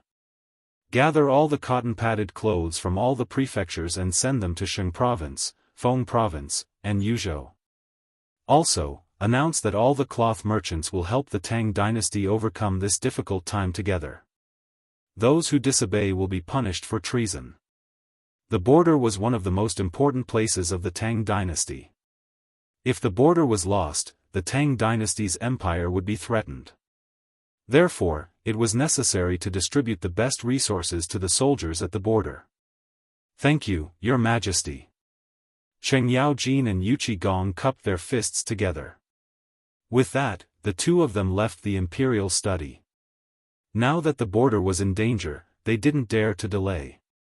After the two of them left, Xiao Gizi's voice came from outside the door, saying that Wei Zheng wanted to see him. Li Shimin waved his sleeve and summoned Wei Zheng. Wei Zheng had been in charge of the spies of the Tang dynasty in the Turks during this period of time. It should be because of the Turks. "Greetings, Your Majesty." Wei Zheng bowed. "There's no need to be so courteous in the study. What's the matter, my dear subject?" Li Shimin said with a smile. "Your Majesty, I received a report from the spies that there's no movement in the Tuli camp. I don't know what they're doing, but I heard that there's something unusual." "I don't know the details," Wei Zheng said seriously. Hearing this, Li Shimin breathed a sigh of relief. Although he didn't know what was going on in the Turks' camp, at least it gave Qiuzi a chance to breathe. Li Shimin smiled. "Good, this news is very beneficial to Qiuzi. Maybe we can turn the situation around." Wei Zheng stroked his beard and nodded. "Yes, as long as this news is spread, not only will it affect the morale of the Turks, but it will also improve the morale of the Tang dynasty." Li Shimin looked at Wei Zheng and said solemnly, "I'll leave this matter to you, my dear subject. Rest assured, Your Majesty. I'll do it right away." Wei Zheng cupped his hands and left the imperial study. Outside the imperial palace, Cheng Yaojin and Yu Qigong led the soldiers and horses in a hurry. They carried the imperial edict and walked among the major cloth merchants. The cloth merchants had never seen such a scene before. For a moment, they were in a panic. At first, these cloth merchants didn't want to hand over the cotton-padded clothes. After all, these things were their way of making money. Who would be willing to hand them over so easily? But when they heard that it was the emperor's imperial edict, they were so scared that their legs went weak. They all handed over the cotton-padded clothes and cloth with both hands. Then, the cotton-padded clothes were sent to the cloth factory for processing. After processing, Cheng Yaojin sent soldiers and supplies to Feng Province and Yuzhou. After the cotton-padded clothes and supplies were sent, the soldiers at the border were instantly energized, indicating that they could all win the war. With Li Jing, the general, in charge, the soldiers were even more excited. The wind and snow never stopped, as if the war drums were beating for this war. The sky was dark, and the wind began to roar. The soldiers at the border were waiting for the arrival of the Turks. The Turks lived up to their expectations and killed their way to Feng Province. They were like wolves that had been hungry for a long time. They went straight to Feng Province. Wherever they went, not even a blade of grass grew. However, they didn't expect that the Tang dynasty had already prepared for this. They even set up several cannons. This was the knell to welcome them. With roars, half of the Turks were killed before they reached the city gate. Li Jing shouted. The soldiers in the city who were already hungry and thirsty rushed out of the city gate. They cut off the left ear of the Turks because it could be exchanged for military merits. It was also a symbol of their honor, enough to make their descendants proud. Chapter 1736. The fierce battle lasted less than a night. The invading Turkic army was annihilated, leaving only stinking corpses on the battlefield. However, most of these corpses belonged to the Turkic people. The soldiers of the Tang dynasty won the war with an absolute advantage and successfully defended their homeland. This was the proudest thing for a soldier and also the proudest thing for a citizen of the Tang dynasty. The war at the border came to an end, and life at the border returned to peace for the time being. At the same time, in Chang and White Deer College, the wind and snow were drifting in the air. Snowflakes the size of a thumb drifted down and filled the entire college. After a while, the entire college seemed to be covered with a layer of white cloth. It was like an otherworldly peach garden that people yearned for. Different from the border, the wind and snow in Chang and were not so violent. It was more gentle, like a small hand caressing it. The sound of reciting came from the classroom, like a melodious note, lingering for a long time. In a small house not far from the classroom, a few gray-haired old men were sitting around a fire. There were a few teacups next to them, giving them a sage-like temperament. These people were Ouyang Sun, Chu Suiliang, Yu Shinan, and Xue Ji. Chu Suiliang picked up the teacup next to him and took a sip. Bo Shi, do you know what Fengzi has been doing recently? Why doesn't he come to the college? Yu Shinan rolled his eyes at Chu Suiliang. How would I know? You should ask that kid. If I could find that kid, would I ask you? The two old men talked intermittently. At this moment, the sound of footsteps on snow came from outside the door. Creak, Yu Shinan turned around and glanced at him. So it's Virgo. Come in and warm yourself by the fire. Hearing this, Cheng Chumo shook off the snow stuck to his feet, opened the door, and walked in. Wei Shuyu and Zhang Sun followed behind him. Mr. Bo Shi, thank you. After that, Cheng Chumo found a seat and sat down. The other two also found their own seats. Yu Shinan handed a teacup to Cheng Chumo. Chumo, what have you been doing recently? Why haven't you come to the academy for so long?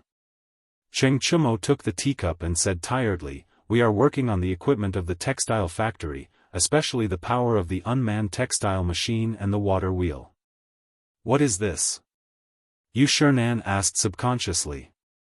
Ask if you don't understand. This is common sense.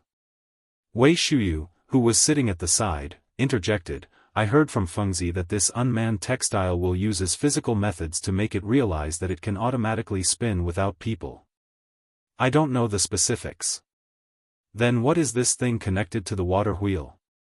Wei Shuyu was about to speak, but Zhang Sun pulled her out and gave her a look, indicating that he would speak. Then, before she spoke, he said, Fengzi said that it is to put two hard piles on the bank where the current is very rapid.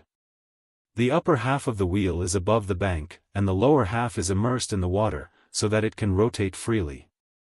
There are bamboo tubes attached diagonally to the spokes of the wheel, and there is a water tank near the water tube on the wheel. When the wheel is stimulated by the rapid current, the wheel will rotate, and the water tube will be filled with water. Stop, stop, stop. Before Zhang Sun finished speaking, Ouyang Xiu quickly interrupted him.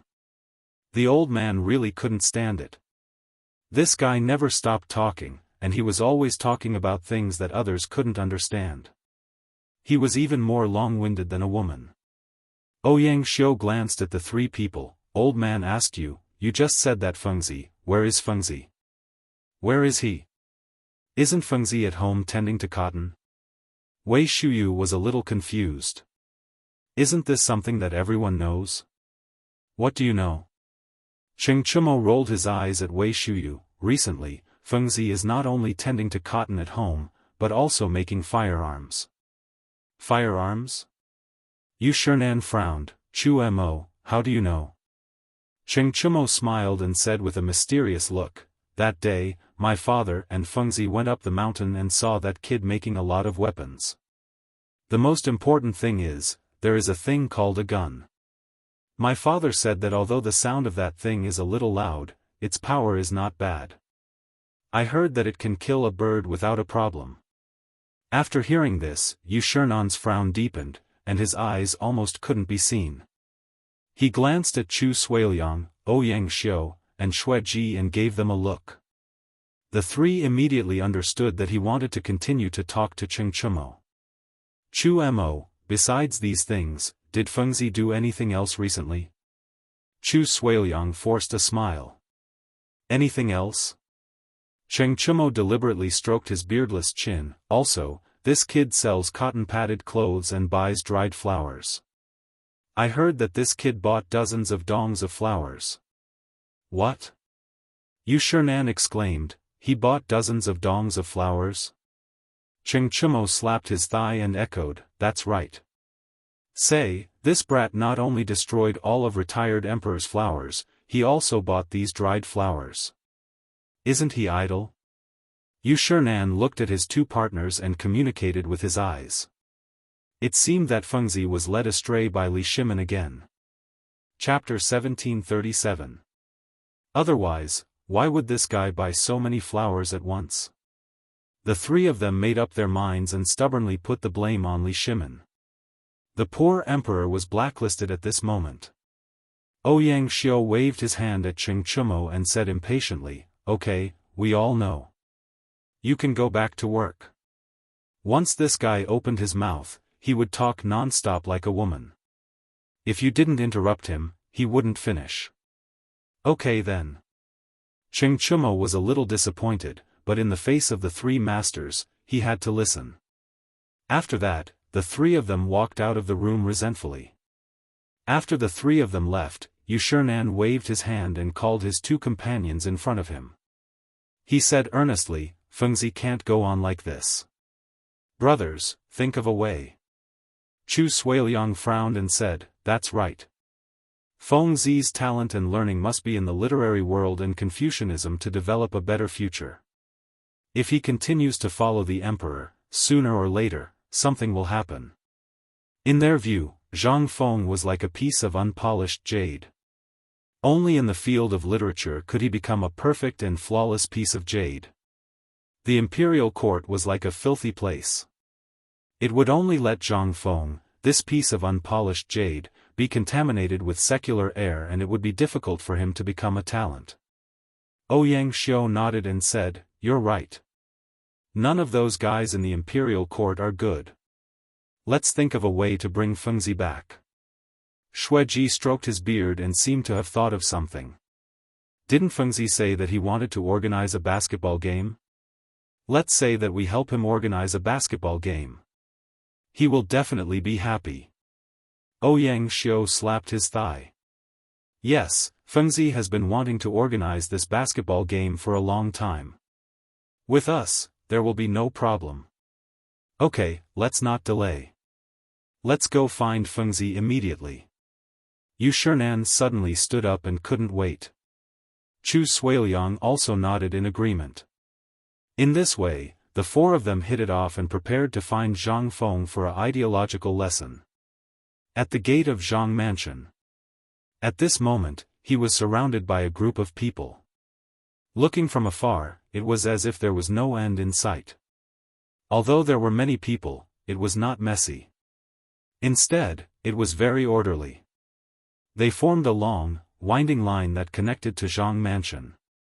Almost all of these people were holding a parcel in their hands. Some of them even had 2 or 3 parcels. From the gaps of these parcels, it could be seen that they were all filled with white paper. Housekeeper Du Zidong was standing at the entrance of Zhang Mansion. He was holding an account book in one hand and a brush in the other. He seemed to be recording something. One by one, don't rush. Xiao Wang, give me the money. Du Zidong lowered her head and took notes in her notebook. She was still yelling. At this moment, a carriage slowly drove over. The people in the queue hurriedly made way for him. Because they knew that a person who could sit in a carriage was not an existence they could provoke. The carriage stopped at the entrance of the Zhang mansion. Four sage-like old men alighted from the carriage one after another. It was Yu Shinan, Chu Suiliang, Ouyang Xiu, and Xue Ji who had come to look for Zhang Feng. So it's you, teachers. Quick, please come in. Du Zidong quickly put down the account book and called out to the four people. Who are these people behind you? Yu Shinan turned around and pointed at the people selling white paper. These are all selling white paper for master. Du Zidong said with a smile. Yu Shinan was slightly startled. He had seen them when he was sitting in the carriage just now, but he did not know what they were doing. Now that he heard the housekeeper say it, it was a little amazing. There were so many people selling white paper that the queue stretched out of the alley. Would this brat be able to finish buying so many white stacks? The same question appeared in the minds of the other three people. They looked at the people in the queue in surprise. Usually, when there were many people, it was easy to cause chaos. However, these people were too orderly. There were so many people, yet there was no chaos. Was it a little abnormal? Housekeeper, why are these people in the queue so orderly? Ouyang Xiu could not help but ask. Du Zidong raised his head. Our master said that if there is chaos, whoever takes the lead will not take the white paper. This way, no one will dare to cause trouble. Ouyang Xiu stroked his beard and nodded secretly. He could not help praising this kid in his heart. Most of these people were poor people. With a way to make money, they naturally did not dare to mess around. After chatting for a while, Du Zidong led the four people to Zhang Mansion. As soon as they entered the door, the four people were shocked by the scene in front of them. White paper, the whole garden was filled with white paper. There was a platform in the middle of the courtyard. Several servants were holding an unknown object in their hands and playing on it. They did not know what they were doing. The corridor connecting the atrium seemed to have become an assembly line for rolling cotton. Several maids were squatting on the ground and picking the seeds in the white paper with their hands.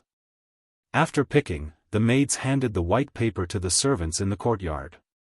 They began to play on the platform.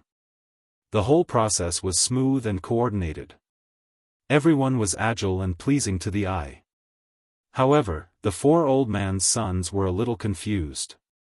Although they knew about the white paper and knew that Zhang Feng was making cotton-padded clothes, they did not know the process of making cotton-padded clothes. Housekeeper, this is, Yu Shinan pointed to the servant who was playing with cotton and asked. Chapter 1738. Teacher, I'm flicking cotton. I'm flicking the cotton until it's softer so that it's easier to use. Du Zidong replied with a smile. Yu Shinan shook his head. Anyway, he didn't understand. The other three were also dumbfounded. After chatting for a while, Du Zidong led the four of them through the corridor. They came to the south courtyard. There were a few women sitting in the courtyard with a machine in front of them. They were holding coarse cloth in their hands and were processing it. There were also a few women sewing the processed cloth next to them. They already had the first model of cotton-padded clothes. Is this also the process of making cotton-padded clothes? Yu Shinan pointed at the cotton-padded clothes model and asked in confusion. These have the shape. As long as you fill it with white cotton, it'll be cotton-padded clothes. Du Zidong smiled. What a wonderful idea. Ouyang Xiu stroked his beard and couldn't help but praise. Butler, are there any cotton-padded clothes? Let me see. Yu Shinan asked curiously. Looking at the cotton-padded clothes being processed, his heart was itching.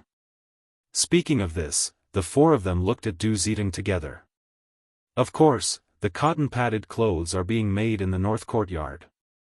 Old Master is also there. Du Zidong smiled. Okay, quickly bring Old Man there. Yu Shinan couldn't wait. Then, Du Zidong led them through the corridor and came to the north courtyard. As soon as they entered the courtyard, they saw a crowded scene. The courtyard was full of people. A dozen women were sitting on stools, holding the first model of cotton-padded clothes in their arms and stuffing cotton into it. After stuffing it, they handed the clothes to the women beside them. These women were sewing the cotton-padded clothes together. Zhang Feng was standing at the side, checking and giving a few pointers from time to time. These women were very fast. After a few turns, a cotton-padded clothes were done. Zhang Feng picked up the cotton-padded clothes and looked at them. After confirming that there was no problem, he put them aside. Fengzi, Yu Shinan waved at Zhang Feng. There was no other way. The entrance was already filled with people. How could these few old men squeeze in? Hearing someone call out to him, Zhang Feng turned around abruptly, his face beaming with joy. Mr. Bosher, why are you guys here? After that, Zhang Feng waved his hand at the door. Make way for these gentlemen. As soon as he finished speaking, the women at the door glanced at Yu Shinan and the others before resentfully opening up a path. They were chatting happily with the master just now, and the master even said that he would give them a raise. She didn't know what these old men were doing, disturbing her good time. After the crowd cleared the way, Zhang Feng hurriedly greeted them. Gentlemen, please come in.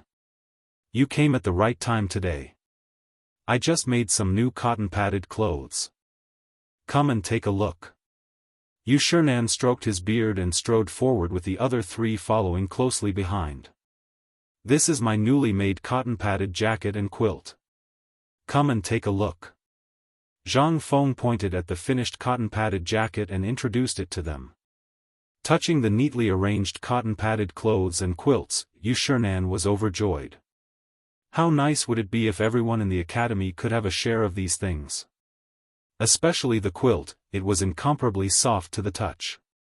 If they covered their bodies with it, they wouldn't be afraid of freezing their feet at night.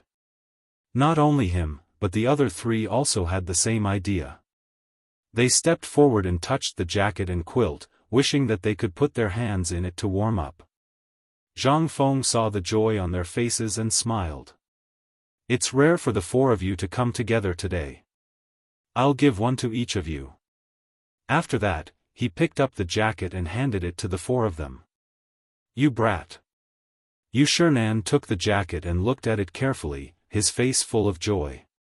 Since you're so generous, we won't stand on ceremony. Chu Suiliang accepted the jacket graciously. At this time, Ouyang Xiu coughed softly. Everyone suddenly realized that they were looking for Zhang Feng to return to the academy. How could this brat pull them aside with just a few words? Fengzi, get ready to return to the academy with us. Shueji put down the jacket in his hand and pretended to be angry. That's right, Fengzi. How long has it been since you went to the academy? Look at how wild you have become. Ouyang Xiu also spoke from the side. Everyone spoke in a few words, spitting saliva everywhere. Just as Zhang Feng was about to speak, there was a sound of footsteps outside the door. After a while, Li Shimin walked in with Cheng Yaojin, Wei Zheng, and the others. Seeing the scene in front of him, Li Shimin was slightly surprised. He didn't expect the four of them to be here too. He stepped forward and smiled. So the four of you are here too. May I know why you're looking for Fengzi? Yu Shinan frowned slightly and replied faintly, we're here to ask Fengzi to return to the academy. He didn't have a good impression of the emperor in front of him. If it weren't for him, would Fengzi have been fooling around all day? Of course, the other three had the same opinion. They all thought that Fengzi was influenced by Li Shimin. Why are you in such a hurry? Li Shimin didn't care. He glanced at the cotton-padded jacket in the courtyard. Isn't he dealing with the cotton-padded jacket now? It's mainly because of the basketball competition. Previously, Fengzi promised that the champion would get a chance to enter the academy for free. Now many people are asking when the competition will be held. After all, this promise is very tempting. Xue Ji stroked his beard and said faintly. Chapter 1739. Hearing this, Li Shimin frowned slightly. If Fengzi left, what about the cotton-padded clothes? He couldn't handle it alone. No, he had to listen to Fengzi. Fengzi, what do you think about this? Li Shimin looked at Zhang Feng and asked seriously. Personally, he didn't want Zhang Feng to go to the academy, at least not now. Because he still had a lot of things to deal with. If he really left, who would give him ideas? The basketball game is my previous promise. This thing has to be done. Just now, Sir said that many people have begun to ask. It's not appropriate to not do it. Lao Li, I'll leave the cotton-padded clothes to you for the time being. Everyone in the yard knows how to do it. You don't have to worry about anything. Zhang Feng glanced at the crowd and said. Indeed, this was the time to pay attention to promises. For a promise, some people would even risk their lives. If he said he didn't do it now, he wouldn't be able to establish himself in the future. Everyone's spittle could drown him. This had nothing to do with status. After all, gossip was a fearful thing. After hearing Zhang Feng's words, Li Shimin didn't say anything. He also understood the reason. Although he was reluctant to leave Zhang Feng, it seemed that this basketball game had to be done. Zhang Feng waved to Du Zidong and said, Old Du, go and tell Jingshu and Yuyao to pack up and get ready to go to the academy with me. Li Shimin and the others looked at each other, but didn't know what to say. Yu Shernan was full of joy. He thought that this guy was finally going to go to the academy with him. This time, he couldn't let him go down the mountain easily. After a while, Jingshu and Zhang Yuyao packed up their luggage. Zhang Feng and Li Shimin said goodbye to each other and went out of the mansion with Yu Shernan and the others. Only the disappointed crowd was left behind. Although Zhang Feng said that there was no problem with the cotton-padded clothes, Li Shimin still had a headache. After all, this was his first time handling this matter, so he wasn't very clear about it. Seeing Li Shimin's doubts, Zhangsun Wuji smiled and said, Actually, this is an opportunity. Although Feng Zi left, the marketing model he mentioned before can still be used. Speak clearly. Li Shimin asked. Everyone looked at Zhangsun Wuji in unison. Zhang Xian chuckled, as long as we can find the merchants of the various prefectures who sell silk and cloth, we'll be able to expand this industry and even monopolize it. Actually, I've already taken a look at it. The process isn't too complicated. The difficult part lies in flicking the cotton. The servants of the Zhang residence have already grasped all of this. That's right. As long as we work with the merchants, it won't be difficult at all. Wei Zheng chimed in from the side. They had seen the entire process of making the cotton-padded clothes and quilts when they had just entered the Zhang residence. It wasn't very difficult. Li Shimin secretly nodded. Now that he had the technology to make cotton-padded clothes in his hands, there was nothing to worry about. As long as he contacted the merchants and guaranteed the cloth and white sheets, everything wouldn't be a problem. Thinking of this, his mood immediately improved. Let's go back to the residence. In the imperial study. Li Shimin sat upright on the dragon throne with a cigarette in his hand. He took a puff from time to time and enjoyed it very much. The matter of the cotton-padded clothes had been resolved. However, Zhang Feng's proposal to hold a basketball game just now aroused his thoughts again. He had to find a way to get involved in such a good thing. These guys in the palace lived in luxury every day. He had to let them go out and broaden their horizons. He looked at everyone and said, What do you think? Shouldn't we support the basketball game that Feng Zi is holding this time? Wei Zheng nodded and said, Your Majesty, not only should we support Feng Zi's basketball game, but we should also send people to participate in it. Li Shimin nodded. Wei Zheng's words happened to hit the nail on the head. He smiled and said, I'm going to let the women in the palace lead a team of women to participate in Feng Zi's basketball game. What do you think? Your Majesty's intention is really good. The people in the palace and outside the palace can share entertainment together. It's enough to show your Majesty's love for the people. Zhang Sun Wuji smiled. These words made Li Shimin very happy. After all, everyone was willing to listen to good words. Your Majesty, I suggest that this matter can be discussed in the morning court tomorrow. Maybe those high-ranking officials will let their children participate. After all, these young masters are all playboys in Chang'an. They won't let go of such an opportunity. Wei Zheng cupped his hands and said, My beloved, you're right. Li Shimin nodded and took a deep breath of the cigarette. Those playboys are also considered the tyrants in Chang'an. It's time to see the world. Everyone discussed for a while and then dispersed.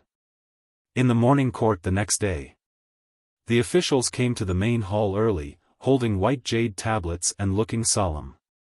Li Shimin walked out of the side hall, waved his sleeves, and sat on the dragon throne. Greetings, Your Majesty. The officials bowed in unison. Li Shimin waved his hand and motioned for the officials to rise. Thank you, Your Majesty. The officials rose. My beloved officials, I've received news that the Dean of White Deer College, Zhang Feng, is going to organize a basketball game. The winner will be qualified to study in White Deer College. Are you interested? As soon as Li Shimin finished speaking, the main hall immediately became lively.